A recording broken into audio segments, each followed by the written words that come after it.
Chapter 1513. Jianghu finally picked up the steamed bun and ate it slowly. He looked into the distance and laughed softly. You might not want what I give you. Moreover, in the long run, I might not be good to you. However, I'll be leaving this city soon and most likely won't be coming back. But I'll miss you, little brat, and I hope you'll live well. I hope that when you grow up one day and I haven't been eaten by 2D, you'll come and find me. I'll treat you to a drink then. Hearing that Jianghu was leaving the martial emperor's city, the child was a little disappointed, but he didn't show it on his face. He only nodded and said, okay. Jianghu smiled and lifted the bamboo basket with one hand.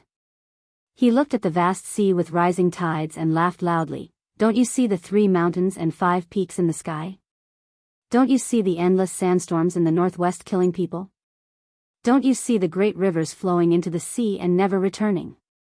Listen to me, one's life is only 100 years. If you want to seek immortality, you can only do it in a cup of wine. The child also laughed along with Jianghu's heroic spirit. For the first time, he joked, when we meet in the future, you must treat me to good wine. Jianghu threw the bamboo basket into the sea and rubbed the child's head. It's not a big deal. The child was stunned. He said anxiously, Jianghu, why did you throw the steamed bun basket away? I want to bring it back for Grandpa. Jianghu was stunned and speechless. He was in the wrong.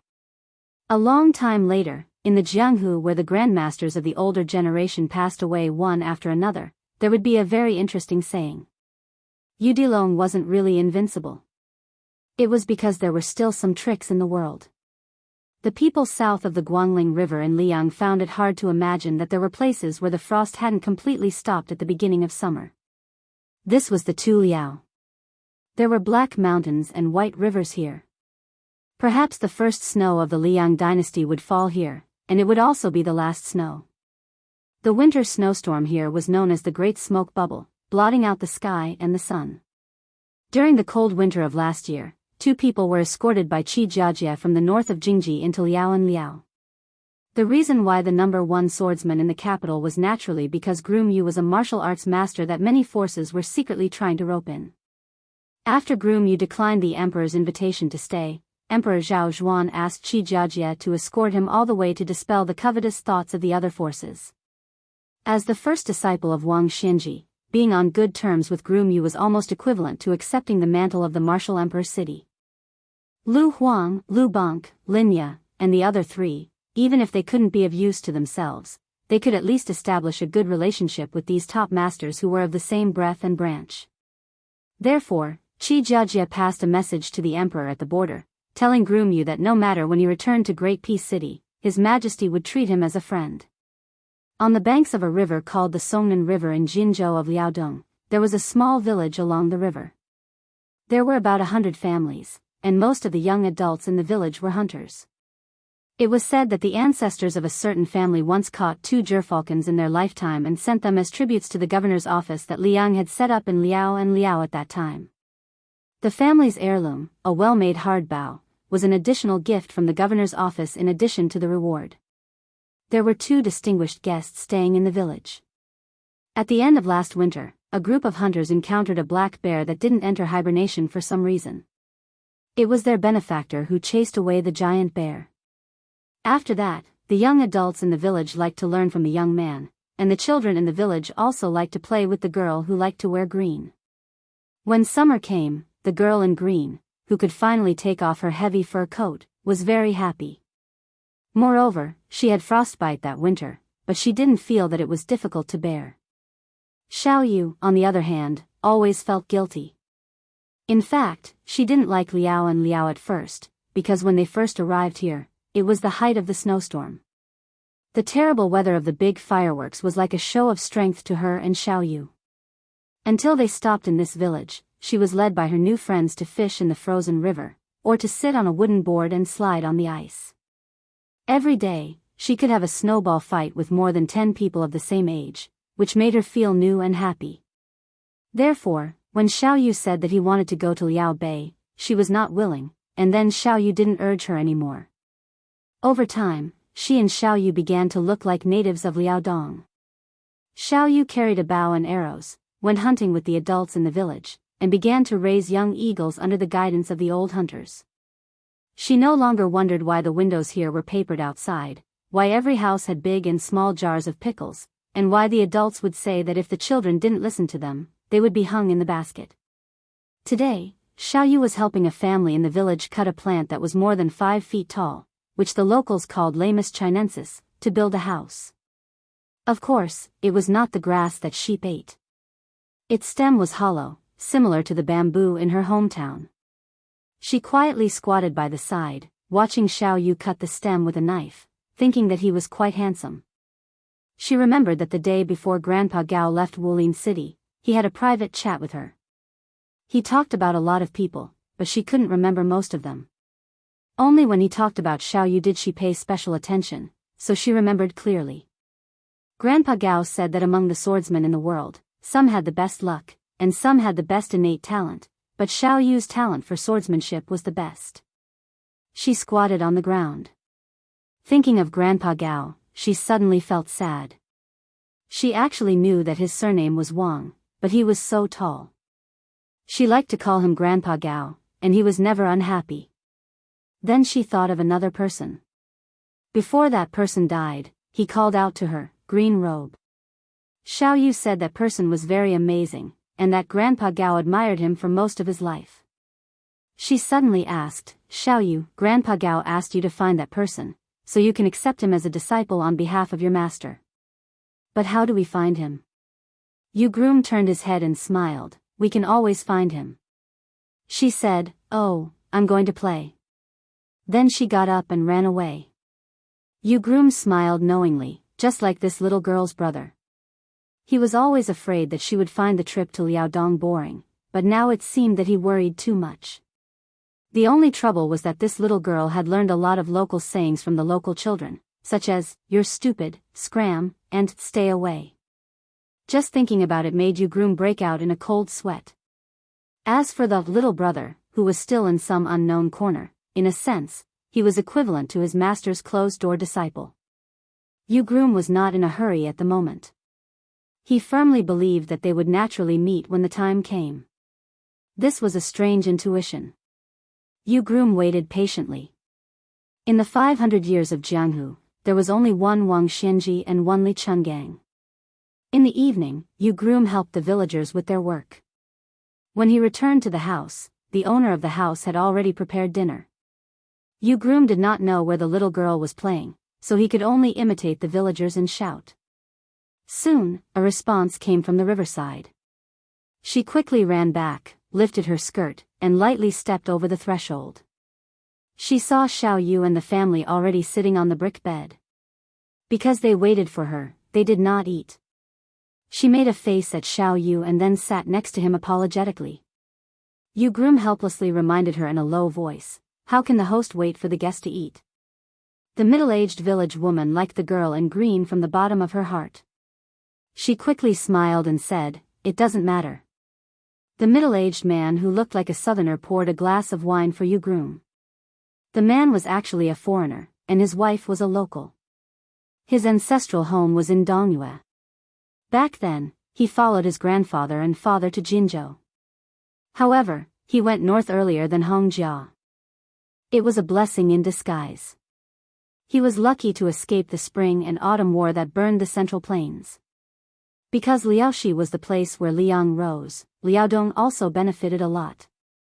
Although it was not as good as Liaoshi, it was still worlds apart from the people of Dongyue who had heavy taxes. Moreover, everyone knew that there was a king with a different surname who came out of the forest, in Jinzhou. In addition, the king of Liang who was in charge of the two Liaoshi was Zhao Sui, the king of Jiaodong. Zhao Sui was also very kind to the people in his jurisdiction. Although Beimang and Liang were in confrontation for many years, the flames of war had never spread here. Therefore, even the middle-aged man had never seen war since childhood. When the man's family was convicted and moved north, they brought a large box of books with them. Even if it was passed down to only one child in 4 generations, each generation of parents taught their children to read and write. They were able to do something that many nobles in the Central Plains could not do. The reason why Yu Groom chose to live in this house was that he felt close to the middle-aged man's scholarly aura, which was extremely rare in the north. When he heard that Yu Groom was leaving the village for Jinzhou the next day, the man inevitably felt a little regretful that he did not have a drinking buddy. Probably after drinking half a bowl of wine, the middle-aged man, who could not hold his liquor but was good at drinking, did not have too many taboos. He smiled and asked in a low voice, "Brother Yu, are you going to see the ancestral home of the king of Bailiang?" "To tell you the truth, there's nothing to see. First, ordinary people can't get close because the guards of the king's mansion are watching. Second, many people say that there are only 2 or 3 shabby houses. It's said that many people who went to Jinzhou to join in the fun went in high spirits but returned in disappointment." Yu Groom asked, "Many people go to Jinzhou?" The man gulped down the remaining half bowl of wine and said with a smile, "That's right. There are many stories about this. We're only about 80 miles away from Jinzhou. When the village finds something valuable, such as mink fur and fox fur, especially the old ginseng that the Shengguan family forbade to privately dig up, they'll be handed over to me, a bookkeeper, who can only read a few words, to secretly sell it in Jinzhou. That's why I'm not unfamiliar with Jinzhou." Although the woman had a very good impression of the groom and the little girl, when her husband talked about selling ginseng privately, she still secretly kicked him. Chapter 15-14.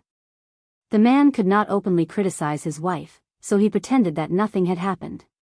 He continued, "As for the famous butcher, even though he left Jinzhou for more than 20 years and died in Bailiang, people in Jinzhou still talk about him with relish.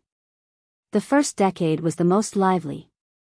It was said that many powerful families in the Central Plains who had irreconcilable enmity with Butcher did not dare to go to Bailiang for revenge, so they thought about digging up the ancestral grave of the Su family. If our king of Jiaodong had not been on good terms with Butcher, I'm afraid he would have been killed. In my opinion, our king of Jiaodong was also implicated by Butcher. Otherwise, with his ability, he would not be in such a bleak situation now. Last time, you said that Zhao Ying, the Duke of Huainan, also died heroically in battle. Our king is not comparable to Butcher and the king of Yen, but compared to the Duke of Huainan and the new king of Jing'an, he is more than enough, right? Otherwise, he would not be able to sit on the position of the king of Jiaodong. Besides Bailiang, only the vassal territories here face to face with the barbarians of Beimang, right? If the late emperor did not trust our king's ability, he would not dare to make such an arrangement." Yu Groom nodded. The late emperor of Liang had painstakingly placed Zhao Ying in Huainan Dao, which was right under his nose. He banished the ambitious Zhao Bing to Nanjiang. He let his brother Zhao Yi, who had the same father and mother, govern the richest Guangling Dao. The king of Jing'an, who was the most unruly, was placed in Xiangfan, Qingzhou, which was surrounded by enemies. Only Su Shao and Zhao Sui were placed in the 2 places of Beijiang. The middle-aged man, who was neither a scholar nor a scholar, had unwittingly drunk 2 bowls of wine. Originally, he could only hold this much alcohol, but perhaps it was because 1,000 cups were not enough for a bosom friend. He poured himself another bowl. His wife could not stop him. He raised the bowl and smelled it, but did not drink. He raised his head and looked at Yu Groom opposite him. His eyes were a little unfocused. This middle-aged man, who was far away from the smoke of war and the court, seemed to be talking to himself. The Dongwei where my ancestors were in was destroyed by General Gu Jiantang. Perhaps it was not the work of Ren Tuesday. My grandfather had never had any ill feelings towards Ren Tu, and I am no exception. I heard that Tai and City was the place where people scolded Ren Tu the most in the world. Then, it was Guangling Dao, which was known as the talented scholar, followed by Jiangnan, where there were countless distinguished scholars. Now, even the new king of Liang is being scolded together. It seems that the more they scold, the more powerful they get. One of them is the assistant minister of the Ministry of Rights. I heard that he is from Bailiang. Hey, so I really want to understand one thing. Since those people have all become officials of the Liang imperial court, many of them have not even seen Ren Tu and the new king of Liang. Even the rise of their families can be attributed to Ren Tu's victory. Younger brother you have seen a lot. Looking at your temperament, I think you are also a well-read person. Can you help me clear up my doubts? Yu hesitated and smiled. Pick up the bowl to eat, put down the chopsticks to curse. The middle-aged man sighed. Yes. A country without a hero is like a house without a pillar, a person without a backbone. The man drank a big mouthful of the third bowl of wine and was really drunk. He fell asleep under the care of his wife.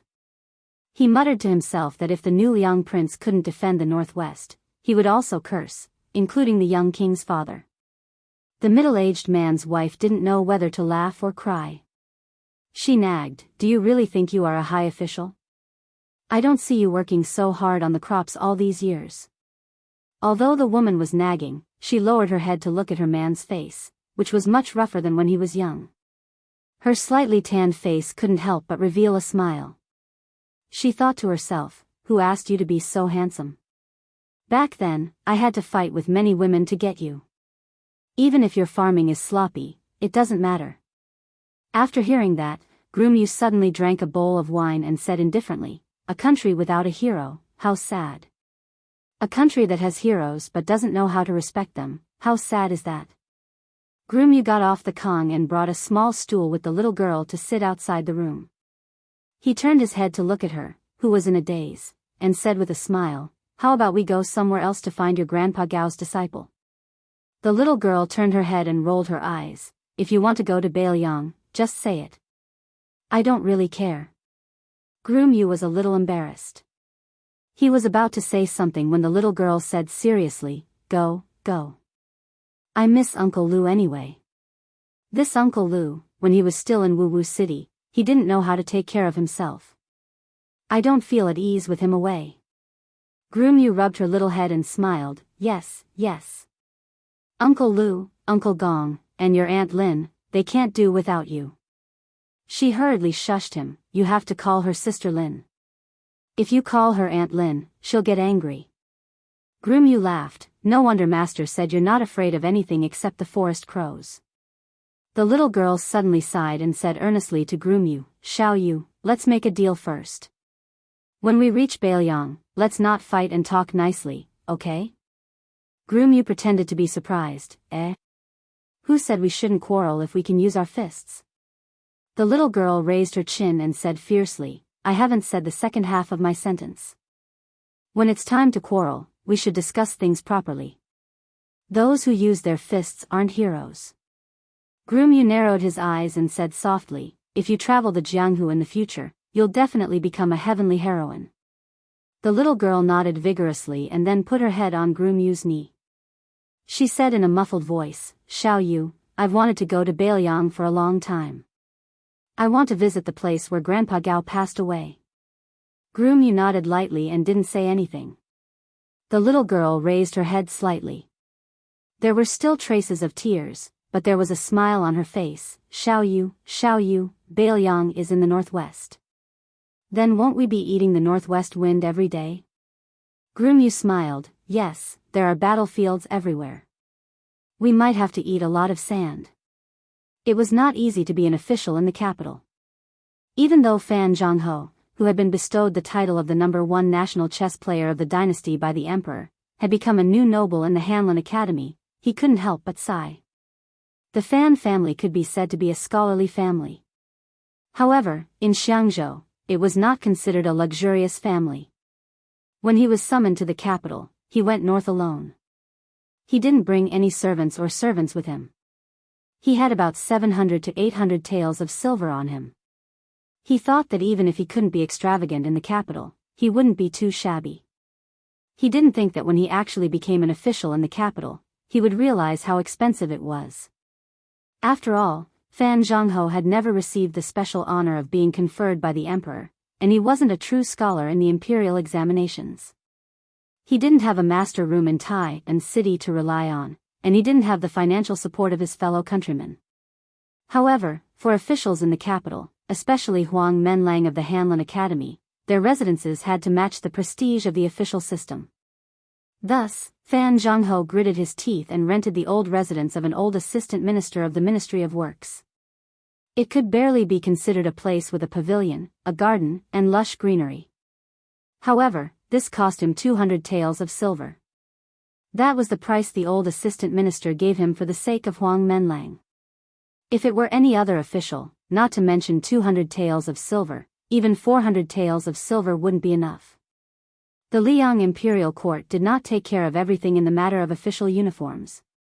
Other than a few sets of official uniforms that were set by the Ministry of Rites, the rest had to be provided by the officials themselves. The purchase of a wide variety of official uniforms was another large expense. Fan Zhangho had only learned after working for a period of time in the Hanlin Academy that many old-fashioned old Hanlin scholars who did not know how to make money were so poor that they had to borrow official uniforms all year round.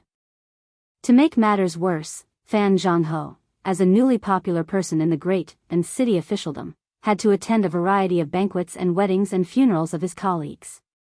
This caused this young man to spend money like water. Adding on the dignity of the Hanlin Academy, the ink and paper that he needed for his daily study, he had all kinds of connections. Fortunately, when Fan Zhangho went to the capital, he had brought with him about 20 unique and rare books that had been engraved. Many of his colleagues in the Hanlin Academy loved books to the point that they would borrow money to buy books even if they were poor. After receiving this gift, Fan Zhangho started to gain a foothold in the Hanlin Academy. He also promised many of the officials in the capital that he would buy the locally engraved and large books in his hometown that were relatively cheap. This gave Fan Zhangho a good impression. In reality, the purchase was just an excuse. He was giving away his treasures from the library at home. He believed that those old foxes who had cultivated for half their lives in the government knew this, but neither side said it out loud. Most of the officials from outside the capital lived in the southeast area of the city. The scenery here was not bad. Scholars from the south like Fan Zhangho all had to enter the capital through this area. Therefore, those prominent officials from Liang, even though they had been given positions in the court of the inner city, still had their own residences here. It was convenient for them to guide their descendants. Most of the recitation gatherings in Great and City were held here. From spring to summer, it was close to the Mang seed. There was an old saying that spring fought for the sun and summer fought for the time. In the past, it was always the Mang seed time. Large numbers of scholars and refined scholars would hold gatherings near the Shinran Pavilion. What was interesting was that some family was so large that they had specially set up 20 or so mu of rice fields that were not easily seen in the north for people to enjoy. In the summer, every night, there would be frogs croaking. This year's Shinran Pavilion gathering was especially interesting. It was unknown if those old officials had a tacit understanding. From Secretary of the Secretariat Qi Yanglong to Tantanan of Menxia Province, to Zhao Yuling and Yin Mao Chun who had risen in the eternal Hui Spring, none of them participated this year. But from Chen Wang, Yan Jieshi, Jean Lanting, Li Jifu, Gao Tingshu, Sun Yin, and the others, these young people, with the greatest reputation in Great and City, almost none of them were absent. They all attended this Shinran Pavilion gathering. Fan Zhangho, who had risen in fame, was also present. This gathering of people did not strictly have an initiator. They just called their friends and brought them along. The Shinran Pavilion became unprecedentedly lively. Chapter 15:15. At that time, Fan Zhangho and the youth from the Imperial Astronomer had a discussion in front of the Emperor and Empress. In the end, 6 people stayed until the end. Among them, Chen Wang and the Zhuangyu and Li Jifu had a good chat. The Imperial brother-in-law, Yan Qiji, chatted with Song Kelly, and he, Fan Zhangho, got along well with the crazy Sun Yin on chess. Interestingly, his experience in the bureaucracy of the capital followed this trend. Li Jifu was often an honored guest of the Qin Manor, and in the Hanlin Academy, Yan Qiji and the young phoenix of the Song family studied history together. It was said that they got along very well. Although Fan Zhangho and Sun Yin were not close friends, they would occasionally talk about the state of the world. Today, Fan Zhangho met with Sun Yin and then went to the Shinran Pavilion together. In Great Peace City, many officials would laugh and say, "High officials ride thin horses and don't show off their wealth." But Sun Yin, who had been banished, was different. He openly bought a tall horse from Bailiang and rode this horse to and fro every court meeting and when he was on duty. It was very eye-catching. Today, Fan Zhongho had the good fortune to ride a horse with the wind. He rode the same horse with Sun Yin. When they arrived near the Shinran Pavilion, where there were many carriages and tourists, Fan Zhongho flipped off the horse and couldn't help but rub his butt. Sun Yin, this guy, really rode in Great Peace City. Fan Zhongho was going to suffer. When Sun Yin saw Fan Zhongho's sorry state, he gloated. They arrived at the Shinran Pavilion one after the other in an inconspicuous carriage. Two men wearing simple but elegant green robes stepped out. Sun Yin saw that they were Chen Wang, the assistant of the left scattered cavalry, and Li Jifu, the Zhuangyuan scholar. He originally thought that, according to Sun Yin's noble nature, he would at most give them a sidelong glance and then ignore them. Unexpectedly, Sun Yin actually took the initiative to pull him forward. Li Jifu, who also saw the two of them, obviously did not expect Sun Yin to greet them. He could not conceal the incredulity in his eyes. On the other hand, Chen Xiaobao, who was the most successful official in the entire Liang dynasty, whose official career was comparable to that of Jin Saburo, did not show the slightest bit of surprise. He warmly smiled at them and said, "Brother Sun, Mr. Yuetian, let me make it clear in advance that I still won't drink today. I can only use tea as a substitute for wine." Sun Yin coldly snorted and said, "So what if you drink tea? I'll drink wine. Let's each have a cup. I can still make the assistant go to the toilet 4, 5, 6, or 7 times." Chen Wang bitterly smiled and cupped his fists to beg for mercy. "Brother Sun, please don't bully a fellow countryman. I implore Brother Sun to point the spearhead at Ji Fu. Otherwise, Mr. Yuetian is also fine." Fan Zhongho smiled and said, "Assistant Minister, you can't just rely on your high official status to divert trouble to someone else. It will damage the reputation of the court." Li Jifu looked at the three people who were talking without restraint and felt a little envious. Although he had many private gatherings with the assistant minister, who was both a relative of the emperor and an important official of the court, he had never really let loose. Every time he returned home from a gathering, he would even think carefully about whether there was something wrong with his words or if there was something wrong with his words or if he had been rude. It was no wonder that Li Jifu was worried about personal gains and losses. Everyone knew that Chen Xiaobao, who was the #1 official of the emperor, would soon have a place in the small court meeting. Moreover, compared to other officials in the capital, Li Jifu knew more reliable insider information. The secretariat of the Liang imperial court had been empty for decades. After Qi Yanglong took over, it could be said that there were many things waiting to be done. Chen Wang, who was the assistant minister of the left scattered cavalry in Wuxia province, although he was already a third-rank official, it was very likely that he would be transferred to the secretariat of the secretariat within a year or two and take up the position of assistant minister of the secretariat that no one had yet confirmed. There were many assistant ministers in the 3 provinces and 6 ministries, but the assistant minister of the secretariat was undoubtedly the most important one. It was not that the Hanlin Academy did not have a good title, but it was the trend.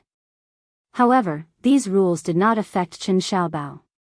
A 30-year-old assistant minister of the secretariat might not be considered shocking in the old Liang dynasty, but Li Jifu dared to say that this was a feat that would never be repeated in the future. Zhao Yuling, Yin Maochun, Jean Lanting, all of them had their eyes fixed on the title of Grand Secretary. However, only Chen Wang was so absent-minded and leisurely strolling. Perhaps many people present at the time did not expect that this gathering at the Shinran Pavilion in the second year of the auspicious era would leave behind many popular and elegant stories in the history of the future. Dong Yuran, who was personally praised by Tantanon as the son of the Dong family has ghosts and gods, whose writing is like a spring breeze, wrote the famous poem, Shinran Pavilion. Huang Quan, the young artist who had helped Tantanon make an exception for Qi Yanglong, was personally spread out on rice paper by the assistant minister of the Ministry of Rites, Jean Lanting. After getting drunk, he splashed ink and painted a painting that was hung in the imperial study that day, Drunken 8 Immortals. As for the poem that spread throughout the capital almost overnight, it was started by Sun Yin, followed by Jean Lanting, Yan Qiji, Song Kelly, Chen Wang, Fan Zhongho, and Gao Tingshu, a total of 64 people. Together, they wrote this world-shaking long poem. Of course, on this day, How could the Shinran Pavilion only be filled with handsome heroes and not beautiful women? The three most popular courtesans in the capital, each with their own merits, went up the stage one after another. They either danced or sang, especially the woman who had once been on the rouge list, Li Baisher, who was known as the best in both voice and appearance. Her solo dance could be said to have shocked everyone. What was even more surprising was that after that day, there was no news of Li Baisher in Great Peace City. She disappeared so decisively, as if she had never been in this world. Afterwards, based on the words she said at the banquet, people guessed that she had fallen in love with an unknown swordsman and wanderer. From then on, they went off to roam the Jianghu together. There was no wind and rain, and the wind naturally dissipated. The people at the banquet didn't leave until late at night. Li Jifu was already drunk to the point of unconsciousness. Chen Wang, the highest-ranking official and the only one who did not drink, wanted to personally take Li Jifu away, but was urged to stay. He really couldn't leave and could only ask someone to take Li Jifu back. That person was the Assistant Minister of the Ministry of Rights, Jean Lanting. He personally helped Li Jifu back to the carriage with Gao Tingshu. Sun Yin also left late. He came with two people, but left alone, as if there was no one around. He rode his horse wildly, smelling of alcohol, and shocked many of the graceful ladies of the large families in the capital. Under the crowd's instigation, Fan Zhangho and Wu Songxian had another battle of who's first and who's last. Both sides played their best moves one after another. Although Wu Songxian lost the game, he didn't lose his momentum, which made the spectators exclaim in satisfaction. After this game, Wu Songxian vaguely established Fan Zhangho's second place in Liang's Go. Yan Qiji, Song Kelly, and that fellow villager nicknamed Kong Wuqi left together. Shinran Pavilion, Drunken Eight Immortals, and Heroes Travel to the Capital, were all given to this young relative of the emperor. He would immediately send them to the imperial palace. Deep in the night, the lights were still bright. There were only a dozen people left in Shinran Pavilion. Everyone in the capital knew that Chen Wang, who usually did not touch alcohol, was the last to leave. Fan Zhangho and Wu Songxian had already finished their game of Go. The latter and a group of friends left in high spirits. The people still in the pavilion were all new nobles in the Great Peace City. They were also willing to put down their faces to get close to Chen Wang, a high official in the central government. However, they were all scholars. Even if they drank too much, their chatter and actions did not diminish their scholarly habits. And Chen Wang was never the kind of person who liked to put on airs, so he got along well with them. In the end, it was unknown who was still unsatisfied, so they spent some money to call over a musician who had earned money in this gathering. The woman held a pipa in her arms and did not wear any makeup. Although she was not a national beauty, under the flickering lights, there was a hint of lovely and moving feeling. She was very timid. It was clear that business at the banquet today was slow and she did not attract any business. She was not like the other women of the same trade. While they were tired, they had already returned full of money. This woman sat on a small stool prepared outside the pavilion. Before she played the pipa, she quickly glanced at the people sitting on the prayer mats in front of the pavilion. There were more than a dozen people, most of them sitting on the prayer mats on the steps. The steps had different heights. At the highest point sat two young men side by side. She could guess that since these people were able to appear in Shinran Pavilion and not far from the pavilion like most of the scholars, then they should be the most important people at the banquet today. They were the true important people of Great Peace City. Even if they were not today, they would be in the future. She was lost in thought for a moment. She was very curious what it would be like if these young masters who were waiting for her pipa put on their official robes. The young master who had hired her to sing was sitting at the bottom of the steps. He smiled and reminded her in a gentle voice, "Miss, it is time to start."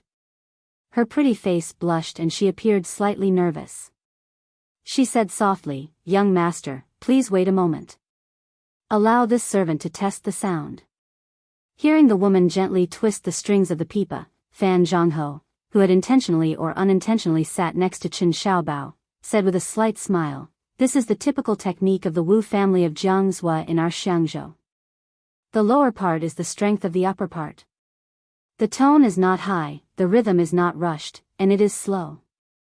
It is not as full as the big bows of the north, but it has its own unique charm.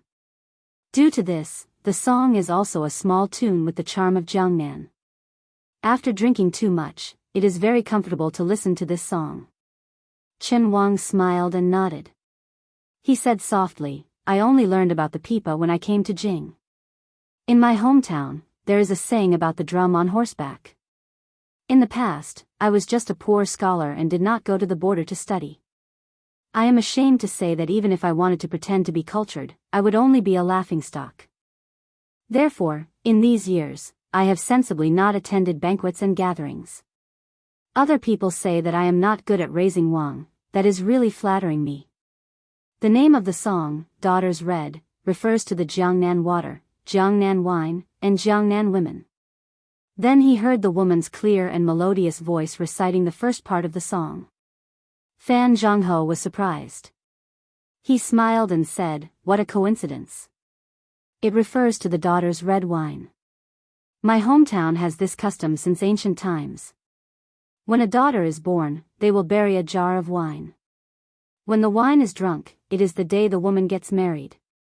In addition, there is also the Zhuang Yuan Red, which is taken out for banquets when the man in the family obtains scholarly honors. Chapter 15-16. Then Fan Zhangho suddenly discovered that Chen Wang seemed to be in a trance. One part of the millet fragrance lingers around the beam, 2 parts of the flowing water, the cool weather, 3 parts of the fragrance of apricot flowers. A spring thunder buries a jar, after 18 years, the daughter is red, the daughter smiles, the daughter is delicate, the new wine becomes old wine, the little girl is waiting to wear the red dress. Fan Zhangho closed his eyes and listened to the sound of the pipa and the woman singing. He finally sighed softly. The ending of this song was not as beautiful as the name of the wine. The woman in the song had waited for many years, but still did not meet the young master who was far away. She also did not wear the red dress for another man, and died just like that. According to custom, if the woman in the family died before she was married, then the jar of daughter's red wine would be called huadiao, and would be taken out and drunk. At the end of the song, it was said that the young master had finally returned home. Although he was the top scholar, he could only drink the jar of wine alone at the grave. After Fan Zhangho opened his eyes, he could not see anything strange from Chen Wang's face. The song ended, and the people gradually dispersed. There was no need for Fan Zhangho to ask. Someone had taken the initiative to lend him a fine horse. When Fan Zhangho mounted the horse, he inadvertently turned his head and saw Chen Wang standing outside the pavilion. He seemed to have said something to the little girl singing, and then walked towards the carriage. Fan Zhangho didn't have the slightest intention of probing further. With Chen Wang's well-known conduct and Fan Zhangho's understanding of this Chen Xiaobao, he definitely didn't think that this left scattered cavalry regular attendant would have the slightest intention of taking advantage of him. Fan Zhangho slowly rode his horse. Back then, he was far away in the Jianghu, and now he was high up in the imperial court. Benevolent teacher, even that Sun Yin wants to be an official. Although I, Fan Zhangho, cannot play your game of spring and autumn, but I will do my best to play my own game of chess well. In the distance, Chen Wang boarded the carriage. Before boarding, he asked the woman holding the pipa a question. He asked her if the young master in the song was better off not returning at all if he returned late. The woman was timid, and did not know how to answer. Chen Wang did not mean it, so he bid farewell and left. Chen Wang slumped against the wall of the carriage. Even when he married that noble surnamed Zhao back then, even when his father-in-law was a duke of a county, Chen Wang did not drink at the wedding banquet. For this reason, many of the noble sons of the Zhao clan who attended the wedding had mocked and ridiculed him. However, after so many years, he, Chen Wang, had swept through the various departments of the capital, leaping through the Dragon Gate time and time again. Not to mention those unaccomplished noble sons, even those powerful dukes and county kings only dared to sit on equal footing with him. Today, Chen Wang actually brought back a small bottle of wine. Just yesterday, he had received a secret intelligence report verbally. There were only 4 words in the message, dead. He felt guilty. Bailiang was the one who felt guilty. Already dead. She was just like the pitiful woman in the song who waited from Nu, Hong to Huadiao, but did not see anyone. In the south of Jiangnan, it rained every family during the Huang May season. In the north of the northwest, the reeds were fluttering. Chen Wang drank the wine one mouthful after another. Silently, he drank without stopping, and his tears flowed without stopping. At the time, Chen Wang's first thought was to vent his anger on that young vassal king, to vent his anger on the entire Bailiang, where he had long had nothing to worry about. Everything he had done these years, apart from the silver back then and the kindness of recognizing his worth, was more because she was in Bailiang. He hoped for Bailiang's stability. In the end, he only hoped for her to be stable. For this reason, he was not afraid of accompanying a monarch was like accompanying a tiger, not afraid of the treacherous clouds of officialdom. This extremely patient man was only afraid that he would talk in his sleep and call out that name. However, in the end, he, who could rely on his own words to change the world's copyright, who could persuade the emperor to increase his efforts to restrict the transport of grain, did nothing. On the official road, under the curtain of night, in the carriage, there was a man who might become the second Grand Secretary Zhang of Liang. He was like a child, wailing loudly. If one were to say that the first year of Xiangfu was a year that left the Liang Orthodox faction shocked, but they still had a card up their sleeve, then the second year of Xiangfu was a year where wind and rain covered the sky, making people gradually feel uneasy. In the late spring of this year, under Chao Chengqing's personal leadership, the West Chu rebels' arrogance reached the heavens. King of Jing and Zhao Sun's Qingzhou navy couldn't rescue them in time. The vassal King Zhao Yi's Guangling navy was completely wiped out. This also directly led to the balance of power that Song Li had won with great difficulty in Guangling province being easily broken on the surface of the Guangling River.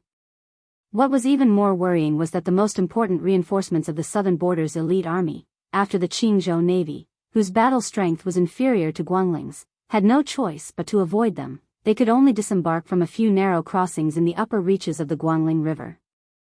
At the same time, the vassal King Zhao Yi, who had lost all of his naval forces, was defeated like a landslide. Following Xia Shi personally taking charge of the eastern front, coordinating with the West Chu navy down the river, the remnants of Zhao Yi's army could only turtle up in a corner.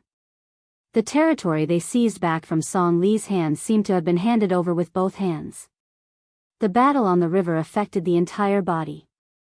The southern expedition commander Lu Xingxiang's army had no choice but to stop and defend a few key points in place to prevent West Chu Xia Shi from leading his troops up north to take advantage of the situation to counterattack.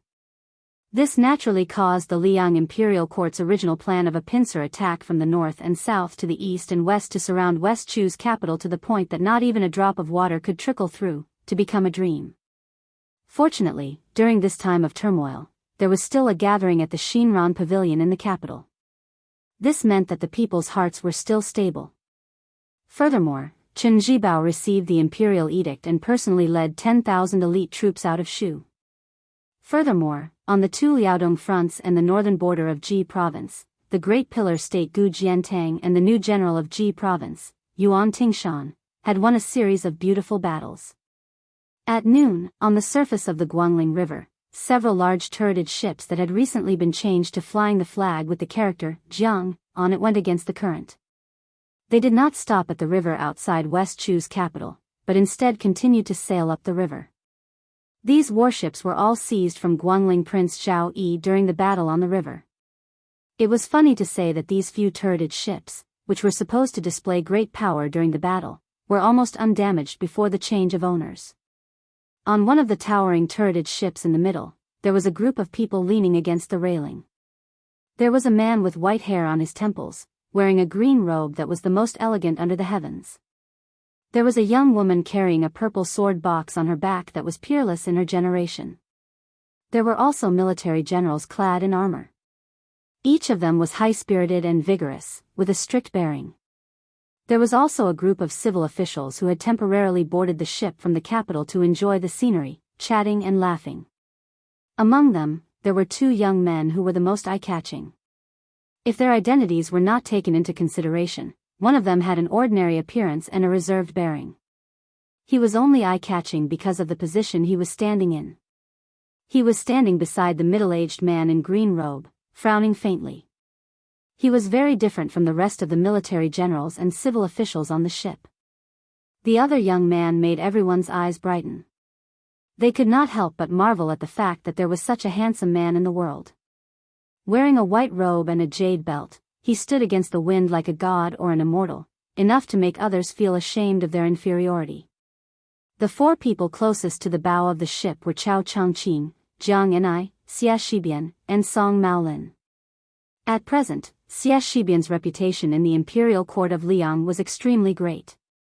Even the common people had heard that an extraordinary genius general had emerged from the rebel army of West Chu. He had the bearing of a soldier of the spring and autumn period, Yi Baikue. As for Song Maolin, although he was a late bloomer in the imperial court of West Chu, he was not inferior to Xia Shibian, who had established brilliant military achievements. The two of them, one in civil and the other in military, were known as the twin jade annulus of Dechu. Because of Song Maolin's outstanding appearance, he was like an immortal banished from the world.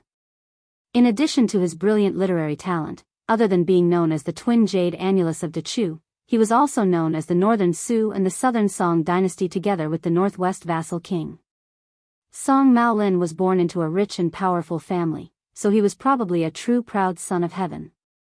The main pillar of West Chu, Chao Changqing, whose hair was even more white, suddenly turned his head to Xia Shibian and laughed in a low voice. "What's wrong?" It wasn't easy to chase away Song Li, but in the end, Chen Zhibao from the east came to the Qingzhou Navy, Wu Zhongshuan from the south, and Lu Xingxiang from the north is also truly in control of military power. "Do you think the fierce battle has just begun?" Xia Shibian said softly, "If General Ko was still here, it would be much better." Chao Changqing laughed casually. "Don't worry about that guy. He has a big temper, yes, and his heart is not small either." Xia Shibian was silent, as if he was afraid of something taboo. Chao Changqing sighed. "Last year, old Grand Preceptor's son said that West Chu was a burden to me, Chao Changqing. Today, I also want to say something to you. It is I, Chao Changqing, who is a burden to you, my student." Xia Shibian shook his head. "Teacher, you must not think this way. I have been a citizen of Dechu for generations. Dechu was born in Xia Shibian, and I am willing to die for it." Chao Changqing suddenly laughed. "There is a young man who should really get to know you. Only then will he know what it means to be a scholar. That guy, back in the day, had a lot of resentment towards us scholars. In Gangnam-do, the first time he saw Tangshi sword immortal Lu Baijia, he asked, 'Teacher, can you sell me a few pounds of benevolence, righteousness, and morals?' When he saw me, he did not have a good expression either." Xia Shibian was puzzled. "But I have seen Beiliang's various actions. They have established academies within their borders, and are very kind to scholars. The new Prince of Liang does not seem like this kind of person." Chao Changqing smiled knowingly. "Perhaps it is because a man has a burden on his shoulders, so he cannot do as he pleases. No matter what, Su Fengnian is indeed the most interesting young man I have seen in my life. There is no one like him." Afterwards, Chao Zhangqing suddenly laughed to himself and said in self-mockery, "Even if I, Chao Zhangqing, praise him like this, Su Fengnian wouldn't feel the slightest bit of honor. After all, he is the #1 vassal king of Liang who commands 300,000 cavalry, and at the same time, he is also a martial arts grandmaster on par with me, Chao Guanzi. So no matter how many good words I say, it can only be considered as mutual appreciation. To be honest, when I first saw that kid a few years ago, I never would have thought that the situation would be like today. If I had known, I would have beaten him up back then. Now that I am talking about it with you, it is easier to brag." Xia Shibian felt a little sad for no reason. Although his teacher was always easy to get along with, he was not such a talkative elder. Chao Changqing seemed to have seen through Xia Shibian's thoughts. He patted the young man's shoulder and smiled. "When young people do young things, it is fine to be frivolous. There is no harm in saying that you are worried about new words. When you are 30, you can do things that are responsible. As for people like me who are old, they should honestly admit that they are old. Occasionally taking advantage of my seniority is one of the few pleasures in life. Chapter 15-17. Xia Shibian forced a smile. De Chu was most proud of Mr. Chao. Would he grow old? Chao Changqing lowered his voice and said, that guest will secretly come in the evening. You and Song Maolin will stay by my side. You don't have to do anything. Xia Shibian asked worriedly, why does the current Duke of Yansheng, a saint family with a history of more than 800 years, want to meet you? I don't understand. What else is there to say? Chao Changqing did not immediately give an answer. Lu Songtao, who became a Buddha in Lantua Mountain, came to him to persuade him to let it go. That Duke of Yansheng should be the same. Kings and officials can decide life and death with a word. Scholars like us are full of hot blood and have nothing to fear. However, if there was someone who could decide whether a person's name would be passed down through the ages or go down in infamy, wouldn't they calm down and think about it carefully? Chao Changqing looked at the sky and muttered, when one has to let go of one's country, one can only let go. Jianghu can also be let go. But some things can't be let go even if I want to. No matter how much I read and how much I know, it is still the same. Xia Shibian was mentally wandering. If one day he could fight the Bailiang cavalry on the battlefield, he would have no regrets even if he died. But such an opportunity would not appear. Jiang and I walked to a secluded place and looked at the rolling waves of the river alone. Song Maolin hesitated for a moment and came to her side. He said softly, Princess. Jiang and I, who had her back facing this immortal, did not move. She pretended not to hear and let Song Maolin know to leave.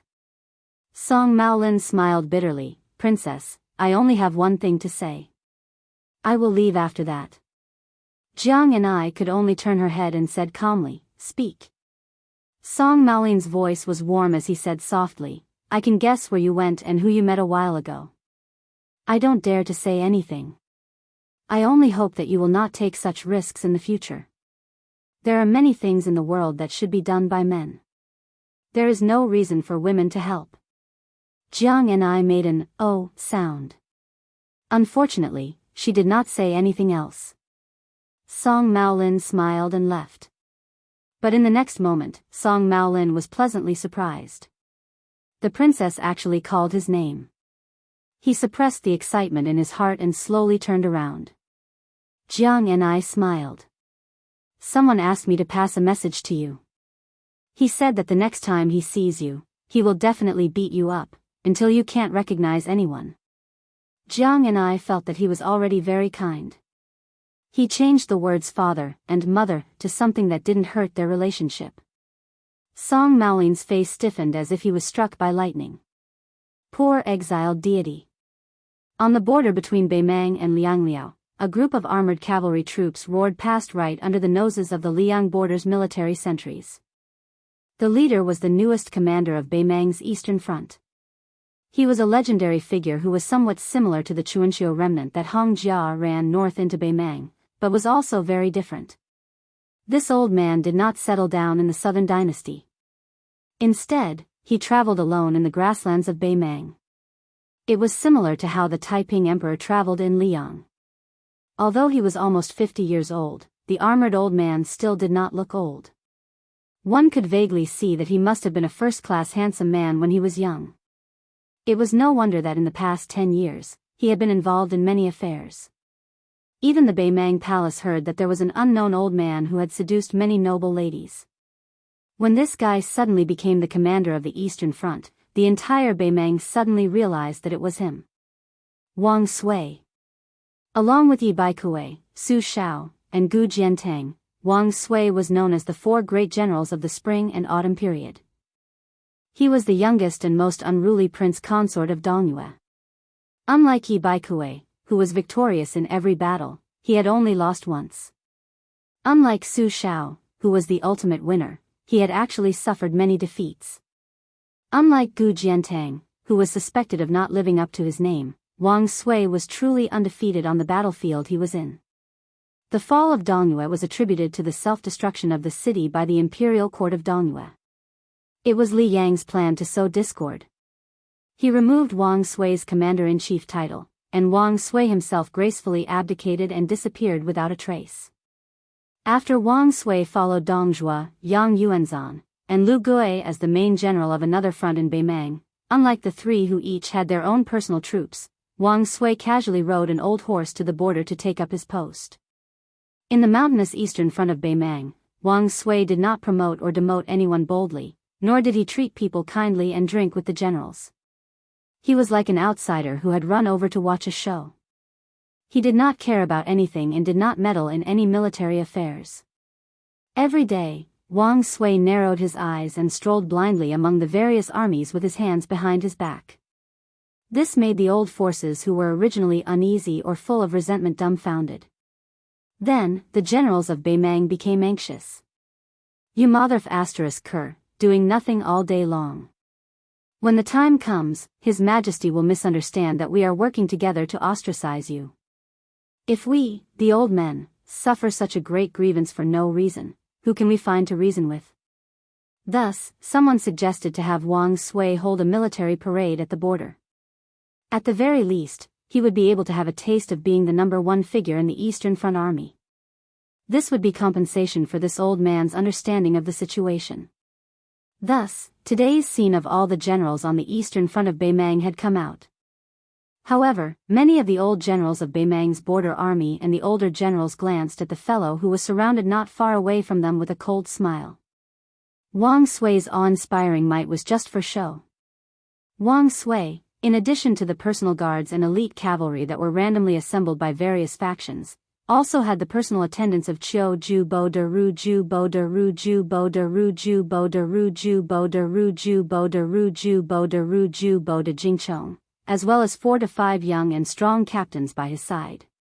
The eastern front of Beimang claimed to have an army of 300,000, but in fact, it was only a little more than 200,000. There were 23 generals. Above them, there were 2 Beimang generals who were not as famous as Lu Gui and Yang Yuanzhan. This could not be helped. In the southern dynasty, the Bailiang cavalry could fight each other from afar and fight a few tough battles from time to time. However, on the peaceful eastern front, they could only confront the 2 big turtles, Zhao Sui, the prince of Jiaodong, and Gu Jiantang one after another. There was no military merit to be gained. Now, the situation was even worse. Under the secret instructions of the imperial decree of peace, the Eastern Front could only be defeated again and again. The 2 generals only felt that their old faces had been disgraced. Wang Sui suddenly pulled the reins and stopped his horse. The entire army could only stop their horses. Chapter 15:18. The large-scale cavalry army of 10,000 people suddenly went from advancing rapidly to being completely still in an instant. This made Wang Sui, who was sitting high up on his horse and looking around, click his tongue. However, his sloppy and slippery appearance inevitably made people wonder if this old fellow was really praising them. During this period of time, many Kiliarchs who had seen their commander from a distance were puzzled. Was this old fellow really a top-notch general of the Central Plains like the butcher old Prince Liang? Was he really not a swindler who came from some small corner to eat and drink for free? Did His Imperial Majesty accidentally use the wrong person? Wang Sui turned his head to look at the 2 young generals. With a smug smile, he said, "The military strength of the soldiers of the Central Plains has been declining day by day since the end of the Great Feng dynasty. In the later stages of the Spring and Autumn War, they were so miserable that Northern Han could match your cavalry in 3 steps. Tragic, truly tragic. If it were up to me, it would be fortunate that Li Yang obtained the Central Plains. Otherwise, your Beimang would have taken advantage of the chaos to invade the south and unify the world. As for Li Yang, how did it succeed? Su Zhao's Su family army being able to fight was one thing, but that was not the most important thing. Rather, the existence of Su Shao and the Su family army set an example for Li Yang, allowing the generals to understand one thing. Oh, Mother ***, war could be fought so fiercely, and people could die so easily. Why else would it be said that Buddha strives for a stick of incense and man strives for dignity? As a result, a large number of young and strong generals who dared to fight and die appeared in the Li Yang dynasty. There was nothing to be done. Even if they could not compare to Su Shao, they could not be too far off, right? The previous 2 emperors of Liang, without mentioning anything else, had good eyesight. In my early years, I, Wang Sui, fought 4 battles with Su Shao on the northern border of Dongyue. Of course, I definitely won all of them. Hearing this, several generals in the prime of their lives subconsciously swallowed. When they looked at this old fellow again, they suddenly felt that his stature was very tall and his aura was very strong. The sunlight shone on the old man's armor, dazzling their eyes for a moment. This was someone who had defeated Su Shao. Moreover, he had won 4 battles in a row. Over the past 20 years, which general in Beimang dared to claim to be a match for the old Prince Liang? General Lu Gui was powerful enough, but he was only considered half a Su Shao by His Majesty. Wang Sui continued, of course. Back then, I always fought against them with numbers. The greatest disparity in numbers was when I fought against Su Zhao's 600 people with 4,000 people. Over 500 people from Su Zhao's side died. Those generals who had just started to admire the old man almost couldn't help but jump off their horses and curse him. But Wang Sui continued unhurriedly, if I remember correctly, those 600 old soldiers from Jinzhou are the backbone of Beiliang's 3 old battalions. Everyone was horrified. Wang Sui chuckled. The greatest disparity in numbers was when I, Wang Sui, had 3,000 people and Su Shao had 1,900 people. I won with a great victory and only lost 600 people. Su Shao suffered a crushing defeat and lost his capital again. That was why he had to run to the Ministry of War Yamen in Liang to wait in the rain. Not only were the generals and the Kiliarchs quietly approaching, but even the 2 generals of autumn and winter were listening attentively, their emotions surging. Wang Sui asked and answered his own question. Am I, Wang Sui, really a godlike commander? Among the generals of the spring and autumn period, I probably am. But if anyone thinks that old man, Su Shao, is useless, then they are gravely mistaken. Su Shao is the truly powerful one. So what if he loses many battles? He can always win the last battle, and that is enough. When a general leads an army on the battlefield, don't learn from Yi Baikue. You have to learn from Su Shao. Wang Sui looked around at the faces that weren't too unfamiliar. He chuckled and said, an army isn't afraid of losing battles or dying people. As long as there is that soul, even a tiger won't fall, let alone an army made up of thousands of soldiers. Wang Sui smiled. I don't know how many of you here are truly dead set on dying for that old woman. But I know that Beiliang has 300,000 border soldiers who are truly willing to die for those 2 people. Wang Sui's eyes suddenly sharpened. After I arrived at the Eastern Front, I've been eating and waiting for death. That's because I, Wang Sui, don't think much of Gu Jiantang or the 2 Liao defense lines. What I really want to fight is the Beiliang cavalry. Wang Sui suddenly asked in a deep voice, who is willing to help me take down Ji province and then go to Yu province to experience Yan Winluan's infantry? The generals looked at each other. Wasn't this a clear slap to the face of the king of the southern courtyard, Dong Zhuo? Wasn't this general afraid of angering His Majesty and the order of peace? Wang Sui returned to his frivolous appearance. He curled his lips and said, looks like no one is willing. If it was a simple and crude method of provocation, these military generals who could become great commanders in northern Mang naturally wouldn't be moved, even more so wouldn't be so hot-blooded as to run from the Eastern Front to Ji province just because of this old fella's few words. But things were far from that simple. No matter how the Liang court viewed the Battle of Liangmang, Beimang itself was already full of worries. They were all looking forward to someone breaking the deadlock on a certain battlefield. Dong Jubo Wang Jingchong was the first to break the silence. He asked in a deep voice, dare I ask, General, what if someone blames you for your crimes after this? Wang Sui laughed coldly. Blames my ass. If you're still afraid, then I, Wang Sui, will say something right here and now. I, Wang Sui, will bear all the consequences. Wang Sui laughed without the slightest scruple. Even so, it's not difficult for you guys who don't have balls to take down Ji province, which has lost all its elites. But can you really go challenge Yan Wen one of Yuzhou? I think it's difficult. Wang Jingchong laughed. Then this general will have balls for once?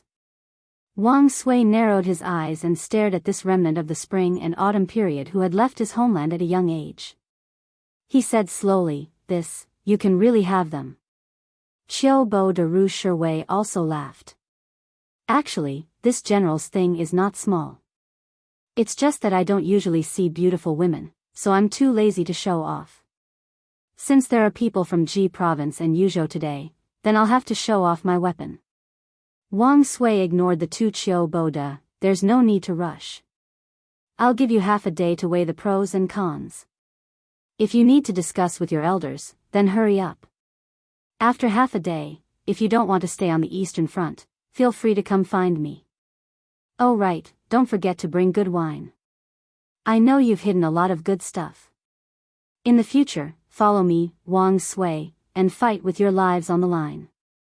Give me a few jars of good wine today. If you don't dare, I'll return you to being a great general tomorrow. It won't be difficult for everyone to be promoted.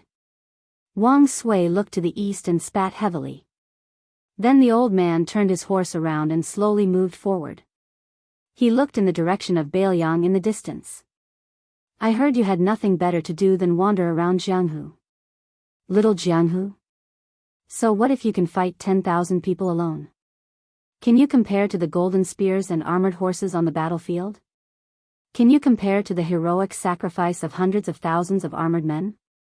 How can Su Zhao's son be so petty? Su Fengnian, back then, your father was completely defeated by me in Jinzhou. If you're really capable, then come find me to settle the score. If you lose, then obediently accept your fate. If you can win, then this world should belong to you, Su Fengnian. Chapter 1519. Bailiang's Jianghu had never been so lively before. Under Xianyuan Qingfeng's influence, many Jianghu heroes had rushed north to the border. At this time, Mount Wudang was going to hold a new debate between Buddhism and Taoism. This gave many Jianghu people who didn't want to get involved in Liang Mang's battle a way out. They didn't want to get involved in the mess, but they just took a detour to Mount Wudang to watch the fun. They didn't want to annoy the Liang imperial court, right? Everyone knew that the scenery of the 81 peaks was spectacular. Moreover, ancestor Lu and the immortal Hong Shixiang who rode a crane to Jiangnan were both cultivating there. It was good to get some immortal qi. For a time, the number of foreigners pouring into Yu and Liang provinces was as large as carps crossing the river. As the local tyrant of Bailiang, the Fish Dragon Gang not only took the initiative to lead the way for the Jianghu Friends under the leadership of gang leader Lu Nerong, but also took care of all the necessities. Moreover, if someone didn't want to travel with others, they could get a lot of money from the Fish Dragon Gang with their travel pass. As for whether they really went to Mount Wudang, the rich Fish Dragon Gang wouldn't really care if they went to the brothel to get drunk or to have a good meal halfway through the journey. This imperceptibly raised the status of the Fish Dragon Gang in the Central Plains. It was true that the Fish Dragon Gang didn't have many top masters, but it couldn't stop their wealth. If you wanted to live comfortably in Jianghu, didn't you need to rely on your fists and money? Otherwise, did you think you were the handsome king of Bailiang? It was said that before he started practicing martial arts, he used only his face to make more than 10 female heroes who came to Mount Qingliang to seek revenge fall in love at first sight. Since then, they were willing to stay in the Wutangan of the king's mansion as his mistress. The number of martial arts masters could be counted with one hand. The peach blossom sword god Dong Tai was too elusive. The great official Chao Chongqing was not young after all.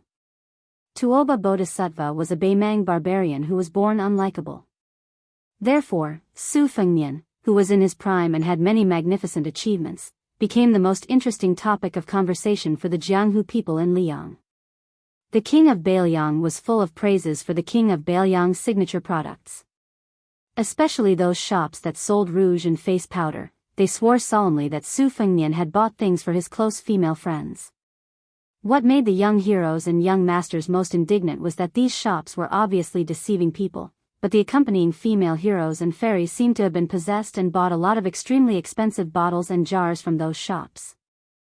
The key point was that the real spendthrifts who spent money like water were none other than these men who protected the flowers. When the Jianghu in Beiliang was bustling, it happened to be the time when the Beiliang custom of rolling willows was at its peak. The sons of the Beiliang rich families would ride horses and shoot arrows in the countryside or in the martial arts arena. They would hang any object on a tree branch and shoot it down. This was called rolling willows. When the foreign Jianghu men saw that many Beiliang women were also familiar with bows and horses, they were inevitably shocked. They had only heard that the Beiliang people were valiant, but now they were sure that the rumors were true. Most of these Beiliang men and women who were rolling willows tied white hemp silk to their arms. After asking around, they found out that the people of Beiliang would tie hemp silk to their dead relatives within a month after they took off their mourning clothes. This was somewhat similar to how the families in the Central Plains tied colorful silk to their arms in the middle of summer to ward off ghosts and diseases. At the same time, this was also shocking. Could it be that Beiliang had really lost so many people in the battles at Huda City in Liangzhou and Huluku in Yuzhou? Why was it that when they were in the Central Plains, they only heard that the Beiliang frontier army either retreated without a fight or collapsed when faced with the million-strong Beimang army?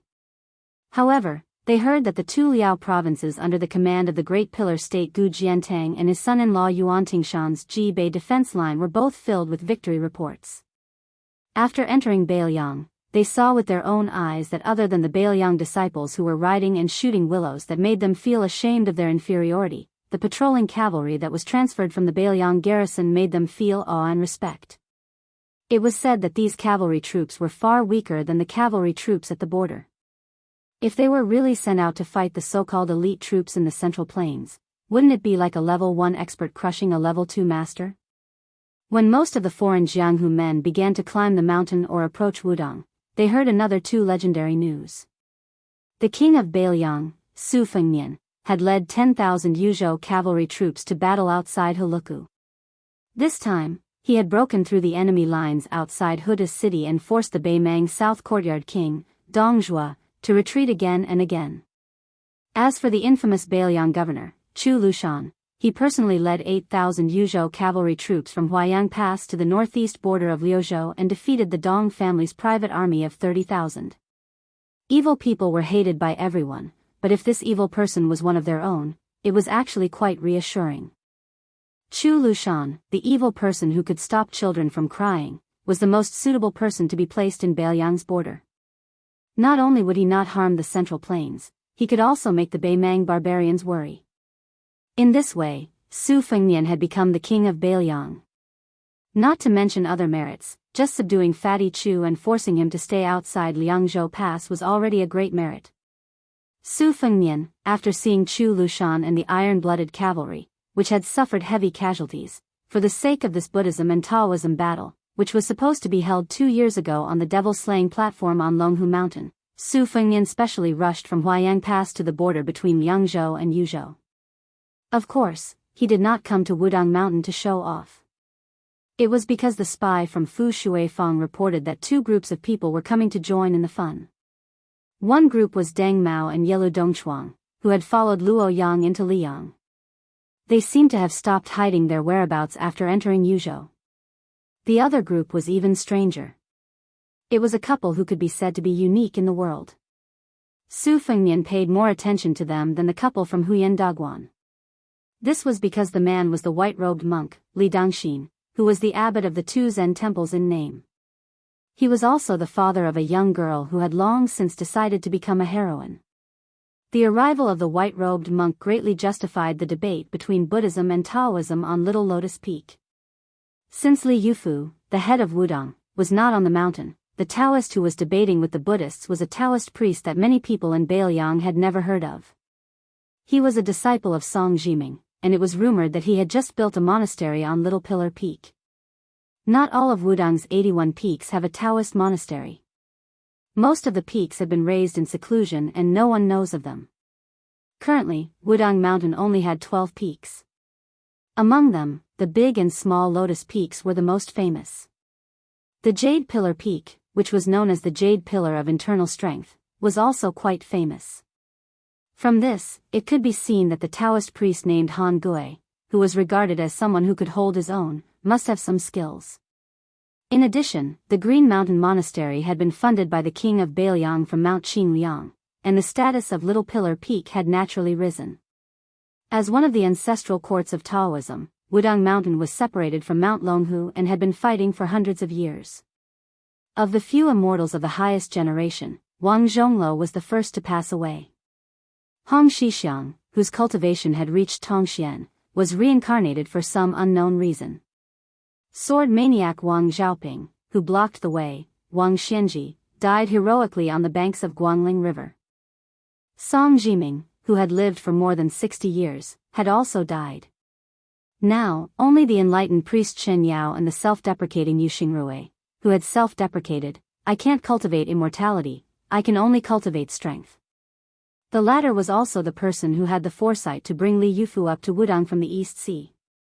There were about 20 Wudang Taoists of the same generation as Li Yufu and Han Gui. After that, there were more Taoists of the 4 generations, especially the Ling and Jin generations. Unlike Mount Longhu, which was declining day by day, Wudang Mountain, which had been silent for 100 years, was becoming increasingly prosperous. There were now more than 600 Taoists of the Jin generation, and this was under the premise that Wudang Mountain was not willing to accept disciples indiscriminately. When going up the mountain to burn incense, whether it was the people of Lingzhou or the pilgrims of Ji and He Prefecture, they would usually climb the mountain from the southern divine path, which had the most beautiful scenery and the best route. Su Fengnian had chosen the northern divine path to climb the mountain. He did not expect that he had underestimated the huge appeal of the battle between Buddhism and Taoism. Apart from the 700 to 800 Jianghu people, most of the rich people of Bailiang and the other 3 prefectures had come by car or horse. There were even many people from Huainan and Gangnam-do who had come to burn incense and watch the battle. The northern divine path of Wudang Mountain was not wide to begin with. What was even more unfortunate was that it had started to drizzle early in the morning. The rain was not enough to obstruct the road, but the muddy road was a pain. Coupled with the constant trampling of the people, the rugged road of less than 20 miles was more tiring than 50 miles of the official road. Chapter 1520. This time, Su Fengnian didn't have any retainers following him to Mount Wudang. Because he was in a hurry, he didn't even ride a horse. Instead, he chose a secluded path and flew like a bird, so he didn't look travel-worn. He wore a green robe and had 2 sabers hanging from his waist. One was a soldier that he had stolen from Jianghu, while the other was an ordinary cold saber. At noon, Su Fengnian stopped at a simple and crude restaurant at the entrance to the Northern Divine Road. The name of the restaurant was quite interesting. It was called Passing Village Inn, probably to remind pilgrims who had come from afar that there wouldn't be another shop after passing through this village. The restaurant was already packed with people, all of them hoping to ascend the mountain as soon as possible. Su Fengnian could only sit on a small bamboo stool under the eaves with a dozen or so other people to shelter from the rain. If they wanted to eat hot food or drink hot wine, they had to obediently wait in line. Su Fengnian asked for a pot of tea. The tea was under the banner of Wudang's Taoist tea. For a palm-sized pot of tea, he dared to ask for an exorbitant price of 25 copper coins. Su Fengnian held the pot in one hand and the cup in the other. He drank it all in a few mouthfuls. When he asked the waiter to refill his cup, he had to fork out another 5 copper coins. Obviously, Su Fengnian wasn't the only one who felt that he was being overcharged. The pilgrims around him were also complaining. A few of the younger ones even had a bad impression of Wudang. They said that if a single leaf was like that at the foot of the mountain, then the Wudang Taoist priests on the mountain must be like that as well. From their accents, it was clear that they were all foreigners. Some of the Bailiang pilgrims who often went to the mountain to burn incense frowned. An old man smiled and tried to persuade them. He said that when they went to the mountain to burn incense, even the incense sticks were a gift from Wudang, and they didn't charge a single copper coin. Of course, how much incense money they were willing to pay, whether it was a few copper coins or a few taels, was all up to their ability. The old man also said that since he was young, he would come here to burn incense 3 or 4 times a year, but he had never met a Wudang Taoist who took the initiative to ask him to pay. As soon as the old man opened his mouth, many foreigners who were curious about Wudang Mountain became interested. Some of them asked the old man if he had seen Li Yufu, the leader of Wudang Mountain. The old man laughed and said, "Of course I have. How could I not? Not only Leader Li, but also Leader Wang who broke the river with one finger and Leader Hong who rode a crane to Jiangnan. I have seen them all, especially Leader Hong. I'm not boasting. In fact, there are many pilgrims who have seen these people. If you go up the mountain today, you might meet Zhenren Chen or Zhenren Yu to interpret the divination for you. Unfortunately, I heard that Headmaster Li went down the mountain to travel. Then is it true that your king of Bailiang once practiced martial arts on Mount Wudang?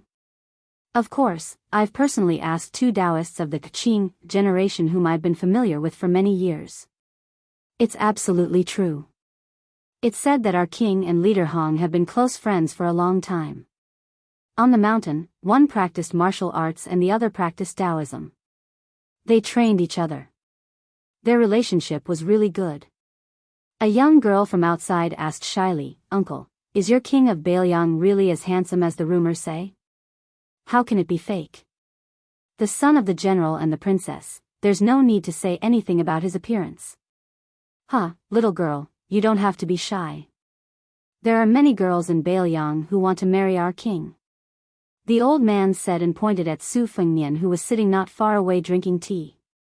He joked with the young girl, "Look, our king is guaranteed to be as handsome as this young master." Su Fengnian turned his head and smiled helplessly. The young girl's face was red.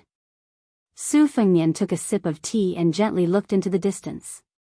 Just like the Taoist temple where Han Gui lived on Little Pillar Peak, Green Mountain Temple, and Green Mountain Temple, one's state of mind would be different no matter where one was. On the battlefield, with corpses and bones everywhere, one could not help but feel sorrowful. On the other hand, if one was in the forest, it was inevitable that one would develop a somewhat wild state of mind. After personally experiencing the siege of Huda City, and then welcoming Chu Lushan and his 3,000 cavalry and 5,000 corpses back from the border of Liuzhou, Su Fengnian seemed to hear the sound of fighting even though he was already far away from Huda City and Huayang Pass, far away from the sound of war drums and horse hooves. The more peaceful he was, the harder it was for Su Fengnian to let go. There seemed to be an image in his mind. Bailiang's horse head was facing north. The spearhead was facing north. The blade was facing north. 300,000 soldiers at the border, for the barren land behind them, did not hesitate to die to stop Bei Mang's iron hooves. When Lu Jin departed, he said there was no need to feel guilty. The 60,000 people in Huda City were not fighting for Su Fengnian, they were dying for Bailiang. It was just that Su Fengnian was worthy enough for them to entrust their lives to and let them know that their deaths were worth it. But could Su Fengnian really not feel guilty? He could not do it. The people under the eaves saw 2 men coming from afar. One was stocky and the other was short. Because they were not eye-catching, they only glanced at them and did not pay them much attention. Su Fengnian slowly got up and called for the waiter to return the teapot and teacup. Then he stood at the edge of the stairs, right on the line between rain and no rain. When he made this seemingly unintentional move, the 2 visitors from afar also slowed down. But for the pilgrims under the eaves of the restaurant who were waiting to eat, this kind of peak confrontation between 2 people who were not in the first class and did not understand the mystery was not noticed at all. Behind Su Fengnian, people were drinking tea, chatting, and resting. They were completely unaware of the turbulent situation that was surging like a tide hitting the city wall. Although the 2 men slowed down, they still walked toward the restaurant.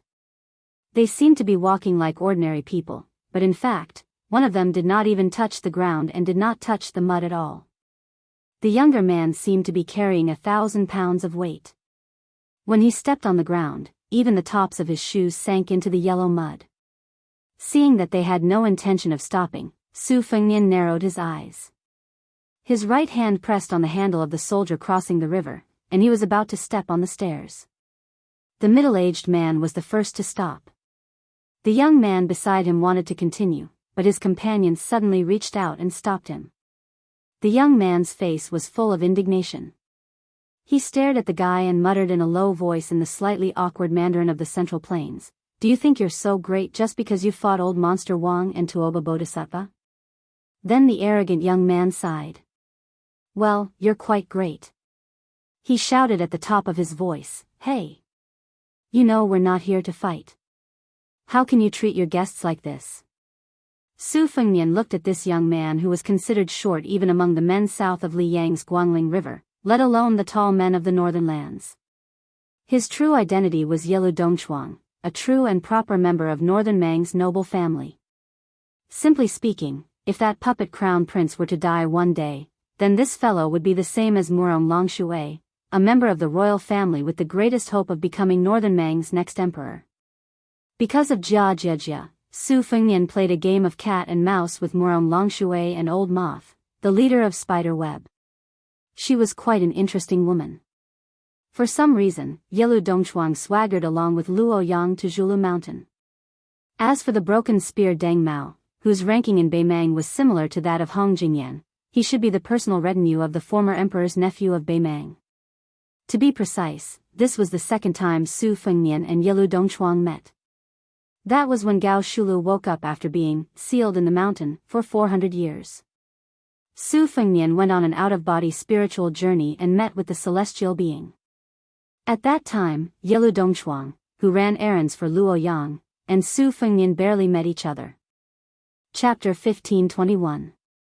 Su Fengnian smiled, retracted his steps, and sat back down on the stool. Deng Mao and Yelu Dongbed were finally able to climb up the steps and come under the eaves.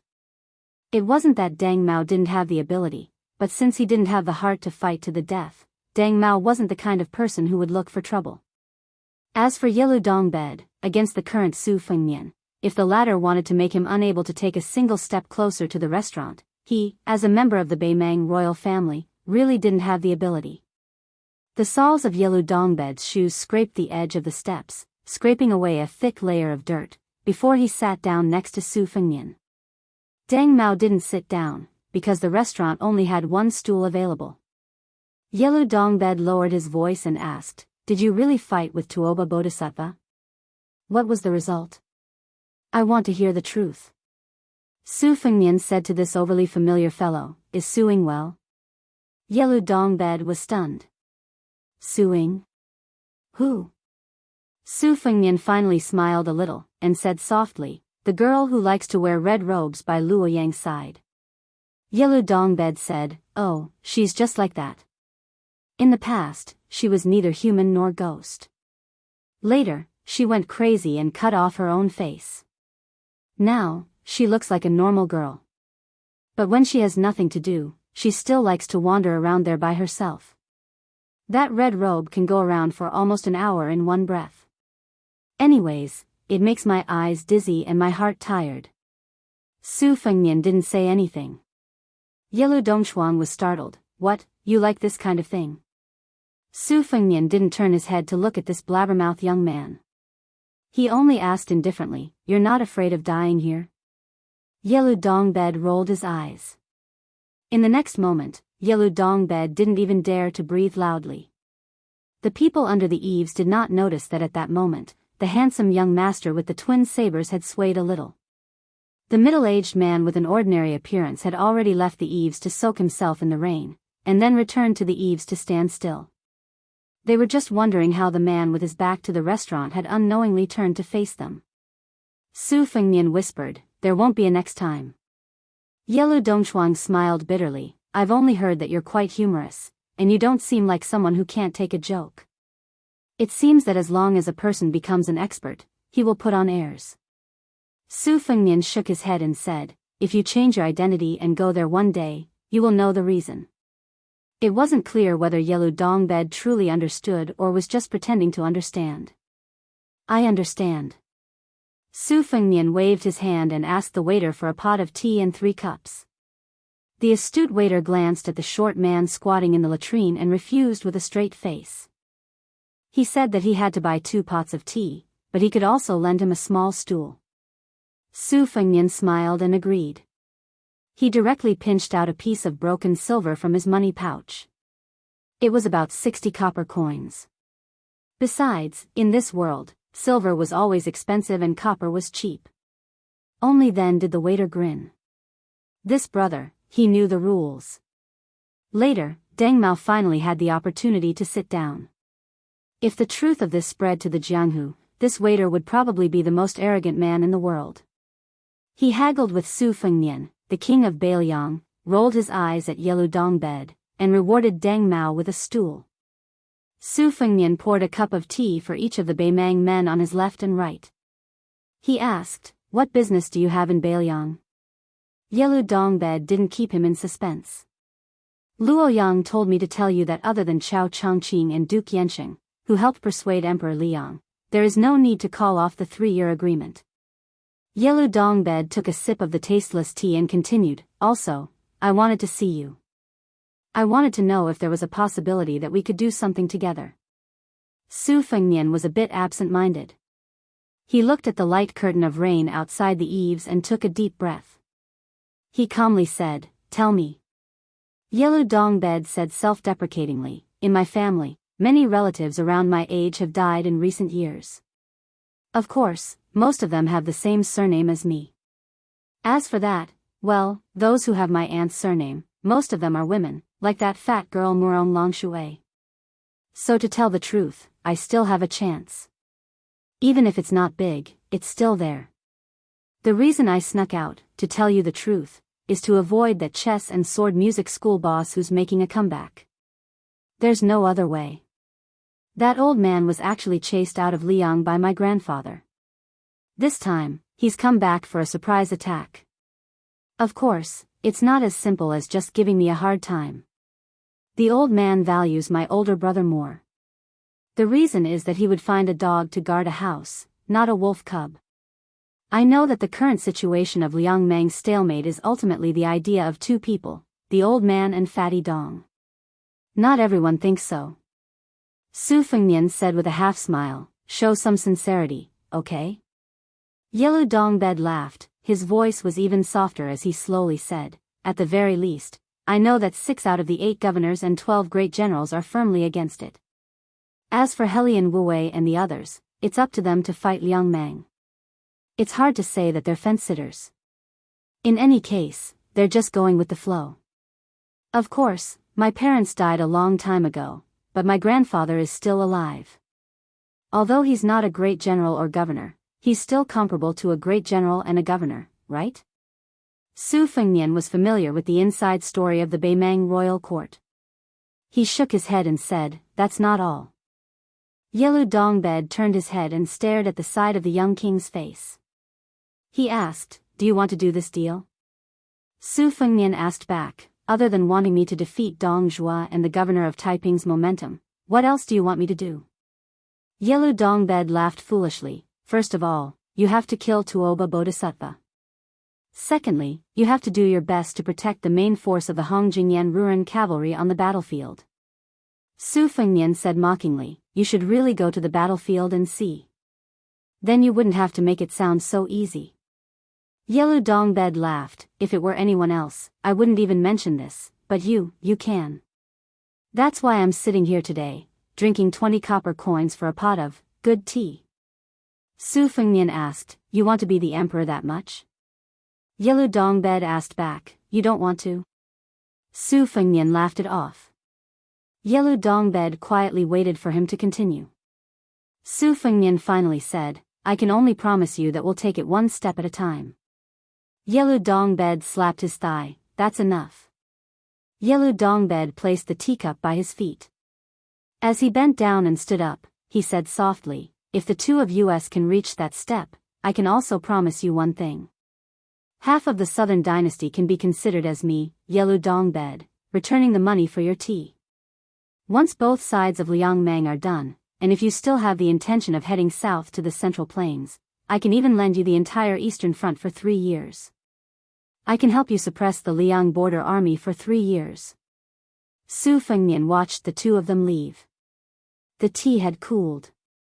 After Yelu Dongbed and Deng Mao had walked more than 10 li, Yelu Dongbed asked, "Do you think he'll agree?" Deng Mao said expressionlessly, "Why wouldn't he agree? Other than the matter of Hongjingyan's Ruren cavalry, everything else is something Su Fengnian should do."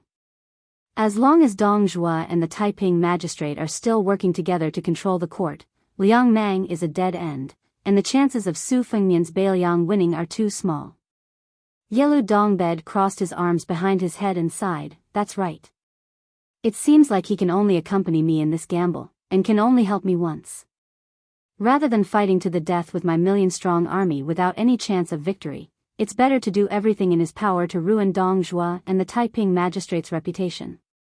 At the very least, it'll be relatively easier. As long as I can force these two fellows to weaken in one spurt of energy, I won't even need to exhaust myself. It'll be equivalent to winning an opportunity for me. When the time comes, it'll depend on my ability and destiny. Deng Mao hesitated for a moment, then asked, if you really succeed? Dividing the world between the north and the south? The dwarf's lips cracked into a soundless smile, revealing a savagery and bloodthirstiness that had not been seen in the last 20 years of the Yelu surname. And under the eaves of that restaurant, Su Fengnian's lips twitched. Su Fengnian stood up and walked down the steps, beginning to step onto the northern divine path of Mount Wudong. So what if such a person became the emperor of Beimang? Chapter 1522. The rain gradually stopped and the sun gradually rose. Su Fengnian began to climb the mountain. He passed by Zhenlongguan, Nyangzi Slope and Yellow Monkey Ridge, and then passed by Hutiao Mound to Leigong Stream. Su Fengnian saw several groups of pilgrims at Leigong Stream. Most of them were resting on the rocks by the stream, swallowing the snacks they brought with them. After all, the mountain path was muddy, which was the best way to eat people's strength. Among the groups of people, there were some pampered young masters and young ladies who appeared to be extremely tired. A few young women were gently beating their calves, complaining to their companions that the scenery of this Shinto path was too different from the reputation of Mount Wudong. They said that the shabby Taoist temples from before were unbearably narrow. At first glance, it was obvious that it was not a place that could accommodate immortals. Those Taoist masters in the mountain also did not have any sage-like demeanor. As for the moving scenery of Mount Wudong that was like lotus peaks and bamboo shoots, they did not even see a shadow of it. Along the way, the scenery along the way could not be said to be barren and unruly, but it really could not be compared to the beautiful scenery of the Taoist paradise. Su Fengnian picked a relatively secluded place by the stream and sat down. The ancient trees towered into the sky and the shade was dense. Although he did not do anything out of the ordinary, the dual sabers on his waist were actually quite eye-catching, especially for the locals who knew their stuff. When they saw the Bailiang sabers, their eyes became a bit more complicated. Nowadays, in Bailiang, those who secretly carried cold sabers, regardless of their family background, were all arrested and imprisoned. Therefore, Su Fengnian was regarded as a member of the army. This was actually normal. Wudong Lotus Peak was hosting a huge Buddhist debate, so Bailiang's military would certainly arrange for capable people to keep an eye on the situation to prevent negligence. Su Fengnian suddenly looked up and saw a pair of acquaintances walking over together. They were the Taoist master of Qingshan Monastery, Han Gui, with whom he had once discussed Tao on Shaozhu Peak, and his disciple, Qing Xian. Su Fengnian hurriedly got up to greet him. Towards this Daoist priest who was favored by Wang Zhongluo and Hong Shixiang, Su Fengnian had a very good impression of him. He felt that he was fully deserving of being called a person of the mountain. Han Gui wholeheartedly cultivated the Tao. Cultivating the heart was also cultivating the truth. Based on Su Fengnian's status as a vassal king, Zhang Luzhenren Qinyao or Yu Xingrui should have rushed to the foot of the mountain to personally welcome him, but they still let the junior Taoist priest Han Gui be in charge of this matter. This was probably the unique feature of Wudong Mountain. Not only it did not make people feel neglected, on the contrary, it made people smile. If he was climbing the mountain together with the two elderly Taoist priests, although the ceremony had arrived, other than the longer the mountain path, the more difficult it would be for him to exchange pleasantries. What else could he say? How boring that would be. When Han Gui saw Su Fengnian, he smiled and cupped his fists in the manner of a Daoist welcoming a guest. He did not spoil the mood by calling out his identity. Su Fengnian lightly cupped his fists in return. The young Daoist child Qing Xian, who was not old but had a high seniority, did not get to see Lu Long, who he used to play with on the mountain. His face was full of disappointment. When the heavens obtained Lulong, the earth obtained Liulong's peace. When the gods obtained Lulong, they obtained Lulong.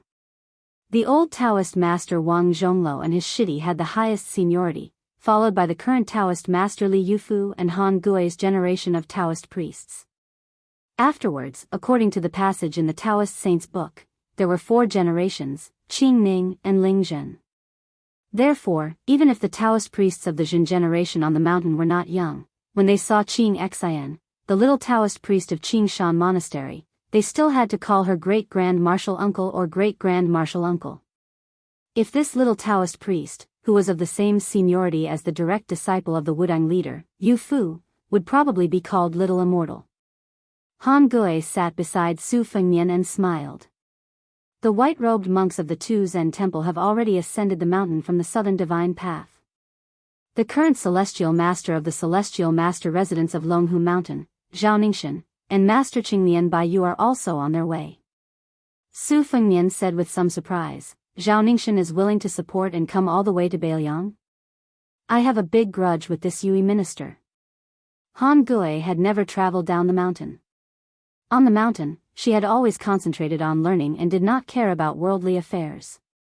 Therefore, she had never heard of the earth-shattering battle of the immortals on the Spring God Lake. She was not interested in the conflict between the yellow-purple noble, who had the same surname as the emperor, and the young king. She skipped the topic and said softly, there are no less than 100 famous scholars from the Huainan Dao and Gangnam-do. They are also traveling together and will be climbing the mountain at dusk tonight. Su Fengnian nodded and said with a smile, spies have mentioned this. It's really hard for these elegant scholars to stay in Beiliang for half a day. Su Fengnian knew that the 3 people who could make this group of arrogant scholars take the initiative to come to Beiliang were Song Dongming, who was once one of the prime ministers of Liang, Yen Song, who retired at the age of 79 and returned to his hometown, and then came to Wudang with his family to burn incense, and Han Guzi, who led a group of disciples to travel to the border. These 3 people's contributions could not go unnoticed. If they did not take the lead, even if there was the scene of the scholar going to save the country, it would not have moved this group of noble scholars who grew up in the rich land of fish and rice in the Central Plains. Strange things happened. Su Fengnian instantly slid from one side of the stream to the other. Even though he was attacked by such a fierce sneak attack, Su Fengnian still did not have the intention to pull out his saber. The little Taoist child Qing Xian, who only felt a gust of wind raging in his ears, opened his eyes wide and saw a tall woman in a simple and elegant dress beside him and his master. She was young and very beautiful, but her face was too cold. Compared to the time when the old Taoist priest accidentally tasted the food he cooked, her face was much worse.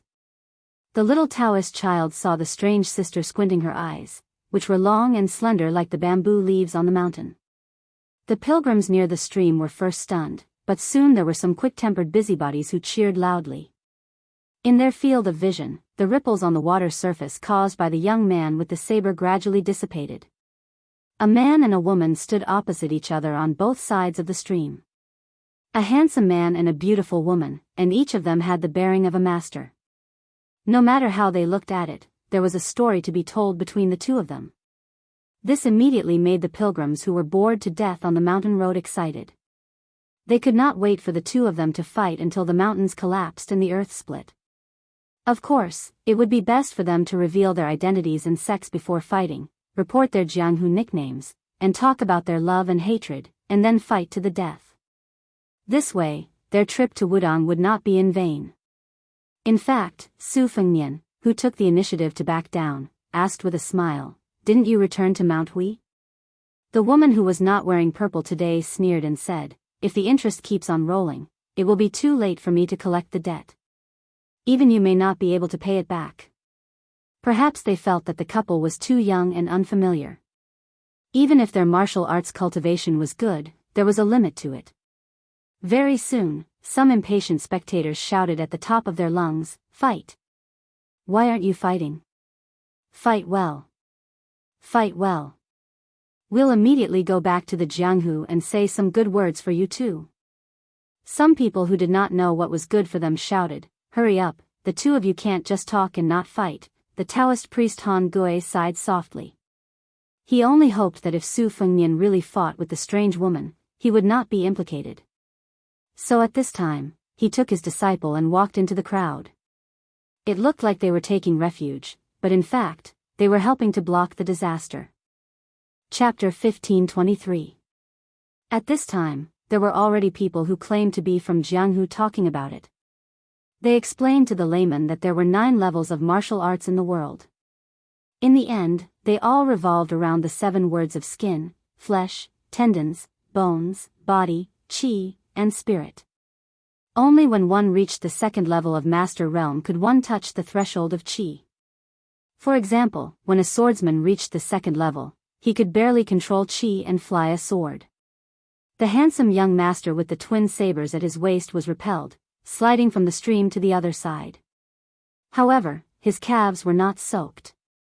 This clearly showed that he was in the 4th level realm or even the 3rd level realm.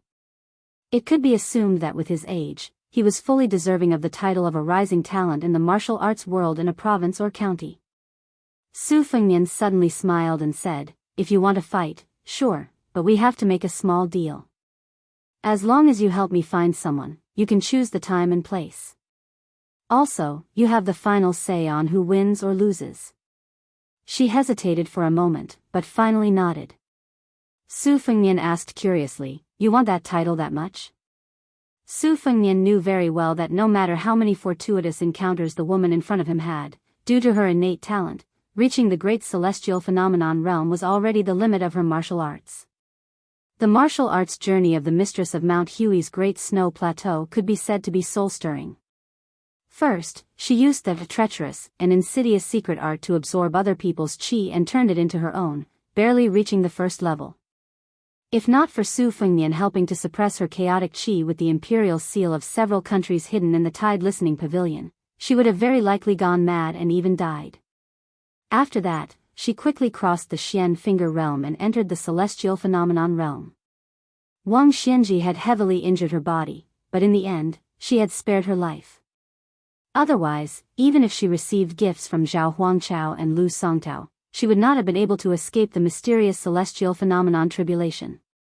It could be said that Xianyuan Qingfeng's path of martial arts was full of ups and downs. She could be said to be the first person after Su Fengnian. Because of this, Su Fengnian had always been very nice to this stubborn woman. It was like this in Beiliang, in the capital, and even more so when they met at Mount Hui.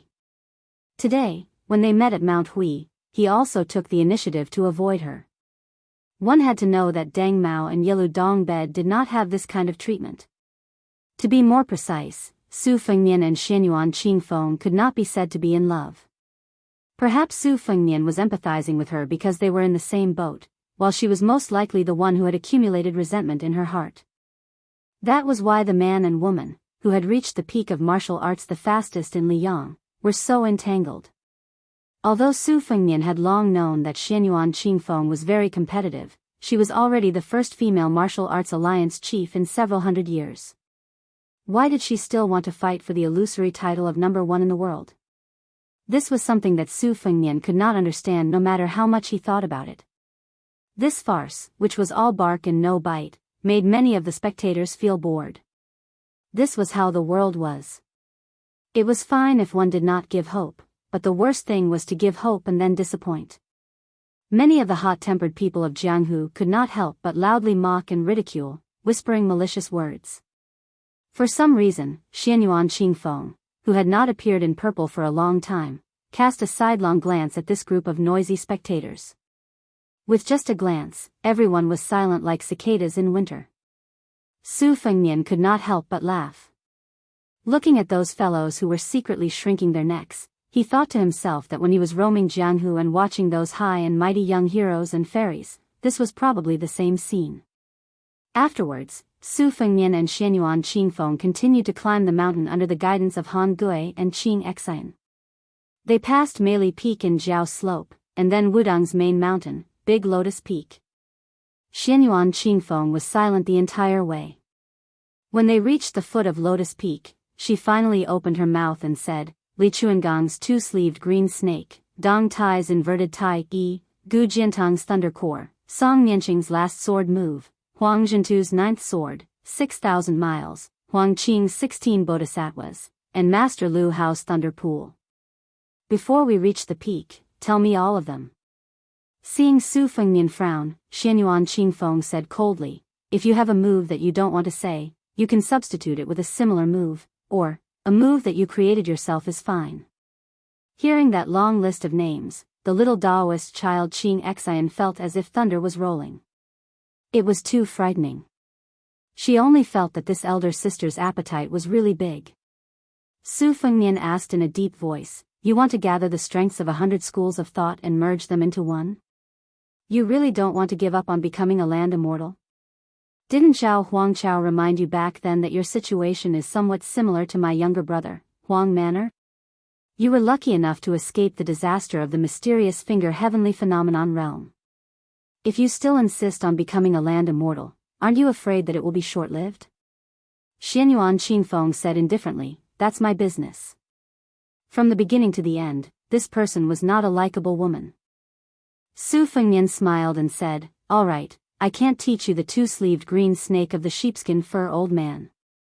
In fact, I can't teach you at all in a short period of time, and I can't make the decision to teach you the peach blossom sword deity's inverted sword either. As for old Huang's saber 9, don't even think about it.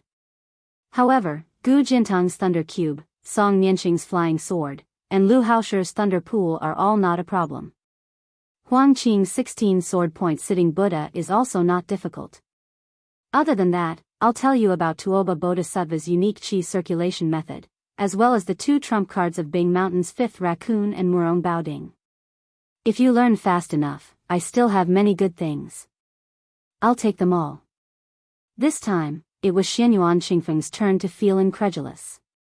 He turned his head and stared at this somewhat abnormal fellow.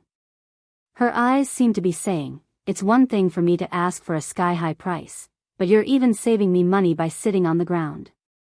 Su Fengnian smiled and said, I'll teach you one by one, but you have to promise me one condition. In the future, when you find one or a few disciples, you have to teach them everything you know. Even if it means that you don't want this bit of Jianghu to end. Then, the 4 of them went up the mountain. Han Gui intentionally led the little Daoist child Xianxia in front, putting a large distance between them. Su Fengnian really did tell Xianyuan Qingfeng everything he knew. He explained the essence of the world's top martial arts to Xianyuan Qingfeng. Xianyuan Qingfeng memorized everything. Occasionally, when there was something he didn't understand, he would get to the bottom of it without hesitation. He would even interrupt Su Fengnian's speech when there was a subtlety, thinking carefully before allowing him to continue. On this section of the mountain road, Su Fengnian was like a knowledgeable teacher, while Xianyuan Qingfeng was a competent disciple who diligently memorized everything. At the back of Big Lotus Peak, on the back of the White Dragon, which was only 1 li away from the peak, Han Gui, who was standing in the distance, turned his head and discovered that the 2 people had stopped. What happened next made this young Daoist, who was very likely to be the next Wudang sect leader, speechless. When Su Fengnian and the woman parted ways, the former kicked the latter's butt, neither lightly nor heavily. The latter was obviously angry from embarrassment, and the entire White Dragon's back was filled with killing intent.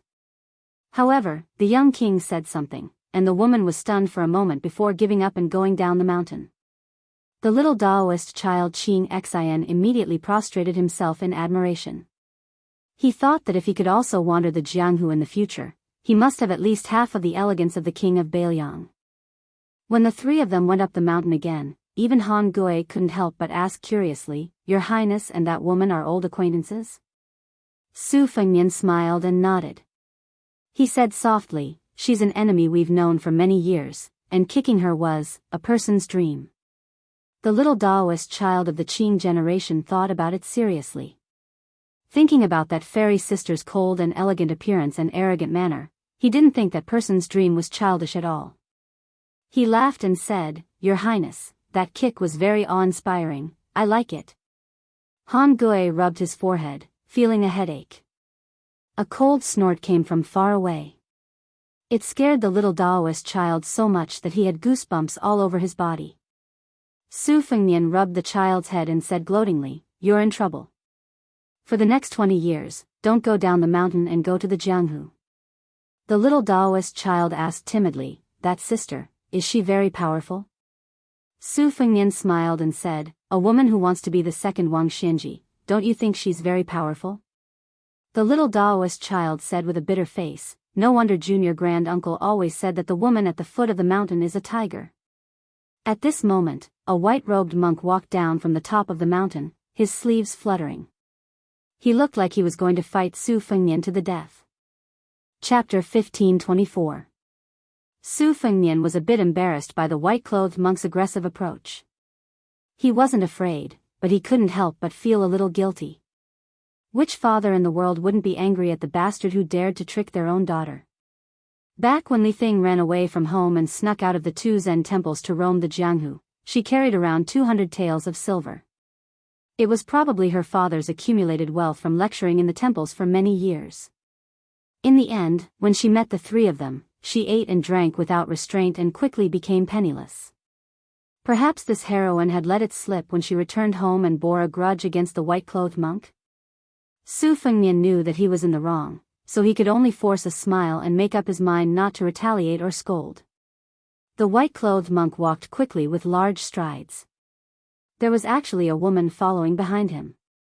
She couldn't be considered very beautiful, and the makeup on her face was a bit thick. It turned out that Li Thing had hung half a kilogram of rouge on her face in Wutongan back then because she had learned it from her family. The white-clothed monk hurriedly came in front of Su Fengnian and pointed at Su Fengnian's nose, denouncing him, "Where are my daughter and my disciple Nanbei? I heard that you thought they had too many tables to eat, so you chased them to Shishu and Nanzhao. Is this how your Mount Qingliang treats its guests? If I see that my daughter has lost a few kilograms, do you believe that I won't go to your doorstep and scold you?" The woman who came to the white-clothed monk's side first smiled at Su Fengnian, then tugged at his monk robe and muttered in a small voice, "What do you mean by, I? You have to call yourself a poor monk. How many times did Li Thing tell you after she returned to the mountain? An expert must have the bearing and demeanor of an expert. Li Thing always said that there was a swordsman who traveled the Jianghu with her. What was his name again? Old Huang?" She could tell at a glance that he was an expert. "Li Xiaoxin, look at yourself. Is this proper?" The white-clothed monk was clearly still angry. He gave a cold snort and changed his tone slightly. "Do you believe that I won't go to Mount Qingliang to scold and make a scene? It's just that this poor monk didn't bring the knife that has been sharpened countless times today." The woman seemed to have more worldly wisdom than her man. She coughed and interrupted the white-robed monk's threatening words.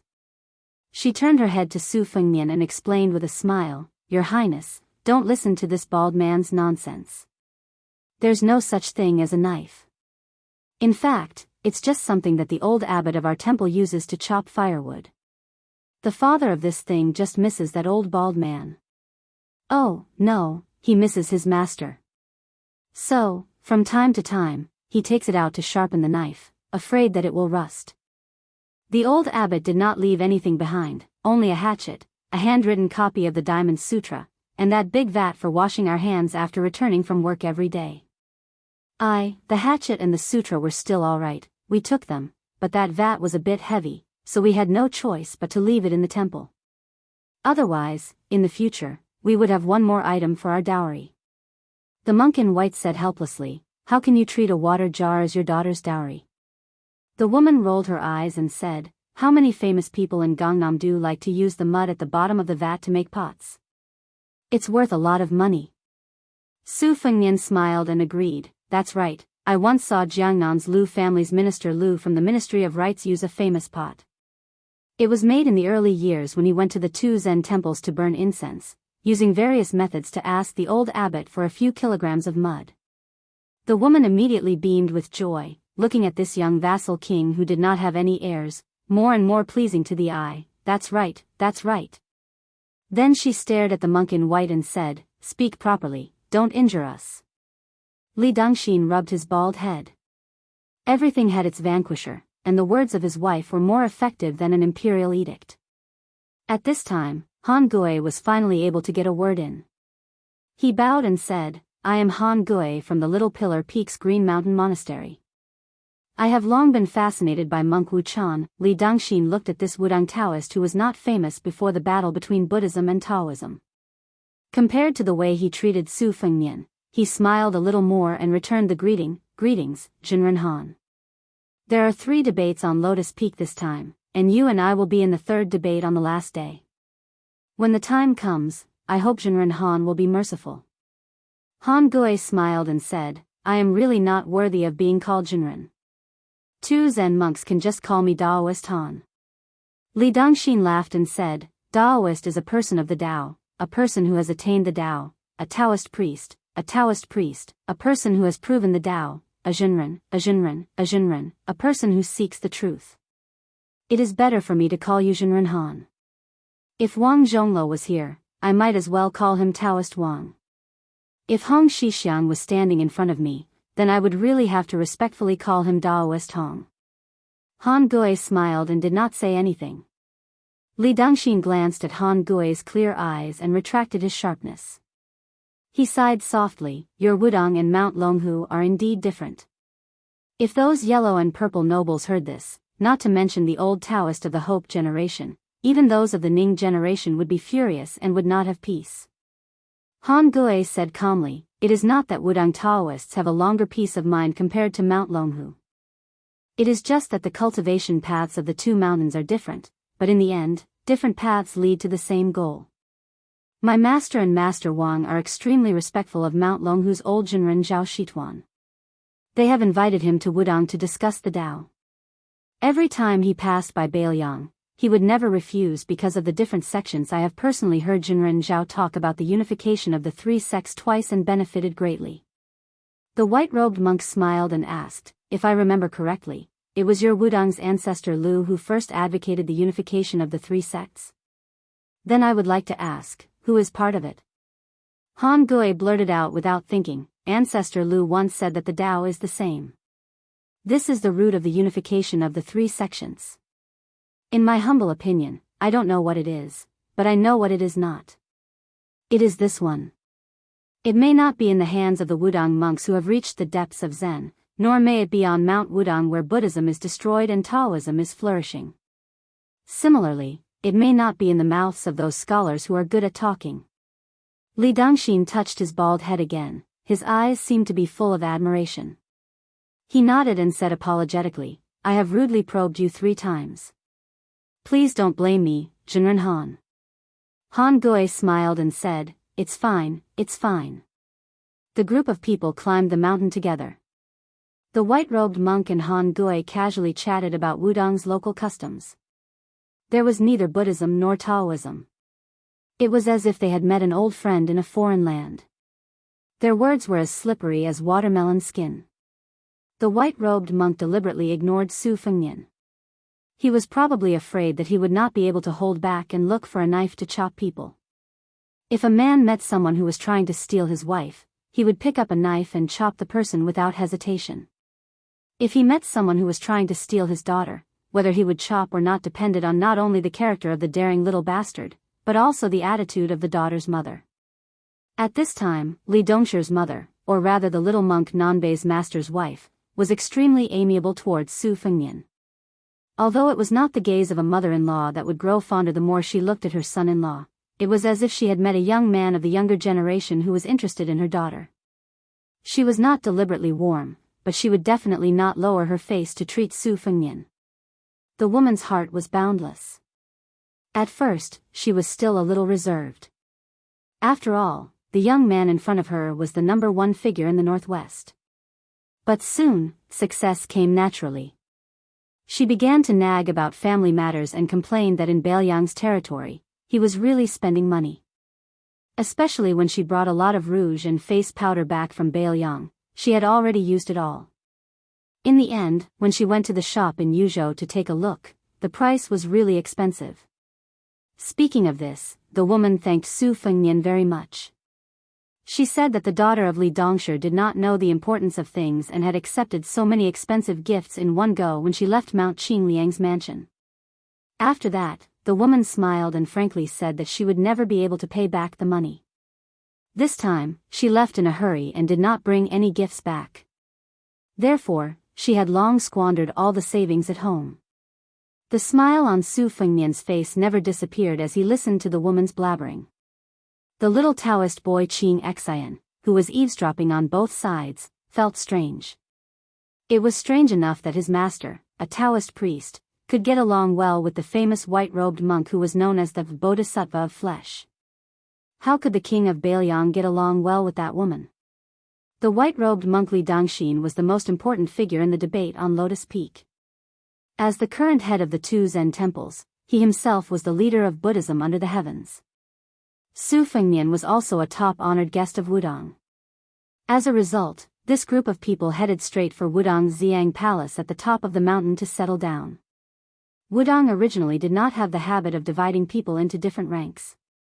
However, very quickly, Wudong Mountain discovered that while they did not pay attention to it, the mountain visitors paid the most attention to it.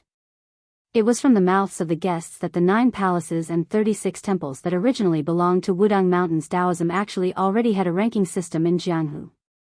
Being able to stay in the 9 palaces was something that could demonstrate one's official status and position in Jianghu the most. If one was able to enter one of the 8 upper temples of the 36 temples to rest, then it was also worth being complacent about. Following the increase in the number of visitors, especially the arrival of the 2 famous families of Jiangnan and Huainan, many of the lower 8 temples that were far from the main peak were also overcrowded, to the extent that they had no choice but to close their doors and decline visitors.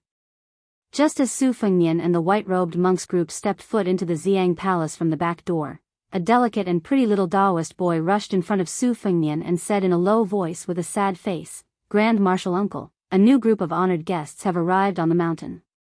The Taoist master personally accompanied them on a tour of our main peak.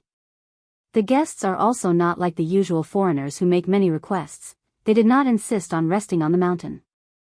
They said that they had already booked rooms at the small town at the foot of the mountain, but the Taoist master personally said that these guests could not be neglected.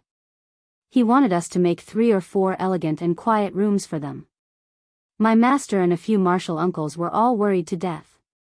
With great difficulty, they were only able to find 2 rooms in the Xiang Palace. Any more than that really could not be done. The Divine Firmament Temple and the Void Temple that are near the top of the mountain are also in a difficult position, saying that even the woodshed has been vacated for the guests to stay in. Then there's no reason for us to let half of the guests stay on the mountain and half leave the mountain, right? Chapter 1525. Su Fengnian had met most of the Taoists from both Qing and Ning generations when he was practicing his blade on the mountain. He had a photographic memory, so he asked with a smile, "Little Taoist Ning He, who are you? Why are you so important?" The little Taoist had accompanied the ox-riding Grand Marshal Uncle to welcome the person in front of him at the mountain gate. Naturally, he knew Su Fengnian's identity. The little Taoist quickly bowed and said, "Your Highness, I heard from Marshal Uncle Qing Feng that he is a student of Shangyin Academy's Mr. Han." Su Fengnian was enlightened. He had received a spy report from Qingsang City in Lu Province. It said that Mr. Han continued his journey west to Mount Lantua, but when he heard that there was going to be a battle between Buddhism and Taoism on Mount Wudong, he sent a few disciples back to Liangzhou and met up with the immortal of wine, Chang Sui, who had gone to Jibei alone. The old man only brought his granddaughter, Han Guoxiu, and a few escorts to continue his journey. Su Fengnian only dared to hope that one of Han Guzi's disciples would stay in Bailiang. It would be best if it was Su Huang, a master of the art of war. If it was the Carefree Sima Can, it would also be good. Su Fengnian felt a little regretful when he heard the news. If only 1 or 2 people came to Mount Wudong, they would most likely be working for Bailiang. But even Chang Sui came, it probably meant that none of them would stay in Bailiang. Su Fengnian sighed in his heart and said with a smile, "Little Taoist Ning He, go and tell your master that this king's room will be given to these guests." This king guessed that it would not be difficult for 2 or 3 people to stay in that room. The little Taoist did not dare to say anything. Han Gui said gently, "Ning He, just do as your highness said. Also, give Xianxia and my room to the guests." Before Han Gui could finish, the little Taoist said loudly, "Grand Marshal Uncle, how can we do that? Little Pillar Peak is more than 10 miles away from Green Mountain Monastery and Lotus Peak. Every time Xianxia Martial Uncle Qing Xian comes to Lotus Flower Peak to play with us. No, she comes to Lotus Flower Peak to help Martial Granduncle borrow books. She's always exhausted. The voice of the little Daoist of the Ning generation became softer and softer as he spoke. Han Gui's disciple, Qing Xian, wished she could dig a hole and hide in it. She was done for. When she returned to the Green Mountain Monastery, she would be punished to copy the classics 10 times. The white-robed monk turned to his wife and clicked his tongue. Look at the juniors on the mountain. They're all siding with their elders. Those little baldies who play with the stupid Nanbei all want to eat and drink in our house all day long. The woman smiled and said, "You're wrong. They're clearly targeting our daughter. Usually, the little monks I see on the way to the temple are very sloppy, but every time they come to our house, which one of them doesn't wear clean monk robes that have just been washed?" The white-robed monk flew into a rage. Is there such a thing? The woman rolled her eyes and said, "You just found out?" The white-robed monk said angrily, "Those little baldies are asking for a beating. And the stupid Nanbei is even more stupid. If this isn't inviting a wolf into the house, then what is?" The woman said unhappily, beat them until they have an epiphany. It's better that you don't have to be the abbot who doesn't take money but only gives out money." In the end, Han Gui and the little Daoist went to stay with the Qing generation disciple of the Zhenluzhenren Qinyao. And Su Fengnian went to the thatched hut at the elephant pond halfway up the mountain where he used to practice his blade. Before going down the mountain, Su Fengnian first sent the white-robed monk to the room where he stayed. Han Gui took the lead and left. At this time, everyone on Mount Wudong was extremely busy. Other than being responsible for bringing Su Fengnian to the Xiang Palace, Han Gui actually had a lot of work to do. In fact, the Daoists of all generations on the mountain knew that Han Gui was going to take on a big responsibility in the future. After all, even the old chief Wang Zhonglo said that Han Gui's Taoist heart was the most stable. Even Hong Shixiang half-jokingly said that there were many small pillars of osmanthus trees on the mountain, which was most suitable for Han Gui, who had the word osmanthus in his name to cultivate and comprehend Taoism. And the two most senior Zhenren Qinyao and Yu Xingrui of Mount Wudong today also valued Han Gui, a junior who stood aloof from worldly affairs. Su Fengnian sent him to the doorstep. After the white-robed monk pushed the door open, he suddenly turned around and asked, "Have you met my senior uncle?" Su Fengnian was stunned for a moment before he realized that he was talking about the chicken soup monk at the foot of the Little Rotten Tua mountain in the western region. The old monk was the senior brother of the dragon tree holy monk.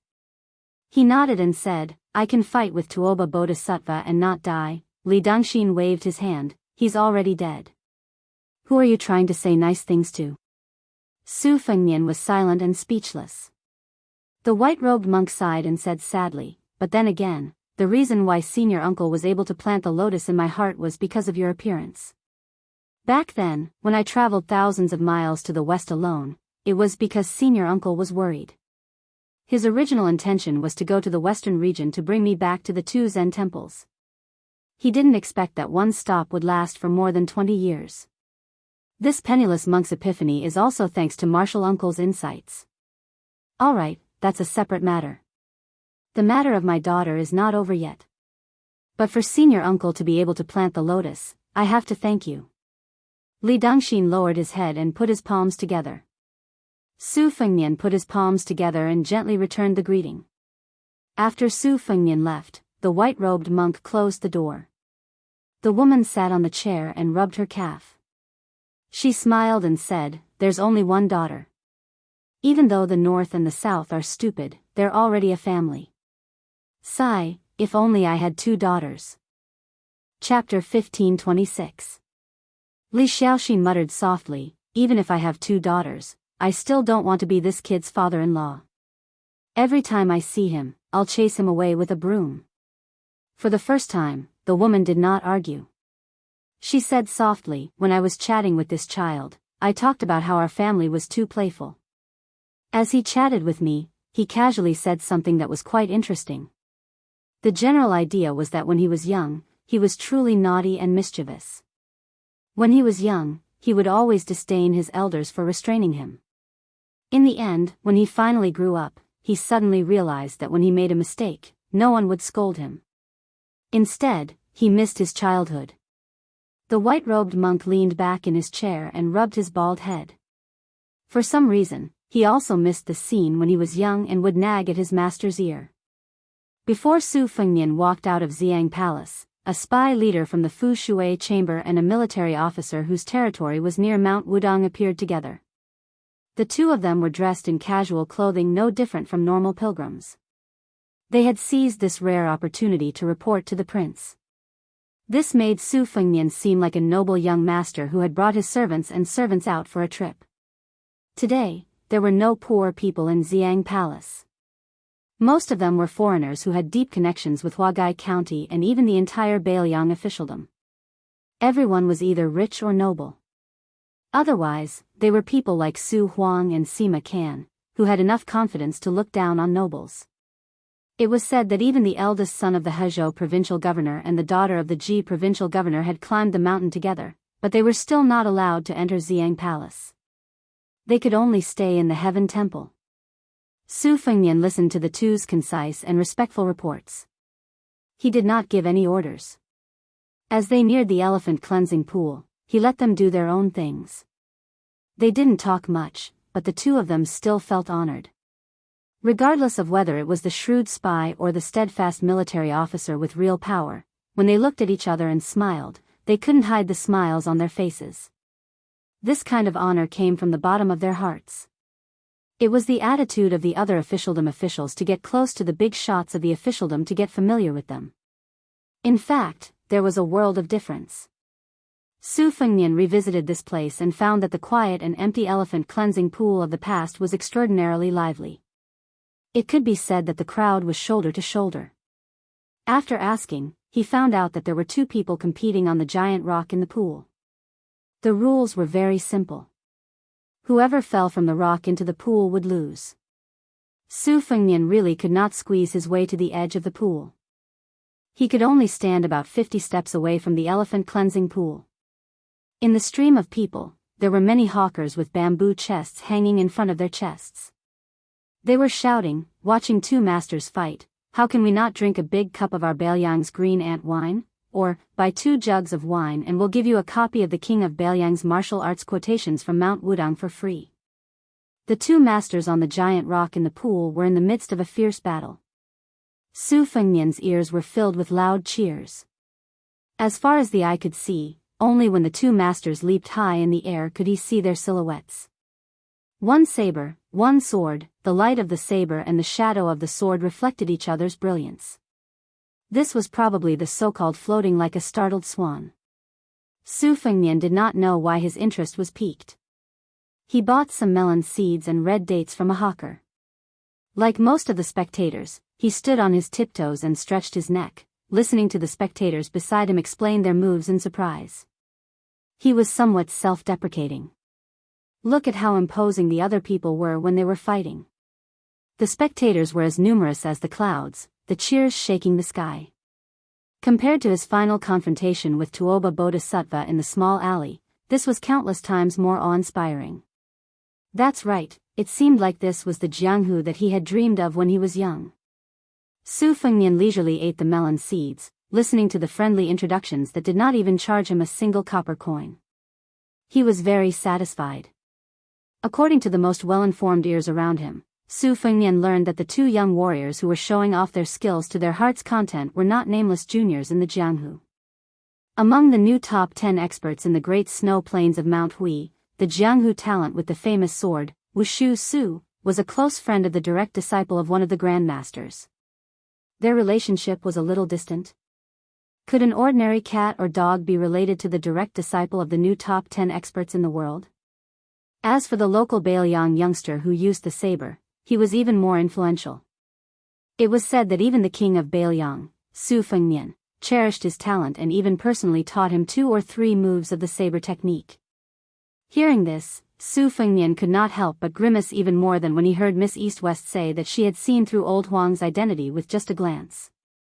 Just as Su Fengnian was feeling a little depressed, the crowd was forcibly pushed aside. Su Fengnian turned his head to look and saw two men walking side by side. Both of them looked solemn. One of them was holding a long sword, the other had his hands behind his back. It seemed like they were about to participate in a peak battle for the title of top 10 experts in the world. Su Fengnian could only follow the crowd around him and make way for the two experts. It turned out that after the battle between the two young warriors on the giant rock had ended, it was the turn of these two Jianghu heroes who were more important in the Jianghu to compete on the stage. One of them was known as the Jiangnan Plum Rain Sword, while the other was known as the Central Plains Divine Dragon. Just listen, with such a respectable nickname, how could they not be heroes? While Su Fengnian made way for the two heroes, he thought to himself that he did not seem to have any good nicknames. It was a little unreasonable. Back then, when the four of them wandered the Jianghu in poor conditions, not to mention the heroine Li East-West who gave herself a string of nicknames, the other two all had. Su Fengnian sighed and ate melon seeds. Not only was he depressed at the moment, but his crotch was also depressed. Chapter 1527. Su Fengnian suddenly turned around and saw a group of familiar faces: Su Huang with his beautiful beard, Sima Qin who always had a bright smile on his face, Lu Duanmao with his evil-looking face, Jean Baosher with a cold expression, and an unfamiliar middle-aged man who reeked of alcohol and carried a long sword. He should be the famous wine immortal, Chang Sui. Su Huang laughed in a low voice and said, "I met Daoist Han in Purple Sun Palace, and heard that your highness has come to the mountain. So, I have to find your highness and thank you." What was supposed to be a harmonious and courteous conversation was completely destroyed by Chang Sui's arm around Su Fengnian's shoulder. After all, this fellow had directly put his arm around Su Fengnian's shoulder and said in a loud and careless manner, "I've made a trip to North Ji, and only then did I know that not only are the infantry under Yan Wenluan's command the best in the world, even the cavalry of Yuzhou is not something that the cavalry of Li Yangbia can compare with. Originally, I thought that Mr. would not let go of his old face, so I could find an excuse, saying that I was not acclimatized to Beiliang and had to rest for 3 to 4 years. But, I did not expect that Mr. would be so generous this time, even throwing Su Huang and the others to Beiliang. So, it is just nice, as we can still be together. But, I tried so hard, but it backfired. After we bid farewell in Ji Bay, it should be the last time I see Mr. in this life. If I had known this would happen, I would have followed him to Qingsang City in Lu Province. Su Fengnian, we are going to follow you in the future. Why don't we take this opportunity to discuss something and ask for the position of general for Su Huang? Let me put it bluntly first, a position with an unknown title is not going to work. Even if you can't be a general with real power in the border of Liang Province, you can still do it in Lu Province and Yuzhou. With my junior brother Su's full of military strategies, it is more than enough for him to lead an army of 10,000 men.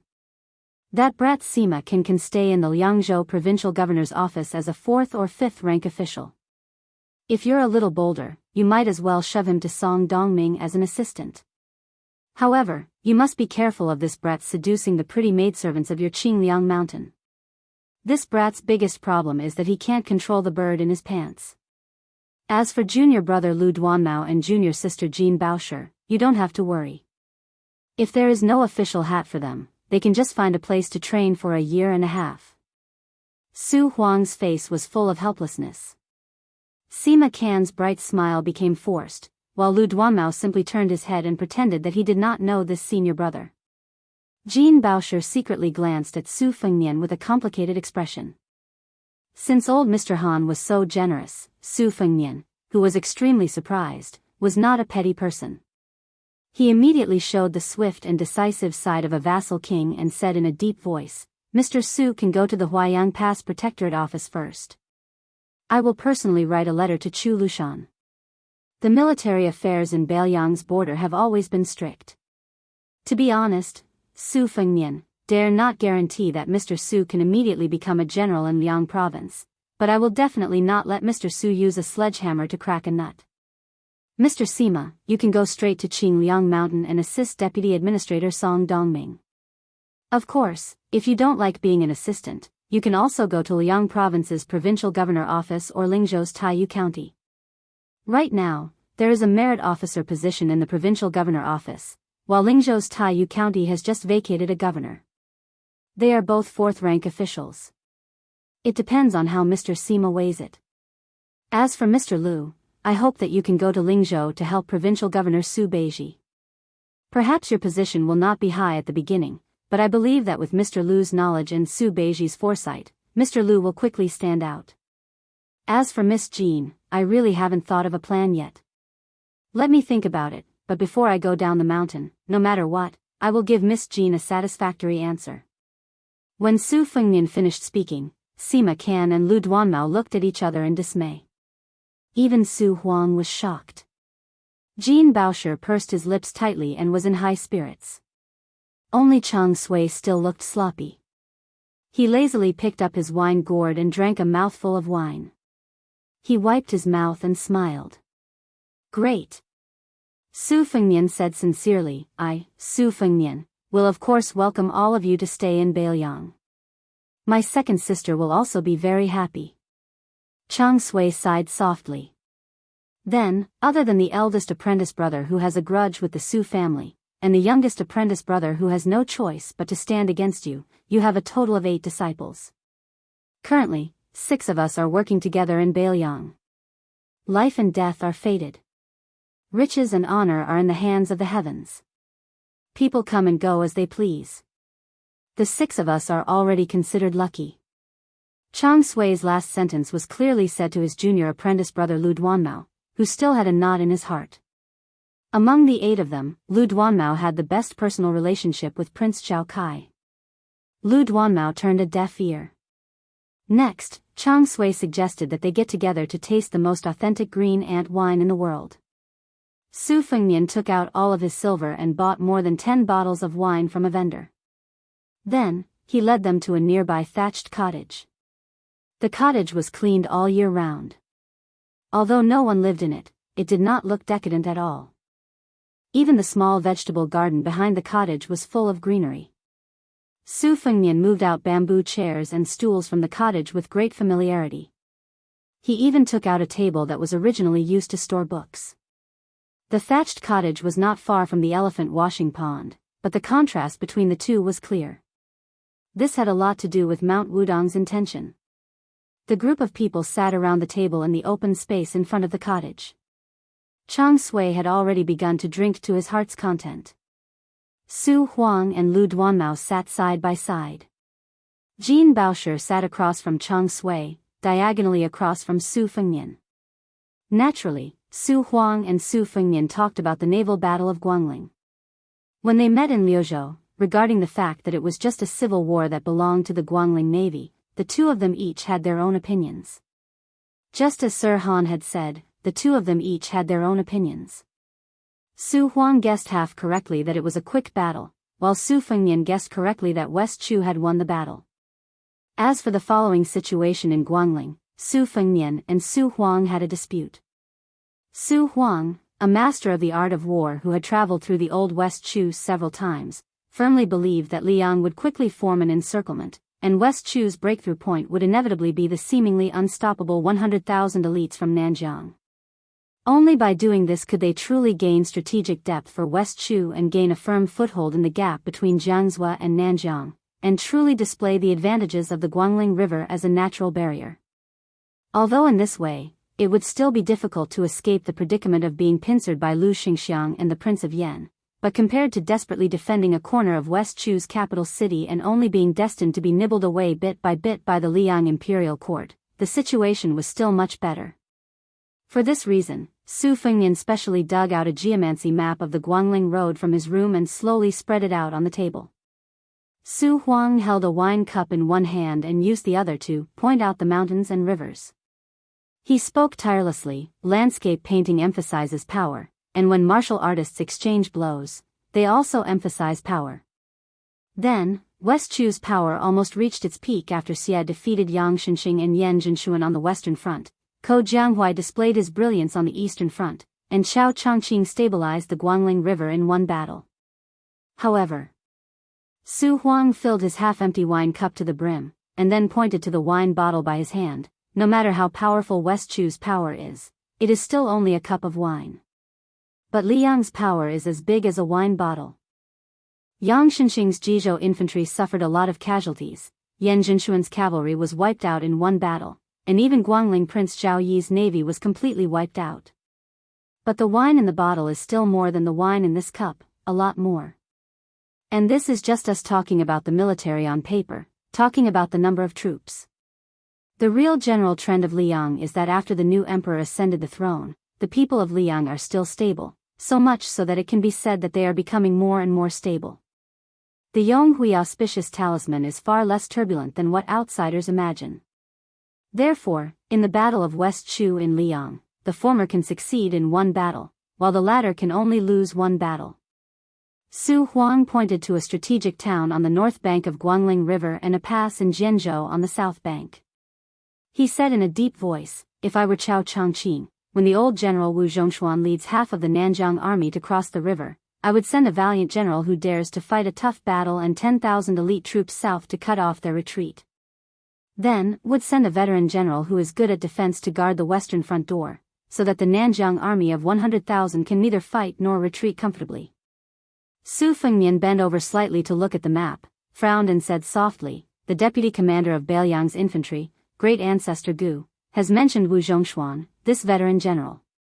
He thinks that this person's command of the army is far above Yang Shenxing and Yan Jinshuan. He also has many valiant generals under his command. Wu Zhongshuan will definitely keep an eye on his rear if he has to travel a long distance to fight in a foreign land."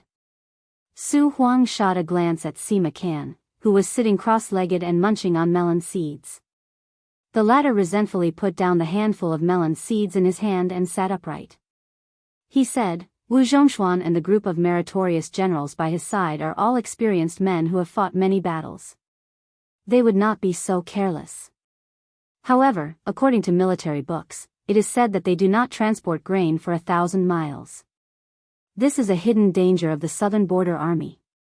More importantly, it is a fatal flaw that is not something that Wu Zhongshuan and the others can solve. That is, no matter how hot-blooded and passionate the battle on the battlefield is, it has always been a silent ripple of the battle in the imperial court. Since the late emperor of Liang, no one has trusted the prince of Yanqi, Zhao Bing. The current emperor is no exception. Isn't it using northern Mang to cut down the 300,000 cavalry of northern Liang's territory, and using western Chu to cut down the 200,000 ferocious troops of southern border's territory? If Wu Zhongshuan easily took West Chu, wouldn't the officials of Great Peace City be afraid of the 100 to 200,000 southern barbarians? If they had nothing to do, they would run right under their noses to show off their might?" Chapter 1528.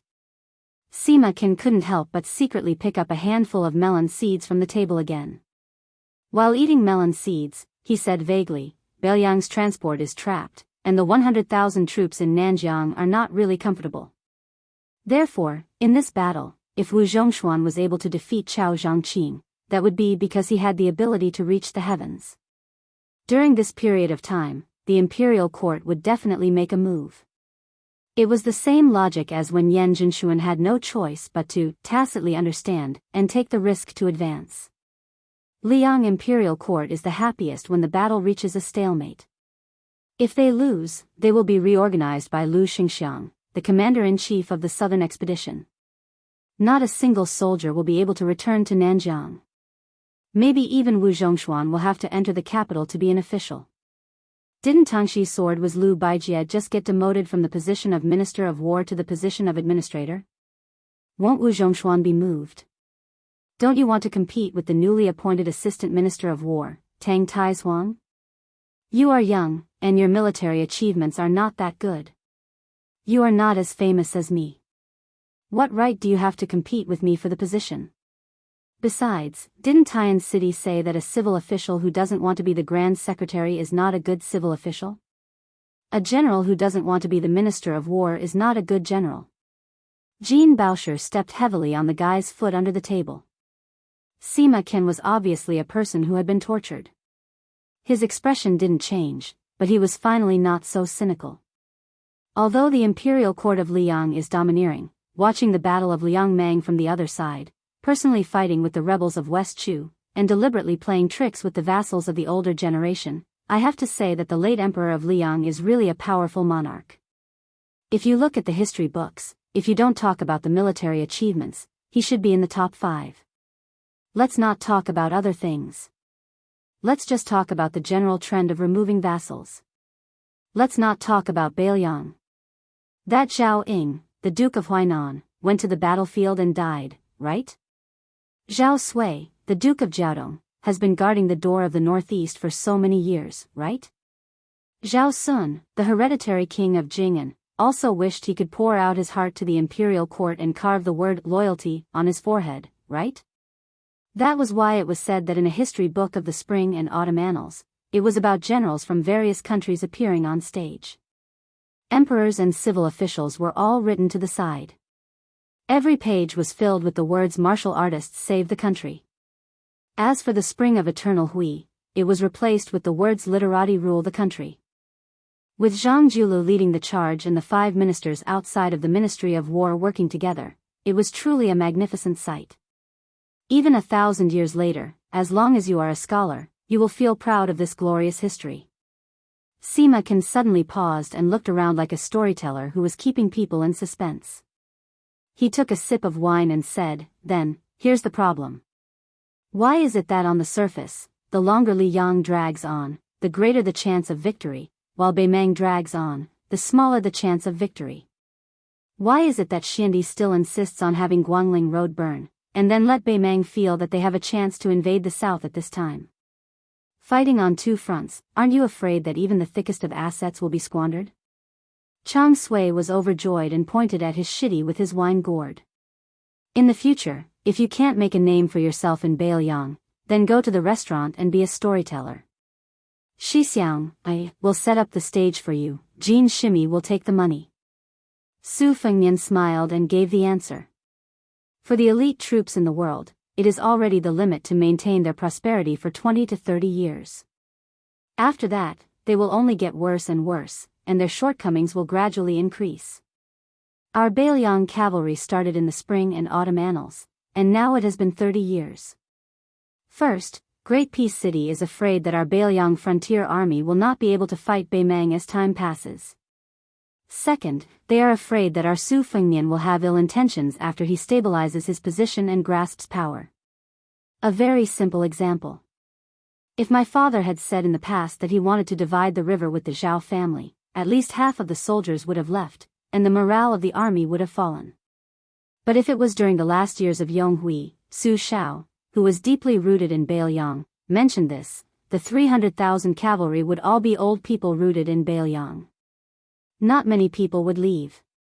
When our Su Fengnian truly holds power for 4 to 5 years, and has all the generals of the border army in his hands, Bailiang, who has never had a good impression of Great Peace City, will not point their spear at Liang. It will be normal in the eyes of Jing for them to establish their own country on the northwest border, right? Chang Sui laughed and said, "That's human nature." Sima Can asked with a smile, "Wang Yi, have you really not thought about this?" Su Fengnian shook his head, not saying anything. Chang Sui finally opened his mouth to talk about serious matters. With hazy drunken eyes, he said, "When it comes to the various armies in the world, there are actually not many that can be called heroic. My old foundation is the Southern Ji infantry of the Northern Han Imperial Guard, which has already been ruined by Yang Xinxing. Yan Jinshuan's cavalry was originally one of the best elite cavalry in Liang. Unfortunately, the old general died a sullen death and did not die in battle. Now, the number of soldiers left can be counted on one hand. The newly appointed administrator of Huainan, Kai Nan, has expanded from 60,000 to 80,000, and her military strength has decreased by quite a bit. The Minister of War, Tang Taizuang, has single-handedly trained the elite cavalry of Liaodong's Duo Yan, which is extraordinary. The Blackwater cavalry of the vassal prince of Liaoxi, Zhao Sui, is also not bad. Wu Zhongshuan's great armor of the southern frontier is said to be able to compete with Yan Wenluan's Yuzhou infantry. The king of Yan, Zhao Bing, personally leads the 40,000 Wufeng army. As for the navy, the Guangling navy has been split into 2, so there is no need to mention it. The Qingzhou navy has long been corrupted by the officials of the Green Party. If they can fight with words, they will probably be invincible. No matter how you look at it, only your northern Liang border army has been able to maintain its sharpness for a full 30 years. Chang Sui stood up and said slowly, in the Central Plains, relying on natural barriers and cities will definitely not be able to stop Bei Mang's iron hooves. Therefore, I want to stand here in the only Beiliang frontier army that can withstand the disadvantage of numbers and not take a step back. I want to use my meager strength to block for the Central Plains. Chang Sui raised his head and drank half of the gourd of wine. At the mouth of the gourd in Yuzhou, there are 2 cities and hundreds of fortresses. When Bei Mang's hooves advance, it will only be after the Beiliang's defenders are all dead. Chang Sui muttered to himself, before I personally went to the border, I always felt that it was grand and majestic when I wrote poems after getting drunk. Only now do I know that the true border of 100 battles is not at all as heroic as the scholars imagined. Chapter 1529. Chang Sui said loudly, why write poems for the dead? It's better to die here and leave your last words. Sima Can said softly, second martial brother is really drunk. Su Huang suddenly stood up and raised a cup of wine. He looked at Su Fengnian and said, to gourd mouth of Yuzhou. To tiger head city of Liangzhou. To Qingsang city of Liuzhou. A toast to the prince. Sima Can, Lu Duanmao, and Jean Baosher also stood up and raised their cups. Su Fengnian stood up and said softly, I don't deserve this toast. You can all drink a toast to the Beiliang who has lived up to his name for the Central Plains for 20 years. In the end, Sima Can was so drunk that he had to look for a cup under the table. Chang Sui also sang at the top of his voice, but he was humming in the dialect of his hometown that no one could understand. Su Huang also couldn't escape this calamity. This beautiful bearded man, who valued elegance the most, drank until his beard was covered in wine. Even Jean Baosher, who drank the least, drank until his cheeks turned red. This made Su Fengnian, who drank the most but was still sober, feel a little embarrassed. One time, when he pulled Sima Can out from under the table, he looked up and saw the woman with smiling eyes. Su Fengnian blushed and said, I'm the only one who isn't drunk. It's a bit of a bummer. The drunk Su Xiao squinted his eyes and smiled. He was already tongue-tied. I heard from the teacher that before the great general was conferred the title of prince, you came to the capital to confer a reward. After the court was dismissed, you knocked on the hat of a big shot from the Ministry of War and said that I, Su Xiao, only had 600 to 700 men. In your eyes, I'm not even worth a fart. When I have 6,000 to 7,000 men in my hands, whether I can see you or not depends on your mood. When I have 60,000 to 70,000 men in my hands, you call me brother on the surface, but behind my back, you still call me a stupid old ruffian. In the end, I accidentally gained control of 200,000 to 300,000 soldiers and destroyed 6 countries. I even killed 4 emperors. What do you think? Today, I will call you elder brother, but do you dare to accept? Great general, oh great general, as a martial artist of the younger generation, Su Huang, also hope to be able to gallop on the battlefield like you, and settle my grudges as I please. Su Fengnian saw the questioning gaze from the Treasury Department and said helplessly in a low voice, this is just a rumor spread by the officials of Liang. There's no such thing. If there really was such a thing, Su Xiao would have bragged to me hundreds of times. Chang Sui also went crazy from the alcohol. The great general is indeed formidable, but how could Li Yishan, who relied on the scholar's strength to assist the great general, ultimately helping Northern Liang fight Northern Meng alone, be inferior in the slightest? It's a pity that Li Yishan is already dead. Otherwise, I, Chang Sui, would be willing to become his errand boy. It's a pleasure to be able to chat with him. Lu Duanmao looked around in a daze. The wine in the cup in his hand had already spilled, but he was still muttering to himself, where's the wine cup? Where's the wine cup? Sima Can slammed the table and replied, isn't the cup on the ground? I saw it under the table just now. The half-drunk Treasury Department reached out to touch his forehead.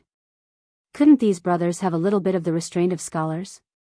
It was fine when they were in Shangyin Academy, but why were they so unrestrained in Beiliang, a place they were unfamiliar with? Su Fengnian smiled and said, it seems that our Beiliang's green ant wine is still the best. At dusk, in the end, Chang Sui and the others still didn't let Su Fengnian send them up the mountain. They supported each other as they staggered towards Xiang Palace. However, Chang Sui didn't forget to shamelessly ask for the northern cold saber from Su Fengnian. Jean Baosher laughed and said, "Senior apprentice brother definitely isn't drunk. Otherwise, every time he gets drunk, he would give people things.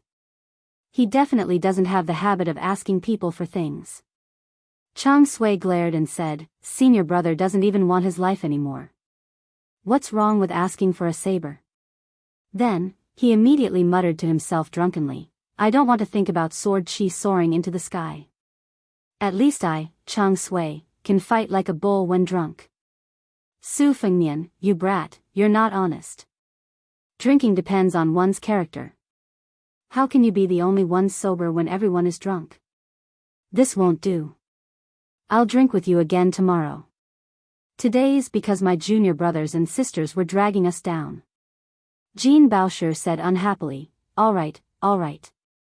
We'll talk about it tomorrow when you can get the money from Mount Wudong." Su Fengnian smiled and said, "Then I won't see you off." Jean Baosher nodded and said apologetically, "Sorry about that. Senior brother and the others are usually not like that." Su Fengnian shook his head and said, "People with temperament are the easiest to deal with. Beiliang's environment is only suitable for people like that." For some reason, Jean Baosher slowed down his footsteps and turned to ask, "Is it really like the rumors at the border? That Dong Zhuo of Beimang ordered Qi Manor, Sword Manor, and Yu Manor to set up the three great formations, chessboard, sword circle, and sitting stance? He even ordered the 100 over Kunlun slaves of Mount Bubang to control the ballista with power equivalent to a celestial sword. He even used the talisman formation, one-line sky, of Daoist sect and the Dunhuang flying apsaras of the princess's tomb, just to stop you from breaking the formation and advancing 200 steps." Su Fengnian smiled and said, "After hearing what you said, I realized that it sounded very impressive. But actually, when I was breaking through the formation, I didn't think much of it. Moreover, I had dozens of Wu family swordsmen behind me to protect me." Jean Baosher whispered, "I see." Su Fengnian smiled and didn't say anything. The woman turned around gently and said with a light voice, "Look at yourself, look at your family, look at your hometown, look at your country, and look at the world. Look at everything one by one, leisurely and carefree." Su Fengnian frowned and fell into deep thought. As dusk approached, Su Fengnian returned to the front of the straw hut and cleaned up the mess. He moved the tables and chairs back into the house and then went to the back of the house to look at the vegetable garden. After squatting in front of the house for a while, he returned to the house and lit an oil lamp. He casually picked a martial arts manual that he had taken from the armory back then and slowly flipped through it. Late at night, Su Fengnian put down the book and walked out of the house. In the eyes of Tantai Pingjing and the other Qi refinement warriors, Great Peace City was rich with the aura of the king. Xiangfan City was eerie with the aura of ghosts. Gangnam-do was elegant and bleak. Beiliang men couldn't compose frontier poems. Beiliang women also didn't have such grievances. Death was death. Su Fengnian looked up at the night sky. A general success was built on 10,000 corpses. What Su Shao owed to Chun Xiu, I'll repay. Su Shao spent his entire life in the military. As a general, he could only kill people. There was no right or wrong. But no matter how many people he killed in the Central Plains, I, as his son, had to save that many people. And what I, Su Fengnian, owe the 300,000 cavalrymen and Beiliang citizens, I might not be able to repay in this lifetime. Chapter 1530. A huge fleet of carriages entered Beiliang's Yuzhou from Huainan's river prefecture and headed straight for Wudong Mountain. The fleet was escorted by the imperial guards who had dazzling golden threads wrapped around their scabbards. There were also nearly 20 inner palace experts who had copper-embroidered fish pouches around their waists. Behind this group of carriages, there was another group of luxurious carriages following far behind. The coachmen driving the carriages were, without exception, top-notch martial artists with long Qi auras. It was the time when Liang destroyed Buddhism and promoted Taoism. In the north and south of the Yangtze River, there were new Daoist temples rising from the ground in all the geographical centers and spiritual mountains. The sound of immortal music resounded throughout the Central Plains. Among them, Xingyang Temple in Great Peace City was built like a forbidden palace. There were statues of the 5 emperors, including ancestor Taizong of Liang. They were placed on both sides of the statues of the Daoist saints according to the ancient order of Lijiao and Mu. They took the materials from the iridescent cloud pavilion of the imperial palace and used them to build the gate of Xingyang Temple. They broke the inner palace's sweet spring hall and used it to build the hall of Laojun. The projection wall of the temple was painted with a grand system of 36 heavenly caves and 72 blessed lands of Taoism. For a time, Xingyang Temple became the head of all the Daoist temples in the world. The head of the temple, Wu Lingsu, was the Daoist who personally sealed the gate of the 2 Zen temples. She was now worthy of being the head of the northern Daoist temple. Therefore, there was a saying in the world, Xingyang Temple in the capital, ancestral court in the north and south. Just when everyone knew that the white-robed monks of the 2 Zen temples were going to debate with the Daoist priests of Wudang on Lotus Peak, there was another news that the Yue minister who was like the sun in the sky in Great Peace City was going to rush to Beiliang's Wudang Mountain as the head of the imperial court with an imperial edict in his hand. He was going to confer the title of Wudang's supreme leader, Huang Manshan, as a void-pierce master. A middle-aged Daoist with an otherworldly aura was sitting in the carriage.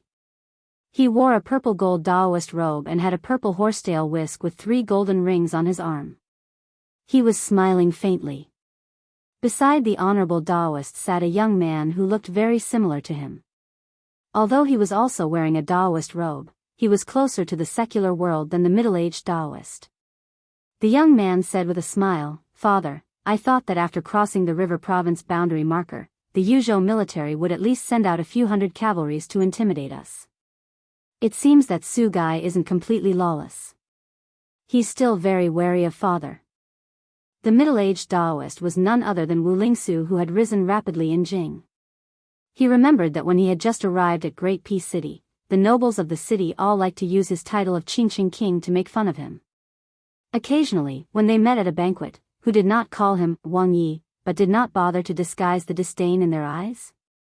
Fortunately, the bitter days were over very quickly. He had failed to live up to expectations at Mount Longhu and was repeatedly tormented by the young man surnamed Su. A certain mysterious Daoist who lived in seclusion at Mount Longhu had died and his Dao had vanished. This even angered the previous emperor and the new emperor. In addition, Li Yang was an irresistible trend. Finally, Wu Lingsu was able to transform into a dragon as soon as he encountered the wind and cloud. He forcefully stepped on Mount Longhu and the 2 Zen temples to reach the peak of power. Among all this, his wife in name had secretly taught him. Although the two had not actually been husband and wife, even though Wu Lingsu had become the head of Taoism in the northern lands, he still held her in awe. Wu Lingsu glanced at his only son, Wu Shizhen, and felt somewhat dissatisfied. He, the official prefect of Chongxian of the court, had gone to Mount Wudang to issue an imperial edict. What was this brat pulling in a bunch of Great Peace City wastrels to follow behind him? That first young master Wang Yuan ran. His old man Wang Xiongui had already been pushed from the position of Minister of Revenue to the position of Administrator of the Guangling Path. First my ass. If it wasn't for the fact that Tantanon still remembered the incense from the spring of Yonghui, with Wang Yuanran's shrewdness and ability, he would have long been eaten to the bone. There were also the other 3 young masters of Jing. Which one of them had any real weight? That pervert surnamed Yan at least had the famous general grandfather Yan Zhenchuan. Even if Great Peace City did not give face to the monk, they would still give face to the Buddha. They would more or less not bicker with this brat. But that little fatty called Song Tianbao, none of his ancestors had ever been an official or studied. He just relied on his father's wealth to spend money in Jing. Every day, he was a sucker for other people. He was just a silly little fool. Could this kind of rootless wealth last long? It was just 100 zhang tall building built on sand. When the wind blew, it could collapse at will. Wu Lingsu said earnestly, "Shizhen, in my opinion, the sons of the aristocratic families in the capital are also divided into 3, 6, and 9 ranks. For example, although Wang Yuanran's father, Wang Xiongui, was demoted from a first-class official to the most dangerous position, the administrator, in the future, the 6 ministries will serve outside the capital for a few years before returning to the capital. As the only remaining pillar of Jianghu, it is a good thing that one person cannot support the situation. Wang Xiongui may have a chance to make a comeback. Wang Yuanran also has Tantanon to take care of him. Father will not oppose you getting to know him. But compared to the eldest son of Yin Maochun, Yin Changgang, and the only son of the Assistant Minister of Justice, Han Lin, Han Xingyan, Wang Yuanran is much worse. He can't even compare to Fan Zhongho, Li Jifu, and Gao Tingshu. As for that Yan family brat who doesn't amount to anything, his family is just like a half-dead person hanging on by a breath. That is why you. Let's talk about Zhao Wenwei, Yin Changgang, and Han Xingyan. These 3 people's fathers were all Grand Secretary Zhang's favorite students, and then they had the foresight to part ways a long time ago. The father's generation has a good official reputation, the younger generation's reputation isn't bad either. Even if I try to stick hot face to cold buttocks, they might not necessarily agree. Even if I thicken my skin and enter their homes, I still won't be able to become their close friend or confidant. Rather than this type of futile effort, I might as well spend a bit more effort on people like Wang Yuanran. Wu Lingsu sighed and said, small matters, it is hard to accomplish great things. Wu Shizhen said with a bitter face, I actually want to get close to that Qin Shaobao, but he doesn't even give you, father, face, so why would he pay me any attention? Wu Lingsu reached out a hand to stroke the horsetail whisk's vermilion silk, saying softly, us father and son's foundation is still a bit shallow. Wu Shizhen leaned over to this new leader of Northern Taoism, saying with a low voice, Father, if we can take advantage of this opportunity to trample on that surnamed Su and return to the capital, Father's position in His Majesty's heart will definitely rise a step further. Taking a step back, I can find an opportunity to secretly push Wang Yuanran and the other hotheads out to make a feud with Bailiang. Once they return to the capital and make a ruckus, the Su family's reputation in the capital will be completely ruined. Wu Lingsu was hesitant. That person even dares to refuse an imperial edict, and this is also his territory. How can Wang Yuanran and the others shake him in the slightest? As for the curses of Great Peace City's officialdom, the Su family father and son have never paid them any attention. Be careful not to smash your own foot with a rock. Bailiang's whisk-water room spies can fight with Liang's Zhao Go for many years without being at a disadvantage. They cannot be underestimated. Wang Yuanran and the others can't accomplish anything. I don't think they will succeed. Wu Shizhen said with a smile, I don't expect that Su person to be hurt. It's also good to disgust him. Wu Shizhen remembered the scene of him being humiliated by that peer at Mount Qingcheng. His tone was dark as he said, even if Su person has some information that he can use against him, would he really dare to kill over such a small matter? Wu Lingsu suddenly asked, in the group behind us, the one surnamed Lu, the son of the county chief of Hezhou, said that he used a scabbard to hit Su person in the past. Is that true? Wu Shizhen said with schadenfreude, it's most likely true. According to what Lu Qingfeng said, Su Fengnian was traveling the Jianghu with an old servant. They passed by Hezhou and had a conflict on the street. In the end, he used the scabbard of a cold blade to smash Su Fengnian's forehead. That guy also said that Su Fengnian threatened to bring 10,000 Bailiang cavalry to raise Hezhou. So Lu Qingfeng asked him who he was, and Su Fengnian asked him back, Su Shao is my father. Who do you think I am? Lu Qingfeng, of course, did not believe him. After hitting Su Fengnian with the scabbard, he simply pulled out his blade and chased after him for half a street. Last year, I heard from the storytellers in the restaurants in the county that Su Fengnian was His Royal Highness. He really did travel the Jianghu with an old servant, by long. He was scared to death. Especially when Su Fengnian refused to accept the imperial edict and sent the Yuzhou cavalry to invade Hezhou. Not only Lu Qingfeng, but also his father and his whole family ran out of the city. Afterwards, when they saw that the Yuzhou cavalry had no intention of invading Hezhou, they returned to the county with fear. Wu Lingsu also found it interesting and said with a smile, but later, wasn't there an incident where 10,000 Yuzhou cavalry entered Jizhou? They had to pass through Hezhou. Wuxia Xianxia laughed so hard that tears almost came out of his eyes. So the family resumed their old business and ran away at night. Fortunately, the Yuzhou cavalry returned through Huluku, so Lu Qingfeng's father did not resign and moved to Jiangnan.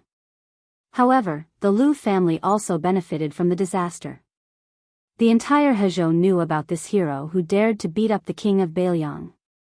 Even Lu Qingfeng's father received a unique, above average in Hezhou in the local evaluation hosted by Yin Maochun. Lu Qingfeng and Song Tianbao are good friends who have known each other for many years. When he was welcoming Wang Yuanran and the others, he fell in love at first sight with the daughter of the former assistant minister of the Ministry of Justice. Plus, he was probably sure that Su Fengnian would not lower himself to his level, so he shamelessly followed him to Yuzhou. Wu Lingsu, who was no longer a self-proclaimed king in a corner, sneered, "It is rumored that Song Tianbao's grandfather, as the #1 god of fortune in the two Liao provinces, was not on good terms with Su Shao, who rose in Jinzhou and Liaodong." Lu Qingfeng and Wang Yuanran, who had a conflict with Su Fengnian in the Zhejiu embassy in the capital, are indeed birds of a feather flock together. Wu Shixian's expression was a bit awkward. It seemed that he had to be included. Chapter 1531. The first round of the debate between Buddhism and Taoism was going to be held at Lotus Peak tomorrow. There were no more places to stay on Mount Wudong. The inns in the towns near the foot of the Southern Divine Path were also full. The two groups of people entered a place called Escape Summer Town. The way they looked for rooms to rest was completely different. One group of a dozen people spent a lot of effort to negotiate with a small inn on the east side of the town. The normal rooms were much more expensive than first-class rooms in the Central Plains. When the innkeeper took the stack of travel passes, he just glanced at them and ignored them. So what if they came from Great Peace City? Wouldn't they still be slaughtered by our inn? However, the names of these guests were not vulgar. The middle-aged man with the sword was Qi Jiajia. It was Yin Chang'eng and Zhao Chunyuan, a young couple who looked like a perfect match. The handsome young man was called Zhao Wenwei. The two scholars in green were called Han Xingyan and Gao Shilian. The rest of them looked like retainers and servants. Their parents didn't pay much attention to their names. The other group of 20 or so people went directly to the best inn in Escape Summer Town. When they heard that it was full, one of them threw down 500 taels of silver without hesitation, saying that he wanted to book the entire inn. The old innkeeper was annoyed by the young people's bureaucratic tone. He thought, so what if it's 600 taels? My inn is charging 100 taels a day according to the market price. You people want to stay for 3 days. 500 taels is nothing. The innkeeper rolled his eyes and said that the inn was doing business. There was no rule to chase away customers. The young man with the River Province accent took out another 500 taels without saying anything. The innkeeper reached out and touched the thick stack of brand new banknotes. He began to feel conflicted. The young man waved his hand as if he was afraid that others didn't know that he was rich. His helper immediately threw out 2 large gold ingots. The innkeeper looked and thought, silver is the father and gold is the lord. Since we're meeting these elders, let's not talk about manners. However, the innkeeper still wanted a yard after taking an inch. He said that the 30 or so guests were all staying. He was afraid that the staff wouldn't be able to get them to move. As soon as he said this, a few people reached out and grabbed the hilts of their swords. The innkeeper was anxious and hurriedly told them not to fight. Whoever dares to cause trouble in Beiliang today will be finished. The innkeeper picked up the banknotes and gold ingots and went upstairs to explain to the customers. The innkeeper played a petty trick. Not only did he take the initiative to return the money, he even gave everyone 3 to 4 taels of silver. He even told the customers that a group of military lords from the northern Liang border wanted to stay here and that the innkeeper could not afford to offend them. Jianghu. Beiliang. Jianghu. Jianghu. Jianghu, 2. Beiliang. Qi Jiajia. He was the #1 swordsman in the capital. In his early years, he was not only the sword master of many princes. Even Bai Yan's daughter, Zhang Gaoxia, was once his disciple. To be able to trouble him to escort a group of people thousands of miles away, the reason was simple. If any one of these young people were thrown into Jiangnan, they would all be people that high officials and nobles would do their best to curry favor with. This was because their family elders were the deputy of the head of the secretariat, Qiang Long, the former minister of appointments, Yin Mao Chun, the former number 1 prime minister, Gao Shiji, the Duke of Yan, and Han Lin, the assistant minister of the Ministry of Justice. Among them, Yin Maochuan's eldest son, Yin Changgang, and Zhao Yuling's second daughter, Zhao Chenyuan, were husband and wife. The fathers of both families had strongly opposed it. In the end, the emperor, who was only the 4th prince at the time, set them up and married. It was a beautiful story in the capital. Zhao Wenwei, who had the reputation of being a child prodigy, was Zhao Yuling's favorite son. Han Xingyan was the second son of Assistant Minister of Justice, Han Lin, who was about to be sent out and promoted to administrator of Huainan. He was about to marry a virtuous county princess. Gao Shilian and Gao Shiqing were the son and daughter of Gao Shiji, the Duke of Yan, in his later years. They had always been doted on by the Duke. Fortunately, the brother and sister had always kept a low profile in Great Peace City. Gao Shilian and the son of Great Pillar State Gu Jiantang were close friends, while Gao Shiqing and Zhao Chenyuan were close friends who had played together since childhood. It could be said that these young people were the most outstanding children of officials in Liang's officialdom. The provincial governor of Huainan province was Kai Nan, who used to be Gu Jintang's most trusted general. Han Lin was about to be promoted to administrator of Huainan province, so they would have a lot of dealings in the future. Gao Shilian and Gu Jintang's 2 sons were also very close. There were many things that the big shots could not sit at the same table and talk cheerfully, and it was even impossible for them to have a tacit understanding. However, if a junior who did not see the big picture came forward, it would be much smoother. At this time, they were all gathered in Yin Changging's room. The window just so happened to be facing the street. Han Xingyan stood at the window and looked at the Beiliang cavalry slowly passing by on the street.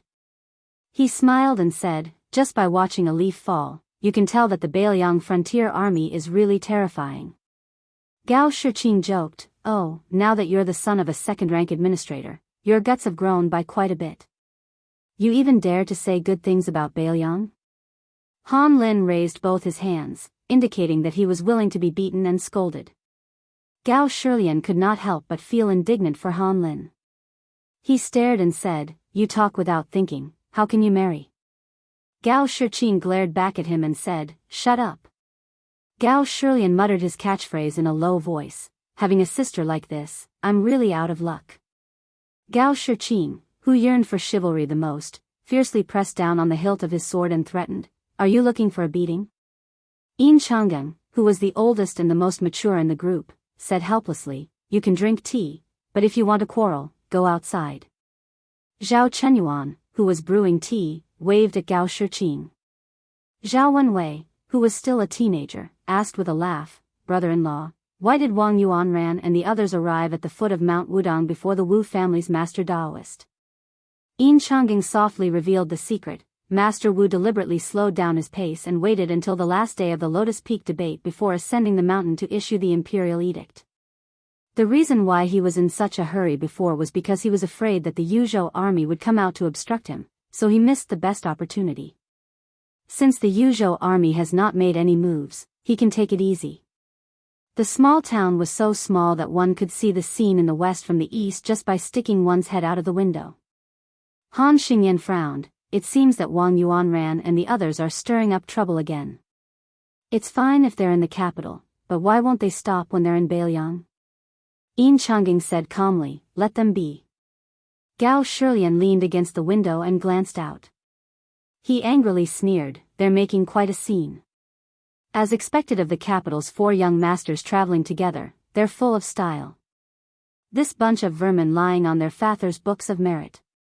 It's one thing to enjoy a good life, but they still want to harm others. If they become high officials in the future, what else can they do besides bring disaster to the country? Yin Changging frowned, "Be careful with your words." Gao Shiqing made a face at her brother, "Did you hear that?" Big brother Yin also wants you to shut up. Gao Shilian put his palms together and silently muttered, heavens, oh heavens, hurry up and throw down a man to marry this girl. Zhao Wenwei stuck out his chest, second brother Gao, what do you think of me? Am I worthy of sister Gao? The corner of Gao Shilian's mouth twitched. He didn't know whether to laugh or cry. Gao Shiqing slapped the child's head, this old lady changed your diapers in the past. Yin Changing smiled, all right, don't make a fuss. Sit down and drink some tea. This is one of the few tales of spring deity lake tea we have. Chapter 1532. As soon as Gao Shiqing sat down, she immediately stood up and giggled, no, only a fool would not join in the fun. I have to go to the other side of the town to take a look. As she said this, Gao Shiqing carefully looked at Yin Changing, who always spoke softly but was the most decisive. Yin Changing raised his head to look at her and slowly said, we agreed in the capital that it would not happen more than 3 times. It has already happened twice in the capital and Jinan. If it happens again, you have to return to the capital immediately. Gao Shiqing smiled brightly and said, understood. Gao Shiqing ran out of the inn like a wisp of smoke and ran along the street to the most popular inn in the town. She did not go too close. After all, she was not unfamiliar with Wang Yuanran, Yen Se Fetus, and Song Pandun. Especially since the Yen family residence where Yen Se Fetus lived was their neighbor.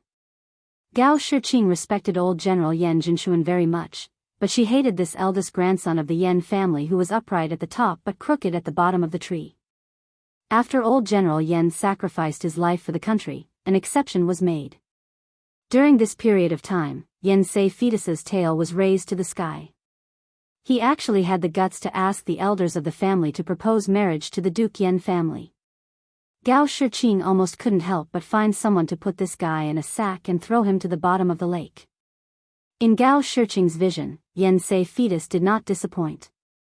After coming to a small town like Bailiang, he still flirted with good people. He was currently surrounded by 2 young women with a group of bad friends. Gao Shiqing was a little surprised. Didn't people say that women in Bailiang were mostly tall and strong? The 2 young women in front of her were very beautiful. The young woman who carried a sword like her was probably above average and could not be considered stunning. However, the other one was quite outstanding. The brothel of Great Peace City was known to be filled with outstanding beauties. Gao Shiqing had disguised herself as a man a few times to go there to broaden her horizons. Even those courtesans did not have the moving beauty of the tall woman in front of her, especially her unapproachable aura. As long as it was a man who wanted to win, he could not help but challenge her. No wonder Yen Se Fetus jumped out in such a hurry. However, Wang Yuanran was not present. He should be hiding in the inn overlooking the street. Yen Se Zun gently twirled the sandalwood fan in his hand and chuckled. Big brother is a scholar, and has never done unscrupulous things like snatching common women. But big brother is naturally hospitable. I just want to invite you 2 sisters into my building to drink tea, recite poems at night, and admire the moon.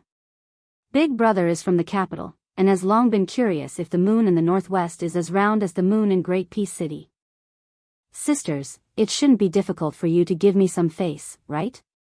The woman with the sword was so angry that she laughed, give me face my ass. Yen Se Zun laughed and said, you're really shrewish. So it's a wild horse from the northwest. Big brother likes it a lot. The woman with the sword was about to draw her sword and slash at the man when her companion pulled her back. It turned out that a group of Bailiang's most notorious Jin cavalry had already rushed over. The rider who looked like a sergeant asked in a deep voice, what's the matter? The sword-wielding woman pointed at Yen Se Fei and his group of young masters and said angrily, hedonistic sons of rich parents from the capital, in broad daylight you want to. Yen Se Zun innocently interrupted the woman's words, what do you want? I didn't do anything, I just chatted for a bit. The Jin cavalry sergeant's face was gloomy. His palm subconsciously pressed against the handle of his Bailiang saber at his waist and looked down at the group of young men from the capital. Then are you done chatting? If you're done, then scram back to the inn. If you're not done, then continue. I'd like to listen in. Yen Seizun, who had never been treated this way in the capital, gritted his teeth and smiled lightly. He turned his head and glanced at a young man standing beside Lu Qingfeng. That young man braced himself and took 2 steps forward.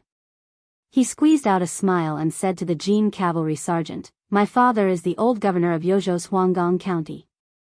My big brother is the former 8 Pass commandant. We're all on the same side." The Jin cavalry sergeant said expressionlessly, "Even the current governor of Huanggang County can't control me, let alone the previous governor of Huanggang County. As for the 8 Pass commandants, they're just miscellaneous, right? Nowadays, even miscellaneous generals don't count in Bailiang, so what's the 8 Pass commandants? On the same side? Who the F***ck is on the same side as you?" Seeing this scene, Gao Shiqing was a little dumbfounded. If this was Li Yangbia's place, the local tyrant's son would have appeared, and that petty official would have to bow and scram obediently. It wouldn't be strange for him to cling to the powerful and become the villain's accomplice. The Jin cavalry sergeant turned his head and smiled at the 2 Bailiang women. "Are you 2 ladies looking for a place to rest? If you can trust me, I know of a Yuting Inn on the other side of the street. There might be 1 or 2 rooms left, but the price isn't cheap. There's no helping it. The rooms left in the inn's hands are all superior rooms that they've decided to rip off. If you 2 ladies have enough money, you can consider it." The woman with the sword smiled and said, "Brother, thank you." The Jin cavalry sergeant glanced at the group of unfriendly bastards from the capital and said softly to the 2 women, "I'll send you off." At this moment, a tall young man next to Yen Sedan sneered and said, "Bailiang barbarians."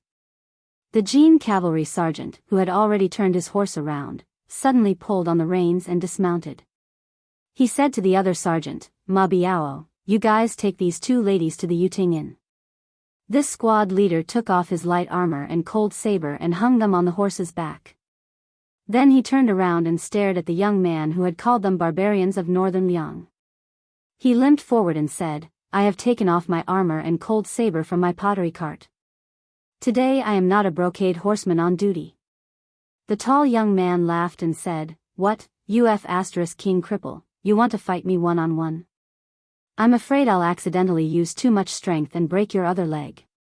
The man surnamed Tao laughed. "If you can kill me, it'll just be because you're capable." The tall young man curled his finger. In the hut not far from the elephant washing pool, Su Fengnian was moving books and drying them. Suddenly, the Yuzhou lieutenant and the spy leader of the Fu Shui Fang appeared together. Su Fengnian, who was squatting with a book open, raised his head and smiled. "If you have something to say, say it." The leader of the spies spoke very quickly, but his words were clear. Reporting to Wang Ye, at the foot of the mountain in Fuxia town, 64 Jin cavalry and 27 Fu Shui Fang death warriors are confronting 23 people led by Wang Yuanran, the youngest son of Guangling's Dean of Dao. The cause is...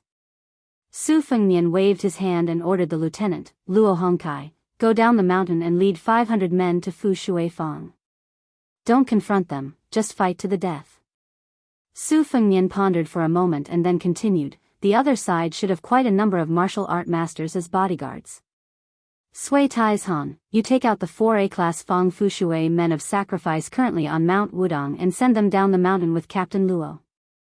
Luo Hongkai asked carefully, Your Highness, are we really going to fight to the death? Su Fengnian smiled. How can we do that? Su Fengnian quickly added, just beat them half to death. After this matter, people will give a thumbs up to Bailiang for treating guests with courtesy.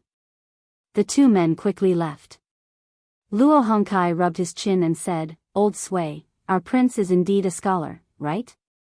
Sui Taizhan said unhappily, what's the use of telling me this? Why didn't you flatter him in front of the prince? Luo Hongkai, who was striding forward, rolled his eyes and said, just say yes or no. Sui Taizhan wiped his mouth and smiled. Of course. Chapter 1533. Escape Summer Town. Escape Summer Town. Escape Summer Town. Just from its name, one would feel refreshed. However, at this time, it was very angry. In reality, of Wang Yuanran's group, in terms of appearance, other than the grandson of the old general Yan Jinshuan, who looked like a villain, the rest of the group, including the tall young man who had seriously injured the captain of the Jin cavalry, only had a slightly arrogant attitude. They did not look like villains with a belly full of evil tricks.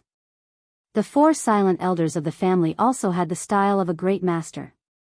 On the side of Bailiang, there were more than 60 patrolling Jin cavalry on the streets of the small town. They all wore light armor and only carried cold knives. They did not carry bows or crossbows. The Jin cavalry captain who was in charge of the affairs of the three towns at the foot of Wudang Mountain, escaped Summer Town, had a sturdy body. However, he had a pair of small eyes. When he squinted, they seemed to disappear from his face. He supported the captain of the Jin cavalry, whose chest was full of blood. The latter had been punched in the chest by the tall young man and flew back several feet on the street. It was clear that he had suffered serious internal injuries. Without 2 or 3 months of recovery, he would not be able to do anything on duty. The reason the Jin cavalry captain did not act on impulse and order the 60 brothers who had accompanied him to attack the enemy was because the enemy had many hidden aces. Even with the help of the Fu Shuifang spies, they might not be able to gain an advantage. In addition, the young man who had injured the captain had already announced his identity. He was the son of Li Yang's Sagxing field captain. Sagxing field captain was one of the 4 field captains in the capital and had real power. His rank was not very high, but he was a strong candidate for the 12 great generals of Li Yang's 4 campaigns, 4 garrisons, and 4 pacifications. The commandant of the imperial cavalry, who had just turned 30 years old, was a descendant of a general of northern Liang. He had long been influenced by the filth of the hedonistic circle and was very familiar with it. When there was trouble, the main character would generally not come out and make a ruckus.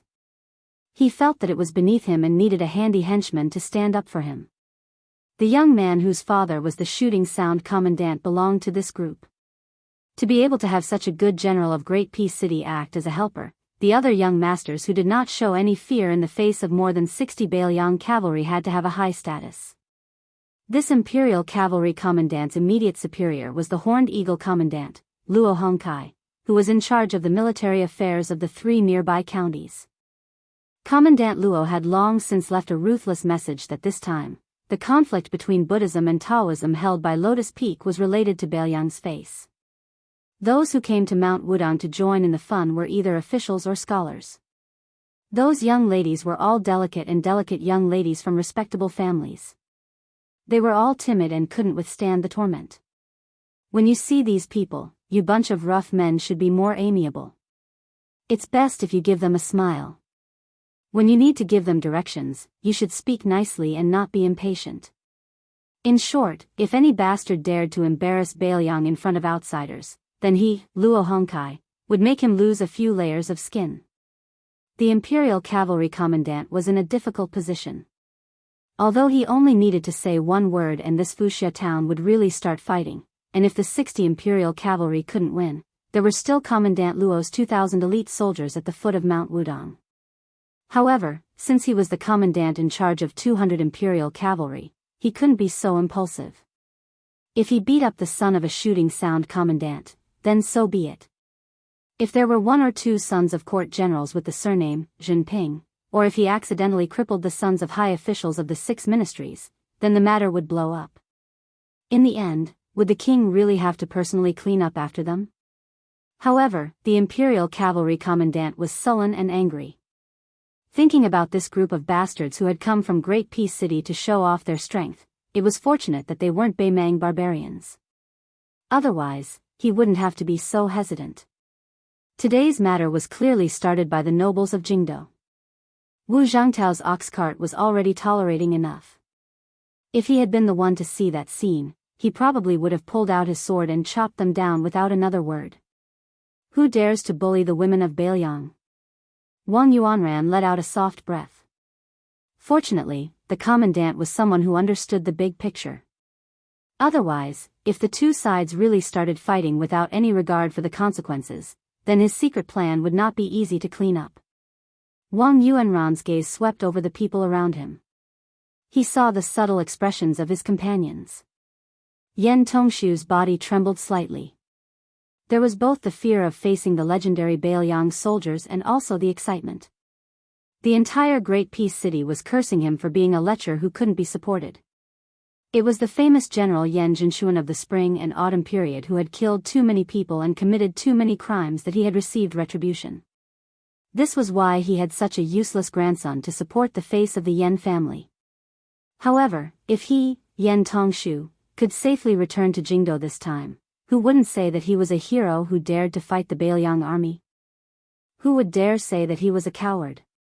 The son of the shooting commandant Li Shogua, Li Zhongliang, was in charge of guarding the northern part of Jingdo. The most famous person in Jingdo wasn't the high-ranking commandant Li, but Li Zhongliang's brother Li Chang'an.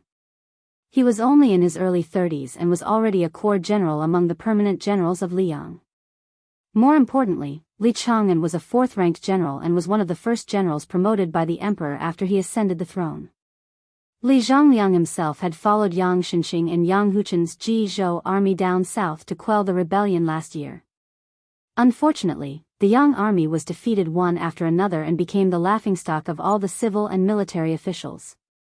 Other than the peerless General Yang Huchen who had lost an arm, no one in this army was rewarded for their contributions, regardless of whether or not they had achieved anything. Li Zhongliang, who had personally taken the heads of more than a dozen West Chu rebels on the battlefield, also fell silent because of this. Why would Li Zhongliang act today for Yan Tongshu, whom he had always looked down on? The loyalty of a friend? That was underestimating Li Zhongliang, whose father and brother were both heroes. Before this person left Jingdo, his family had been secretly trying to help him enter the Duo Yan elite cavalry that the assistant minister of the Ministry of War, Tang Taizuang, had built in Liaodong. However, Assistant Minister Tang had always been vague about this. He said that now that he didn't lead troops, his words might not be useful. Who would believe that? In the second year of Xiangfu, the Duo Yan elite cavalry that had won a number of small battles on the border should be called the elite cavalry of the Tang family, right? However, in order to avoid suspicion, the Tang family was afraid that you, Tang Taizuang, would attract criticism in the Ministry of War. So the new commander of the 16,000 Duo Yan elite cavalry used a border general whose surname wasn't Tang. However, that guy was slowly promoted from a sergeant to a commander by you, Tang Taizuang. As long as Li Zhongliang made a statement in Bailiang today, Tang Taizuang, who was Gu Jiantang's right-hand man along with Kai Nan, would understand without needing Li Zhongliang to say anything in Great Peace City. A Duo Yan elite cavalry that everyone was jealous of was already a lieutenant. Wouldn't that be in Li Zhongliang's pocket? Song Tianbao seemed to stare dumbly at that tall Bailiang beauty. Wang Yuanran laughed coldly inside. Learning from Yan Tongshu and pretending to be a pervert?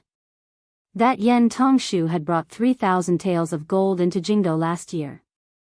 In just half a year, he had squandered it all. Just for Yan Tongshu alone, he had bought the first spring of several young courtesans in Great Peace City. You fatty, you can't even forget your friends when you see a beauty, so don't pretend to forget your life when you see a beauty.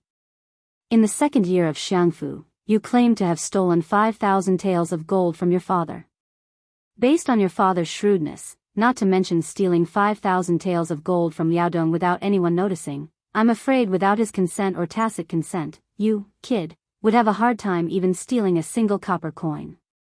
Fatty song, ever since you entered Jingdo, in this year, relying on my, Wang Yuanran's, Yan Tongshu's, and the others' names, your father probably earned far more than 8,000 taels of gold. Wang Wani, the daughter of the former assistant minister of the Ministry of Justice, Wang Zhua, was famous in Jingdo. The old assistant minister had 8 sons. In the end, he had a daughter in his later years, so he gave his daughter this name. Wang Wani's appearance was passable, and her figure was very good. Unfortunately, her temperament was questionable. After all these years, how many poor scholars had she seduced that had the potential to become a carp jumping through the dragon's gate? Did she really think of herself as a fox immortal in a supernatural novel? Those poor scholars who could only stay in the temples in the suburbs of Jingdo, when they were reading at night, suddenly floated in from outside the window. Everyone was confused and infatuated. At this moment, Wang Wani was staring at the tall woman from the northern region, who looked like a real fox fairy descending to the mortal world, as if she was her enemy. Seeing that the situation was under control, Wang Yuanran became increasingly calm. His line of sight leaped over the Bailiang cavalry, discovering that Yin Chang'eng and the others had already arrived by Gao Shiqing's side. When Wang Yuanran saw these people, he obviously couldn't help but feel complicated. Last year, his father was still a minister who had the potential to take over Gu Lu's authority from Grand Secretary Zhang. However, even if his father wasn't transferred to the chaotic Guangling path, during that storm that shook Jingdou, after Wang Yuanran provoked Zhao Chenyuan and beat up Han Xingyan, he was still brought by his father to kneel outside Zhao Manor for half a day. Even now, Wang Yuanran still didn't feel like he was in the wrong. It was Zhao Chenyuan, this fickle woman, who had let down her childhood sweetheart first. In the end, she ran off to become the wife of that surnamed Yin, saying that she and Yin Chang'eng loved each other, that it was she who let down Wang Yuanran's brother who was publicly acknowledged as gentle and honest.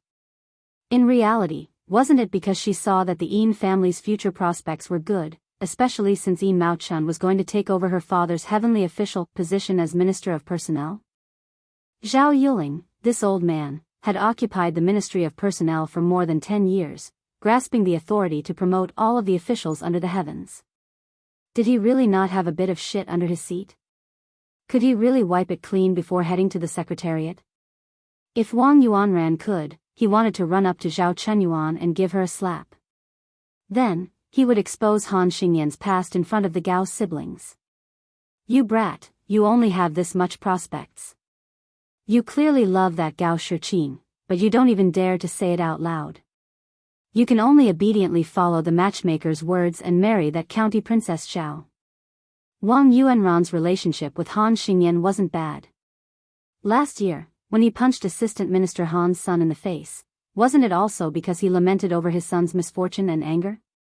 In the end, Wang Yuanran's line of sight stopped on Yin Chang'eng's body. His gaze was exactly the same as the one Wang Wani looked at that Bailiang woman. Chapter 1534. Yin Chang'eng, what a great talent that everyone thought highly of. Benevolence, righteousness, propriety, wisdom, trust, gentleness, respect, frugality, it all seemed to be in one person. Was there really such a perfect young talent in the world? Wang Yuanran did not believe it, but from Zhao Yuling to Yuan Gua to Han Lin, and even Wang Yuanran's father Wang Xiongui, this large group of Yong Hui's famous ministers who came from Gu Lu, who did not praise Yin Chang'eng. Wang Yuanran suddenly laughed. There really was someone who thought the same as him. And it was someone Yin Chang'eng wouldn't have guessed even if he was beaten to death. That was the important minister of the three dynasties of Liyang, Tantanan, Huanwen. Wang Yuanran was afraid of many people in his life, but the only person he respected was Tantanan. So when Tantanan told him to go to the Imperial College to reflect on his mistakes, Wang Yuanran directly refused his mother's urging to stay and really went to the Imperial College to reflect on his mistakes. When Wang Yuanran was about to leave the Imperial College, there were already rumors that Tantanan intended to abdicate and that Zhao Yuling or Yin Maochun was very likely to enter the Minxia province. When the undercurrents were surging, the old man personally went to the Imperial College to see Wang Yuanran. Before leaving, Tantanan said something that Wang Yuanran thought he would never forget in his life. Brat, being a person is like flipping through a book and reciting scriptures. Not to mention this old man whose neck is in the yellow earth, even your father Wang Xionggui's age is half buried in the earth. He has almost flipped through the book to the end and can't find anything new. But a young man like you is different. There is an old saying that every family has its own difficult scriptures, but no matter how difficult it is, you should be sensible. You have to read it well and read it well. The reason why I'm talking nonsense with you is that when I, Huan Wen, was young, I was also like you, idling around. But the old saying that a prodigal who returns is more valuable than gold is not a lie. Of course, Wang Yuanran knew that the little Zhenren Wu Shizhen had an ulterior motive. This was nothing. Not to mention those in the distance, just Li Zhongliang, Song Tianbao, and the others who were nearby were all smart people. Acting so rashly was all for the sake of getting what they needed. To be able to make it to their level, even the infamous Yan Tongshu wasn't a fool. Song Tianbao wanted to rely on Yan Tongshu's identity as Yan Zhenshuan's grandson to raise his banner. Other than freeloading and sleeping with courtesans for a whole year, how much money had Yan Tongshu secretly earned for the Yan family who had always been cash-strapped? At least 200,000 taels. Otherwise, do you think old General Yan's posthumous body could pass the Board of Rights meeting so smoothly? The more he re-examined the people around him, the more Wang Yuanran began to understand that it was not easy for his father to become an official. Therefore, although Wang Yuanran could not help his father return to the capital as an important official, at the very least, he could win some reputation for his father. All of a sudden, a pleasant surprise came. Probably sensing the difficult situation of the Bailiang cavalry, as one of the parties involved, the Bailiang woman with a sword reported her identity. It turned out that her father was Song Yan, the son of the Lingzhou provincial governor. As the second in command of the civil officials in Lingzhou, he could be considered one of the top officials in Bailiang. Song Yan's daughter, Song Huangmei, pointed the tip of her sword at Li Zhangliang, the son of Colonel Shooting Sound, and said angrily, "Compared to officials, is that so? What's so great about your father's bullshit, Colonel?" Wang Yuanran could not help but laugh. Now that Bailiang had cut a large number of surplus generals and colonels, as long as they did not hold military power, they did not even have the right to hang the Bailiang saber when they went out. However, the colonel of Li Zhangliang's father, Li Shougua, was indeed quite amazing. He was now a fourth-rank official, comparable to Song Yanzizhou. Furthermore, this Colonel Shooting Sound did not dare to say that he would immediately become one of the 4 generals of the 4th expedition, but as long as he operated it well, after 4 to 5 years of smooth sailing, he would definitely become one of the lower-ranked generals. Furthermore, his brother had a private nickname of Little Chen Wang in the Liang military circle. In front of Li Zhangliang, this Colonel Shooting Sound was still not enough. The pervert Yan Tongshu first snickered, and then laughed even more exaggeratedly. This hedonistic son of a rich family had the ability to make a man tremble. He held a fan in one hand and covered his heart with the other. "Brother, I'm scared to death." Yan Tongshu finally stopped laughing. He curled his lips and said, "Don't even talk about Izhou. The provincial governor is just a so-so." At this time, the cold and elegant woman who had been indifferent to the farce finally spoke. She turned her head and said softly to the commandant of the Imperial Cavalry, "My father is Administrator Li." The commandant of the Imperial Cavalry was stunned. The woman smiled sweetly and said softly, "Yes, I also have a younger brother called Li Hanlin. He is now the commandant of the Liangzhou crossbowmen." In the Bailiang military, whether it was the garrison troops or the border troops outside the Great Wall, most people had heard of the name Li Hanlin. It was even more effective than the number 1 civil official in Bailiang, Li Gongda. The commandant of the Imperial Cavalry smiled knowingly at first, but he became more and more conflicted. Today's matter was really not a matter of whether the two sides were high or low officials. He was an insignificant commandant of the Imperial Cavalry in Bailiang. It was not because he was worried about his background that he did not dare to give the order to beat those bastards into a pig's head. It was because the war at Liangmeng was so intense that he, the only son of the Imperial Cavalry, had no chance to go to the border to kill the barbarians because his father and mother had dragged in all the elders of the family to pester him. However, his father had been a military officer at the Great Wall of Yuzhou and had always paid attention to the general situation. As the commandant, he knew quite a bit about the relationship between Bailiang and the Liang Imperial Court. The more this was the case, the more he could not make trouble for Commandant Luo or even the prince and implicate Bailiang in an even more dangerous situation. He turned his head to look at his subordinate, Sergeant Tao Che, who was unwilling to leave no matter what. Even this old brother of his knew the severity of the matter. He had taken off his armor and saber and was going to fight with Li Zhangliang as a Bailiang citizen. How could he act rashly? Tao Che was once a sergeant of the Bailiang crossbowmen. Like Li Hanlin, he was also an elite scout responsible for clearing the path for the Dragon Elephant cavalry up north. His left leg was severely injured in battle and he had no choice but to retire from the crossbowmen. According to the rules of the Bailiang Frontier Army, he could have served as a deputy in the local garrison. However, Tao Che refused no matter what, saying that he was an old cripple and that he would be satisfied if he could return to the local garrison as a sergeant. That one call of the Bailiang barbarians. For an old soldier who had probably spent half his life fighting the Bailiang barbarians to the death, it was too hurtful. The Imperial Cavalry Commandant Fan Xiangda lowered his head and said softly to his old brother who had returned from the Liangzhou border, "I'm sorry." Yan Tongshu opened his fan with a snap and smiled. "What's the saying again? The temple is small and the wind is strong, but the water is shallow and there are many bastards. Who would have thought that I would be able to meet both the administrator and the daughter of the governor while casually strolling through the streets of this small town? What, you want to use your power to bully people? You want to use your private army to kill us good people?" Wang Wani was instantly amused. Using power to bully people and good people, these two phrases coming out of Yan Tongshu's mouth really had a different flavor. Wang Yuanran and Li Zhongliang both had calm expressions. The more powerful the Bailiang side was, the more cheers they would receive in the capital in the future. However, the four experts beside them were a lot more nervous. With the combined strength of 2 master-level experts and 2 level 3 experts, not to mention 60 to 70 cavalry, even 200 to 300 cavalry wouldn't be a problem.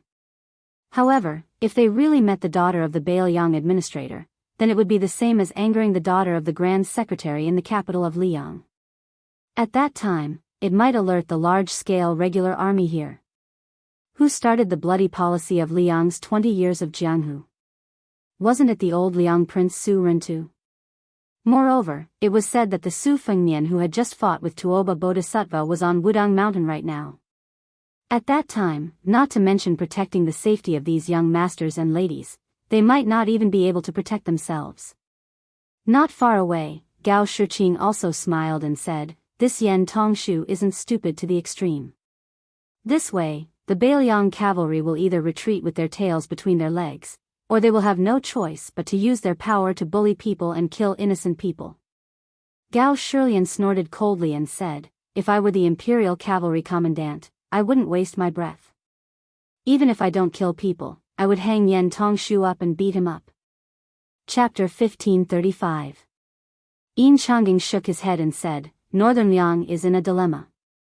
If we don't completely fall out with them, we won't be able to capture Yan Tongshu and the others with an army of at least 600 riders and a few martial experts protecting them." Gao Shilian said unhappily, "To be able to make Bailiang suffer a setback once, won't they be treated as heroes when they return to the capital?"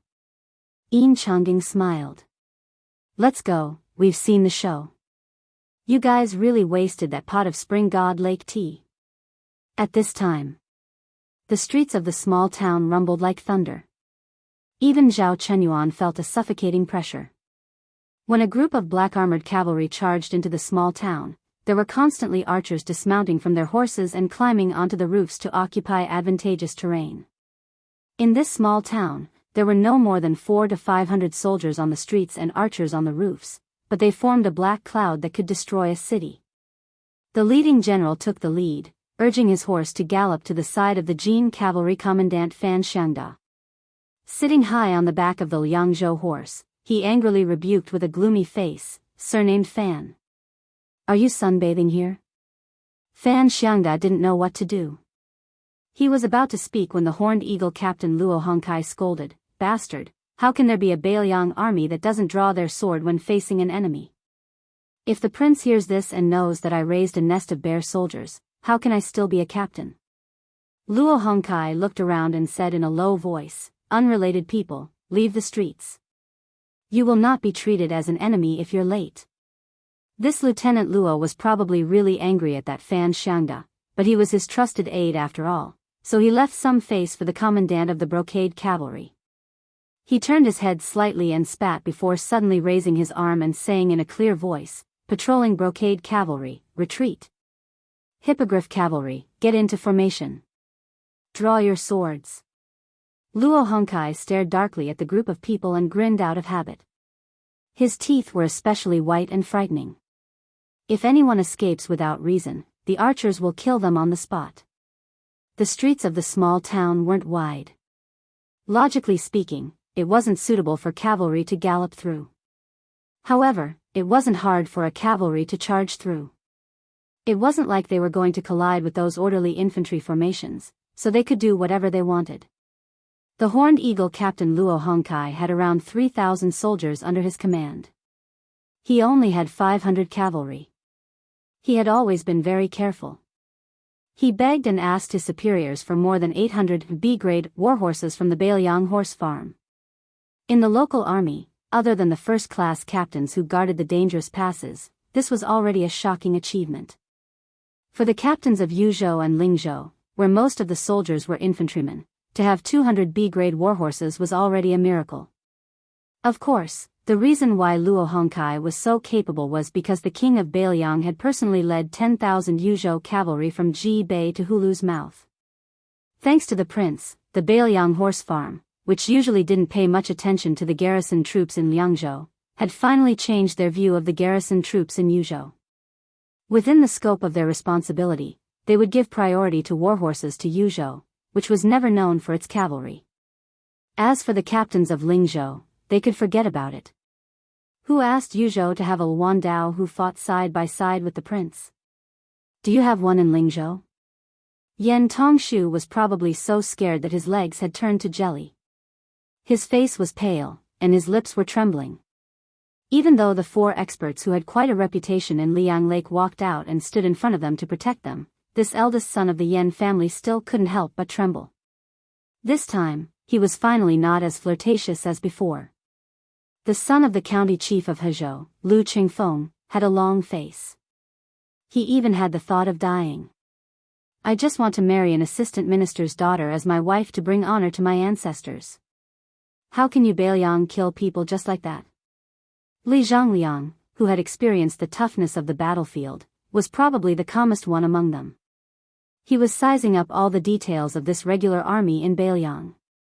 The 2 local playboys of Bailiang who had joined the group to run errands for the rich and powerful in the capital almost turned around at the same time, wanting to escape into the inn. However, the middle-aged man who was acting as a guard instructor for the Li family suddenly reached out his hands and pulled the 2 back. Then, 2 arrows flew through the air. If he didn't pull them back from the gates of hell, then the 2 pitiful creatures would have been nailed to the back by the arrows. If they were lucky enough to survive, they would be heavily injured.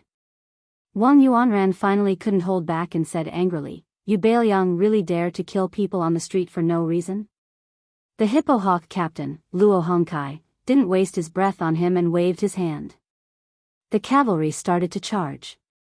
An old expert who was the stabilizing force behind the scenes in the Yan family attacked first. The old man was a true second-grade master.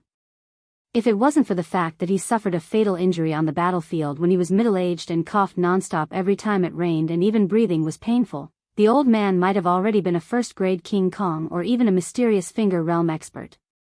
After the old man was saved by Yan Jinshuan from the battlefield, he stayed in the Yan family to repay his kindness. In the capital, he had the nickname of Half-Chi River Crossing. It was said that although the old man had difficulty breathing when he was sick, when he was facing an enemy, his earth energy was extremely dense and he was also very skilled in martial arts.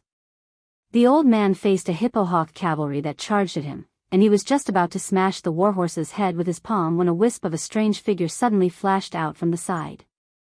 The figure's hands pushed lightly on his chest, and it actually pushed him back to where he stood on the spot. Just as the old man exhaled, he had no choice but to take another breath. The slightly wrinkled clothes on his chest trembled and returned to normal. He wasn't the only one. The other 3 experts from his camp all tried to block the rider's path, but they were all blocked by someone else. Even though the 8 of them clashed 4 times in the blink of an eye, each with their own advantages and disadvantages, this gap allowed the Horned Eagle rider to reach Yan Tongshu, who was standing at the outermost edge. When the rider brushed past Yan Tongshu, the northern cold saber that didn't seem to be swinging left a large wound on the shoulder of the stunned Yan family's eldest young master. Fortunately, Li Zhongliang pulled Yan Tongshu back. Otherwise, the wound would have been on Yan Tongshu's neck. After the first rider, there were still hundreds of riders coming from behind. Li Zhongliang, who didn't want to get too deeply involved, had no choice but to fight personally. He took 2 steps forward, bent his back and twisted his head to dodge the blade on the back of the horse. Then, he slammed his shoulder into the side of the warhorse, sending both the rider and the horse flying. However, the third rider didn't give Li Zhongliang any chance to catch his breath. Li Zhongliang took a series of quick steps, turned around, and grabbed the rider's arm that was holding the blade. Li Zhongliang roared angrily and dragged the rider off the horse, throwing him towards the fourth rider. The latter didn't even put away his blade. Instead, he leaned his body to the right and dodged it. Then, he still managed to stab Li Zhongliang with his blade. Gao Shilian, who was following the crowd back to the inn, saw this scene. Although he wasn't part of the situation, he was still very worried. He said softly to Yin Chang'an, "Are we really going to leave like this? From the looks of it, this Bailiang cavalry really knows how to kill." Yin Chang'an hesitated and finally stopped. He looked at Li Zhongliang and the others in the distance, who were already in danger. His expression was heavy. The group stopped under the eaves. Gao Shiqing said angrily, "These Bailiang people are too much. How can they kill people on the street in front of so many people? Is there any justice in this world? Wang Yuanran is the son of an administrator. He didn't do anything heartless. How can the Bailiang cavalry just kill him like that?" Yin Chang'an didn't say anything. He knew that it was probably because of the sensitive identities of Wang Yuanran and the others that the Bailiang didn't hesitate to go to war. Under certain rules, the imperial court made things difficult for the Bailiang. The Bailiang could endure it, and had endured it for 20 years. However, the Bailiang couldn't be humiliated. The corner of Yin Chang'an's mouth lifted slightly. He walked out of the eaves and said softly to the window on the second floor of the inn, "Thank you, Mr. Qi." The next moment, the streets of Escape Summer Town were filled with sword qi. The coldness of the sword qi instantly made the name Escape Summer Town more appropriate. However, before Gao Shiqing, Zhao Wenwei, and the others could sincerely sigh at Qi Jiao's profound swordsmanship and magnificent sword qi, they suddenly felt a bone-piercing coldness come and go in a hurry. It was gone just like that. Then, without them noticing, a young man with a book in his hand was standing next to them. It was as if he had just been reading at home and didn't have time to relax before coming out to join in the fun.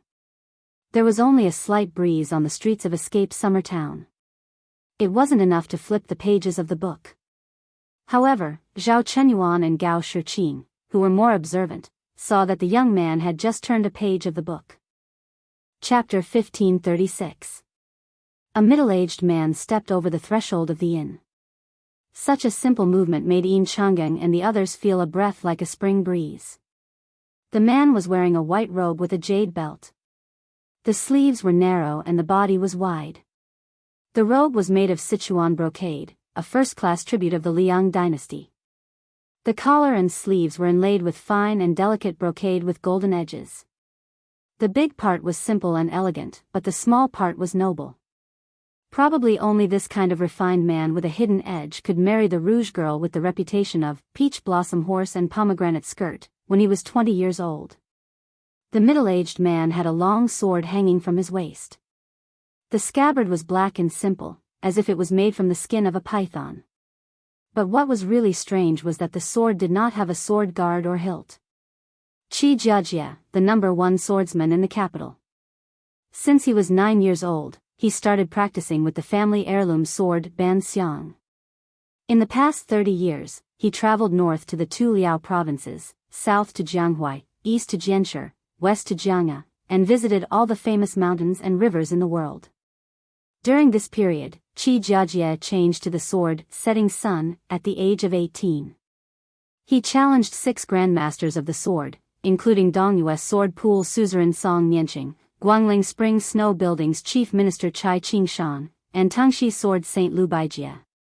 He lost all 6 battles and returned to the capital for closed-door training. When he came out at the age of 26, he changed to the killing sword Smelly Tang. At the border of Liaodong, he single-handedly fought 800 Beimang cavalry and retreated unscathed, chopping off more than 300 heads. At the age of 30, he changed to the sword Changyu. It had no edge and no hilt, so if he held the scabbard upside down, the sword would slip out of the scabbard. Since ancient times, the long sword in the world had been called Changyu. Qi Jiajia's intention in changing to this sword was obvious. There were millions of long swords in the world, but only one, Changyu, was enough. As a result, Qi Jiajia and that northern Mang sword energy that he had changed his name to be close to yellow-green were known as Qi Shu Yellow Path, respectively viewed as the successors of Deng Tai, A and Li Chuangong's successive sword gods. After Xianyuan Qingfeng, Qi Jiajia was ranked as one of the top 10 experts of Liyang. His ranking was even higher than Chai Qingshan, who had returned to the Dongyue sword pool to assume the position of suzerain. What made Qi Jiajia even more famous was that the purple dress of Mount Hui, who was known for her loftiness and arrogance, had publicly said, "Mr. Qi's realm is 1 foot lower than mine, and when it comes to killing, I'm 10 feet lower than Mr. Qi's." This directly caused Qi Jiajia, who had not shown his sword for many years, to reach the peak of his reputation, vaguely gaining the status of the #1 expert of the northern land in Jianghu. Seeing Mr. Qi come out in person, Gao Shilian and the others felt relieved. In the minds of these juniors in Jing who had heard the name Qi Jiajia since childhood, even if the sky fell, Mr. Qi would be able to hold it up with one sword. Although they had guessed that Mr. Qi's previous release and withdrawal of sword energy was mostly related to this unknown young master beside them, so what?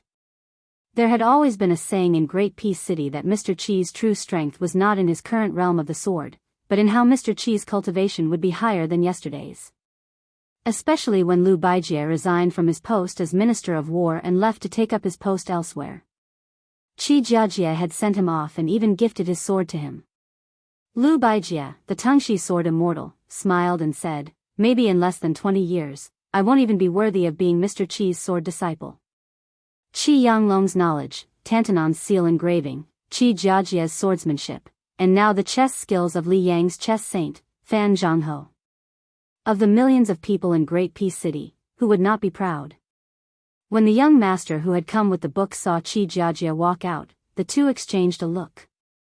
Compared to the young man who had a leisurely attitude and always had the ability to find irrelevant details in the wind and waves, Gao Shiqing found to her shock that Mr. Qi had taken the famed sword from his waist for the first time and held it in his hand. At this time, a group of people quickly came from the east end of escaped summer town. Zhao Wenwei, who was young and lively, couldn't help but look over. There were 4 people in the group, men and women of all ages. He only had his eyes on one person. As they came closer, the youth could finally see the person's appearance and could not move his eyes away. It was a woman of the same age who had just started to show signs of being outstanding. Her face, which had some baby fat, was thinning. A beauty with an oval face floated out of the water. Her robes were as white as snow, and she carried a white scabbard longsword on her back. She also had a simple red sandalwood hairpin on her head. The hairpin was like a sword that flew through her hair. In this moment, Zhao Wenwei was mesmerized. The saying that there were beauties in books was a lie. How could they be as beautiful as the real woman outside the book? Everyone had their own eyes. Gao Shiqing's first eyes were on the handsome young master in green robes and holding a sword. She exclaimed, "Li Bai of the Dongyue sword pool?" Li Bai was not only famous in Liang Lake, but also in Jiangnan and even in the officialdom of the capital. Li Bai's teacher was Song Nianqing, the head of the Dongyue sword pool. His family was a distinguished family. In the past, the top 10 magnates of the spring and autumn period valued family status the most. Except for the intermarriage of the 10 families, even some of the imperial families who were not of orthodox birth disdained to form an alliance through marriage. However, the Li family that Li Bai belonged to could become the next best marriage partner of the 10 magnates. In the spring and autumn period, there were only 8 families that received this honor: Li, Pei, Yu, and Xie. Among them, the Pei family fell into silence after the Shenzhou continent sank. The most famous person in the family was actually a woman, Pei Nanwei, the concubine of the old king of Jing, Zhao Heng. Li Bai's temperament showed the gentleness and elegance of a noble young master in Liang. With a charming smile, he looked at Gao Shilian and Gao Shiqing and said softly, "I didn't expect to meet Brother Gao and Miss Gao in the northwest." Since it was Li Bai who came from the Donghua sword pool, then the identity of the tall old man beside him was revealed. He was Chai Qingshan, one of the few great masters of the sword in the world. Presumably, Qi Jiajia's majestic sword qi that filled the small town had attracted this group of people. After Chai Qingshan entered the small town, he did not look at Qi Jiajia, who was at the same level, but at the young man holding the book. Li Bai ignored the strange atmosphere under the eaves of the inn and introduced to the Gao siblings with a smile, "My martial uncle Chai was a good friend of the holy monk of the dragon tree in his early years. When he heard that the white-robed monk was going to preach at the Lotus Peak, he specially brought us to Bailiang. As for these two children, they are martial uncle Chai's beloved disciples, Song Tinglu and Shan Yi. What are you waiting for? Quickly call brother Gao and sister Gao." Chapter 1537. The handsome young man, who was not tall but had an extremely long sword on his waist, responded with an "oh." He politely greeted brother Gao and sister Gao, and then continued to stare at his peer with vigilance. He was furious. This guy wants to stick his eyes on my junior sister. What does he want to do? Does he want to take my sword? Only when Song Tinglu looked at Zhao Wenwei did everyone notice that he was staring at the girl in white with a strange name. Zhao Wenwei's sister, Zhao Chenyuan, didn't know whether to laugh or cry. Her silly brother, who only liked to read, practice, and paint with his father since he was a child, finally had his first awakening of love. Zhao Wenwei asked softly, "Your name is 321. The girl, who had long been accustomed to this kind of thing, said indifferently, "My surname is Shan. I'm not 321. Today, the girl in white's simple and polite words were remembered by Zhao Wenwei, who would die of Wenjin in the future, for a lifetime. Song Tinglu snorted coldly, "Brat, don't try to get close to my junior sister. I can beat 100 weak scholars like you down without using my hands. When the time comes, beat me up. Don't say I didn't warn you." After such a commotion, the three boys and girls, each with their own thoughts, gathered under the eaves, which were slightly hostile after the strange young man and Qi Jiajia appeared one after another. Suddenly, the atmosphere relaxed a little. The scholar, who had just closed the book and tucked it under his armpit, suffered such an unexpected calamity for no reason. Not only was he not angry, he even smiled and gave the young Song Tinglu a thumbs up. The seemingly naive Zhao Wenwei said happily, "You know it even if I didn't warn you. You're also a scholar." Yin Changing gently knocked on his brother-in-law's head and scolded, "Learning to read and write can't be used to argue." Standing under the stairs, Chai Qingshan looked at the young man under the eaves. His scholarly aura was not as good as Yin Changing's, and his Jianghu aura was not as good as Li Bai's. However, even Qi Jiajia and Qi Jiajia, two gurus, still couldn't suppress this person's potential momentum. Only Li Bai, who had reached a high level in Jianghu, could slightly sense it. Yin Changgang, Gao Shilian, and others were not Jianghu people after all. Shan Yi suddenly asked curiously, "You have sword qi on you. Are you also a swordsman?" The man took out the book from under his armpit and waved it. He said with a smile, "Green Water Pavilion sword practice record of 60 years. Have you heard of this secret manual?" The girl nodded solemnly and said, "I've heard from my master that there are many swordsmanship manuals in the world, and the Green Water Pavilion has the reputation of being the best. It's a pity that the author's aptitude is limited and can't catch a glimpse of the scenery above the Xian finger level. Therefore, it only has momentum, but not spirit." That person lamented, "When I first used Green Water Pavilion to practice my swordsmanship, there was an old man who commented on this book, and it was similar to what you said." Chai Qingshan finally opened his mouth to speak. He said in a low voice, "I didn't expect that the parting with Li Chungang by the Guangling River would be the last time I see him." That person put away the book again and said slowly, "If it weren't for Great Master Chai's obstruction and the fact that he was not as skillful as he was, I and the old man in the sheepskin fur coat would have been able to walk up to the reviewing platform by the river." Chai Qingshan said expressionlessly, "It's a matter of loyalty to the emperor. At that time, I, Chai Qingshan, was a guest of the Spring Snow Building in Guangling. Of course, I had to stop Li Chungang. As for how I stopped him and whether it was honorable or not, I didn't care so much. Qi Jiajia's words were shocking. Lord Chai, is there a first come, first served rule? Chai Qingshan, who came from the southeast to the northwest this time, did not bring a long sword. The old man glanced at Qi Jiajia's sword, long sword, and did not speak. Yin Changing gently held his wife Xiao Chuanyuan's hand to ease her tension. The person beside him was the northwest vassal king Su Fengnian. Zhao Chuanyuan was a socialite from a noble family in the capital. She had also heard countless legends about this person. He had traveled to Liang Lake twice, went to Beimeng alone once, traveled to the west regions twice, and fought in Beiliang once. How many high and mighty masters in the world had died in the hands of this young man? Back then, Ren Tu led the army and rode horses to Jianghu, trampling the courage of half of Jianghu. As for the son, he smashed the Liang River Lake, which had been flourishing with great difficulty, into a mess almost all by himself.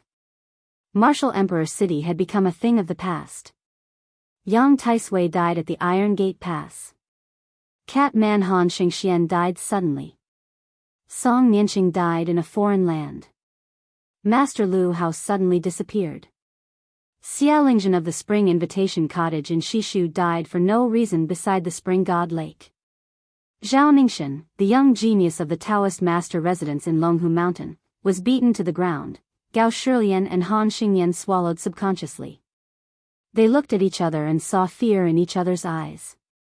Even Gao Shiqing, who was not afraid of anything, quietly took a few steps back. Su Fengnian, who had rushed from Mount Wudong to the escaped summer town at the foot of the mountain, did not feel as if he was facing a great enemy when facing the two sword masters, Qi Jiajia and Chai Qingshan. He turned to look at the bloody battle on the other side of the street and turned back to look at Gao Shilian, who was standing beside Yin Changgang. You are the son of Duke Yan, Gao Shiji. My spy from Fu Shui mentioned that you would come to Mount Wudong with Qi Jiajia and the others. So when Qi Jiajia released his sword energy, I came. Other than telling Qi Jiajia not to do anything unnecessary, I also wanted to thank you. Gao Shilian, do you still remember that martial addict Kong? He was a young man from Beiliang who went to Tai and city earlier than Yan Qiji. Now he is working in the Ministry of War. I heard that when he first came to the capital, he was bullied a lot. It was you, Gao Shilian, who helped him. Later, Yan Qiji followed Yan Jieshi and Yan Dongwu to the capital. You were also the first person from the capital to hang out with Yan Qiji. Gao Shilian did not feel the slightest bit flattered. In fact, this duke's son even had the thought of killing himself. I, Kong Wu Qi, and Yan Qiji felt like old friends at first sight. I have nothing to do with you, the Prince of Northern Liang. Please don't thank me. You, Su Fengnian, should just knock me out with one punch. Otherwise, when I return to the capital, rumors will spread all over the capital. Won't that bad-tempered father of mine break my legs? But Gao Shilian sadly found that he only dared to listen and could not say a word. Qi Jiajia asked, Are you done? Su Fengnian shook his head and said, No hurry. It just so happens that I am waiting for someone here. What, are you going to stand up for Wang Yuanran and his group of playboys? But let me say this first. No matter how much trouble they make, it is still the same. For example, that Lu Qingfeng who sneaked into the capital from Hezhou, the grudges from his early years are in the past. Wang Yuanran, who fought with me at Jiuzhou Embassy in Tai and City, is about the same. But if you, Qi Jiajia, intend to interfere, then their originally insignificant debt will be counted on you, the number one swordsman in the capital.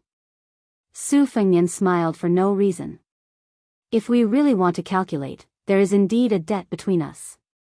Qi Jiajia clenched the famous sword he had been with for more than 10 years.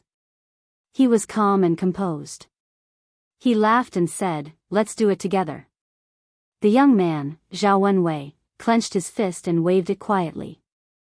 Mr. Qi was indeed Mr. Qi. Even when facing one of the 4 grandmasters of martial arts, the king of Beiliang, he was not inferior in terms of speech, momentum, or the style of a master. Su Fengnian, who had his back to the inn and was facing the street, did not look sideways. He said softly, Okay, then please draw your sword first. Chapter 1538.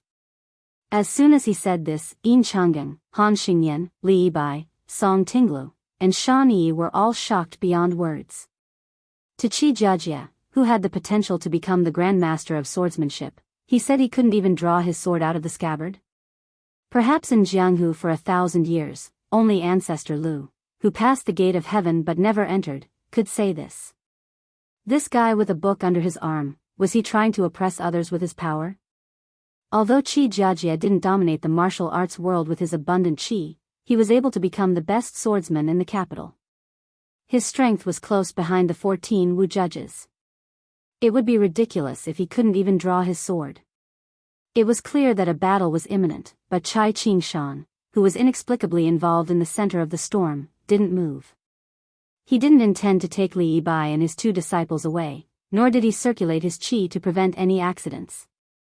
Obviously, if Su Fengnian and Qi Jiajie were to fight freely, there wouldn't be much difference whether they were in or out of the town. Cai Qingshan must have bet that the confrontation between the two would be a gentleman's fight. The 2 sides would form a tacit agreement to fight within a square inch, so as not to implicate the people in the town. How could Cai Qingshan miss such a rare opportunity to train his mind in martial arts when he had a certain level of insight and experience as a bystander with a certain level of expertise? How could Cai Qingshan miss such a rare opportunity? Qi Jiajie tilted the famous sword Chang Dao, which was cast from the Jinglong sword furnace. It was 3 feet and 3 inches long. His 5 slender fingers didn't reach out to draw the sword, but the Chang Dao suddenly sounded like a dragon's cry. Less than an inch out of the scabbard, the Yin suddenly felt a cold wind blowing against their faces. This time, after a slight stop, the Chang Dao's length suddenly increased to more than 3 inches.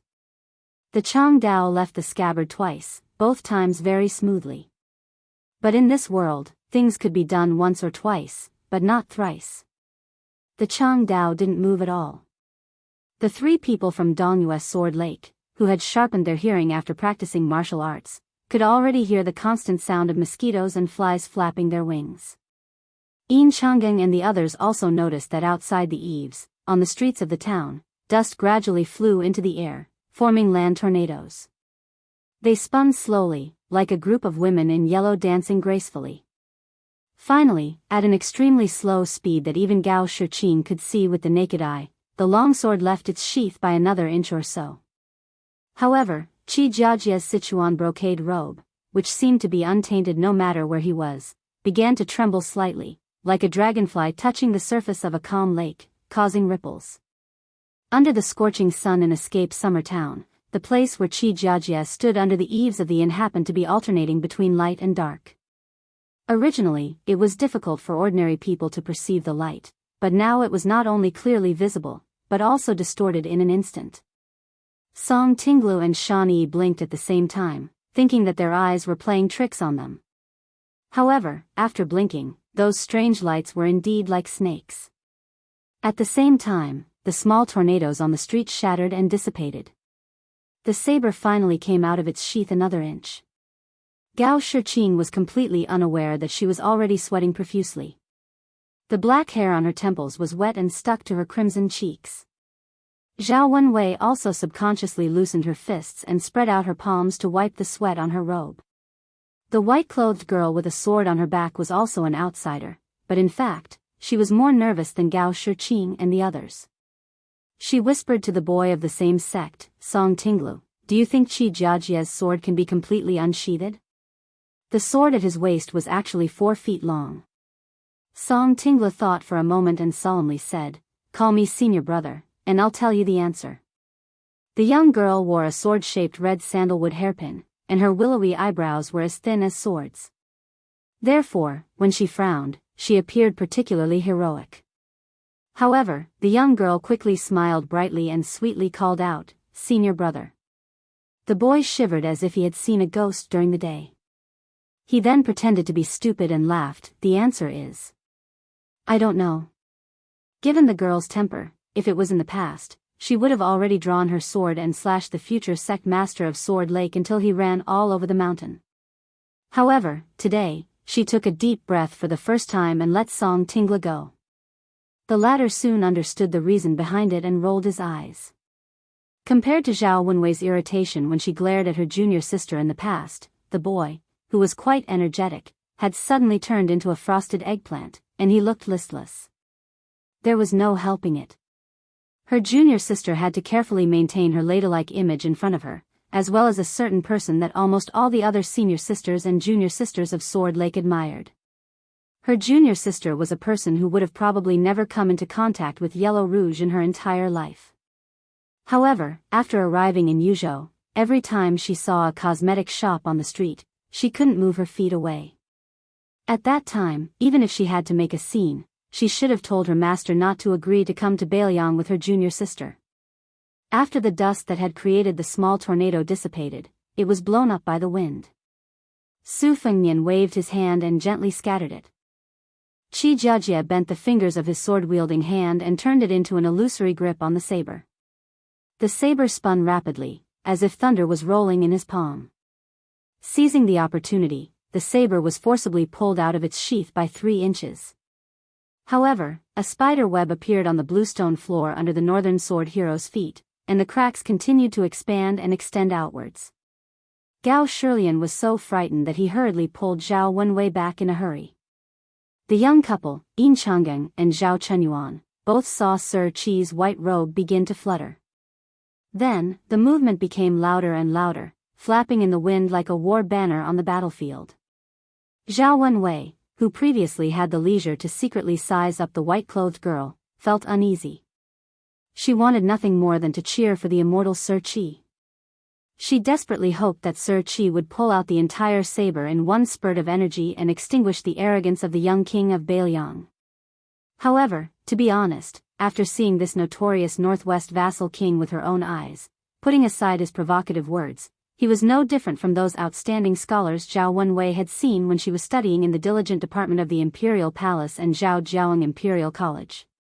He had a good background, a good appearance, and a good temper. He was the kind of person who could be hated even if she didn't like him. When Qi Jiajie finally raised his right hand, he put 2 fingers together and hovered in the air an inch above the saber. Qi Jiajie's momentum suddenly changed. If before he was like the 5 great mountains towering over the central plains, now he was like the Guangling River surging eastward into the sea. Chapter 1539. Chai Qingshan said softly to the 2 children, "Look carefully at how others comprehend the sword while watching the tide." When Qi Jiajie was 18, 27, and 36 years old, he had watched the Guangling tide 3 times. Finally, he comprehended the method of operating the qi activity of the sudden inspiration. Looking at the experts of the Jianghu today, Qi Jiajie is far inferior to the 14 Wu judges in terms of qi circulation. He's also not in the front of the 10 people on the Great Snow Plateau. However, in terms of qi circulation, not to mention master, even Xianyuan Qingfeng might not be able to compare. Chai Qingshan couldn't help but snort coldly. "You two have been to the Guangling River twice and have seen a lot of excitement. You two haven't stopped talking. What did you comprehend in the end?" Song Tingla turned his back to his master and made a face. The girl said in a deep voice, "Master, I'll definitely watch the tide carefully next time." Chai Qingshan was stunned and then smiled bitterly. Song Tingla muttered, keep pretending." Shan Yi's face instantly turned red. She reached behind her and couldn't help but pull out the new sword, Fuji, that she forged. Every disciple of the sword pool had to forge a new sword if they wanted to leave the sect and travel the Jianghu. Therefore, other than the countless genius swordsmen in the Dongyue sword pool, there were also countless talented swordsmithing masters who left their names in history. As for Shan Yi, this disciple that Chai Qingshan had taken a liking to, whether it was learning swordsmanship or forging swords, she had an amazing talent. If a martial artist wanted to have a strong physique, they had to pay attention to step by step. Shan Yi was only a 4th grade expert, but her unique understanding of swordsmanship was already at the 2nd grade master realm in Chai Qingshan's opinion. Song Tingla hurriedly begged for mercy, "Junior sister, can you not fight here? There are so many outsiders here. How can I gain an undefeated record in the Jianghu in the future?" Shan Yi was too lazy to pay attention to this guy who kept saying that he wanted to gain an undefeated record in the Jianghu. He could learn from anyone, but he just had to learn from that short-lived one bushing in the capital. He said that he didn't want to win against many masters in his life, but he wanted to be undefeated. This was the new sword that he had to bring with him when he left the sect. Otherwise, Song Tinglu would be carrying a wooden sword in the sword pool, acting so sloppy. Qi Jiajia's long saber was almost completely unsheathed, leaving only the tip of the sword unsheathed. Zhao Wenwei said softly, "Okay." Then, he realized that Shan Yi was glaring at him, and the confused youth's momentum quickly fell to the bottom. At this critical moment, Su Fengnian actually walked to the street and looked up at Wudang Mountain. On the mountain, in front of the thatched cottage near the elephant cleansing pond, stood a young Daoist dressed in an ordinary Daoist robe from Mount Longhu. Beside him was a man who was squatting on the ground and reading an ancient book with narrowed eyes. The latter said softly, "Focus, this isn't the action of a gentleman." The young Daoist said calmly, "Mister, although it goes against my conscience, my surname is Zhao after all. I'm a Daoist from the Celestial Master Residence. Uncle has been preaching in Great Peace City for many years, and now he's still in a precarious situation in the capital." In his letter, Uncle mocked himself that he couldn't even be Prime Minister Qingxi. Moreover, Mr. also knows that if Wu Lingsu is allowed to gain power, not only will it be a misfortune for Buddhism, but the orthodox Taoism will also be shaken. The scholarly man who seemed to have bad eyesight was almost glued to the page of the book. He sighed and said, "Choosing the lesser of two evils?" He wanted to say something but stopped. He shook his head and smiled helplessly. "I, by you, won't nag about those great principles. Everyone says one is one. We scholars know a lot and like to say 1, 2, 3, 4. If you don't stop us, the 5, 6, 7, 8, 9 will also come. Sometimes, if I ask myself, it's really annoying. Alright, do your work. Don't worry about me. This book is not bad. I've searched for many years but couldn't find it. I'll take this chance to read it first." Zhao Ningxin hesitated. Although this time, at most, will make him lose the destiny that was about to form in the western regions. "But mister, you still shouldn't have come to Wudang Mountain. Once he's angry, it's fine if I die, but mister, you shouldn't have died in this Bailiang. Mister should have gone further than Sun Ping in the past." Bai Yu dabbed in his saliva and gently turned a page. He said, "If the heart is too big, the appetite will inevitably be too big. It's harmful to the body." Zhao Ningxin sighed. He walked forward a few steps, closed his eyes, and formed a seal with his fingers. In the Celestial Master Residence of Longhu Mountain, the highest bud of the purple gold lotus in the lotus pond suddenly bloomed and then withered. On the large ship on the first floor of the Qingzhou Navy, there was a scholar sitting cross-legged. There was a bowl of water in front of him. He pinched a clean white stone between his fingers and said with a smile, "Since the matter has come to this, and the situation has changed, don't blame me, Xia Guanying, for adding insult to injury." The stone smashed into the water in the bowl. At the same time, a streak of white light flashed from the southeast to the northwest. After looking at the north, Su Fengnian retracted his gaze and began to turn sideways to look at the east. Without the support of the Qi Jiajia's long spear slid back into its sheath. Qi Jiajia took off the long spear and casually threw it on the street. Yin Changgang and the others were confused. Shan Yi and Song Tinglu were also confused. Chai Qingshan, who had been watching the show, also took a step forward. Su Fengnian looked into the distance and said with a smile, "The Dongyue sword pool has poured in all its efforts to forge a new sword. Qi Jiajia is the sword master. The few remaining Qi refinement warriors of Liang have gathered together with Zhao Ningxin of Longhu Mountain and Chai Qingshan's help. The sword that you invited from thousands of miles away is much more extravagant than the sword that I used to kill Han Xingxian." Qi Jiajia said softly, "I'm ashamed." Chai Qingshan was silent. Su Fengnian, who still had the Green Water Pavilion sword training record under his arm, did not show any sign of anger. "Mount Wudang is not far," he said, "burning incense and making a wish is quite effective." "You'd better pray that I won't be able to block your sword," he said. The girl from the Daoist sword pool said timidly, Su Fengnian, doesn't the Jianghu say that you are the reincarnation of Jianghu Great Emperor? What's the use of making wishes? Su Fengnian could not help but say, that's true. Su Fengnian looked at her and the young man who did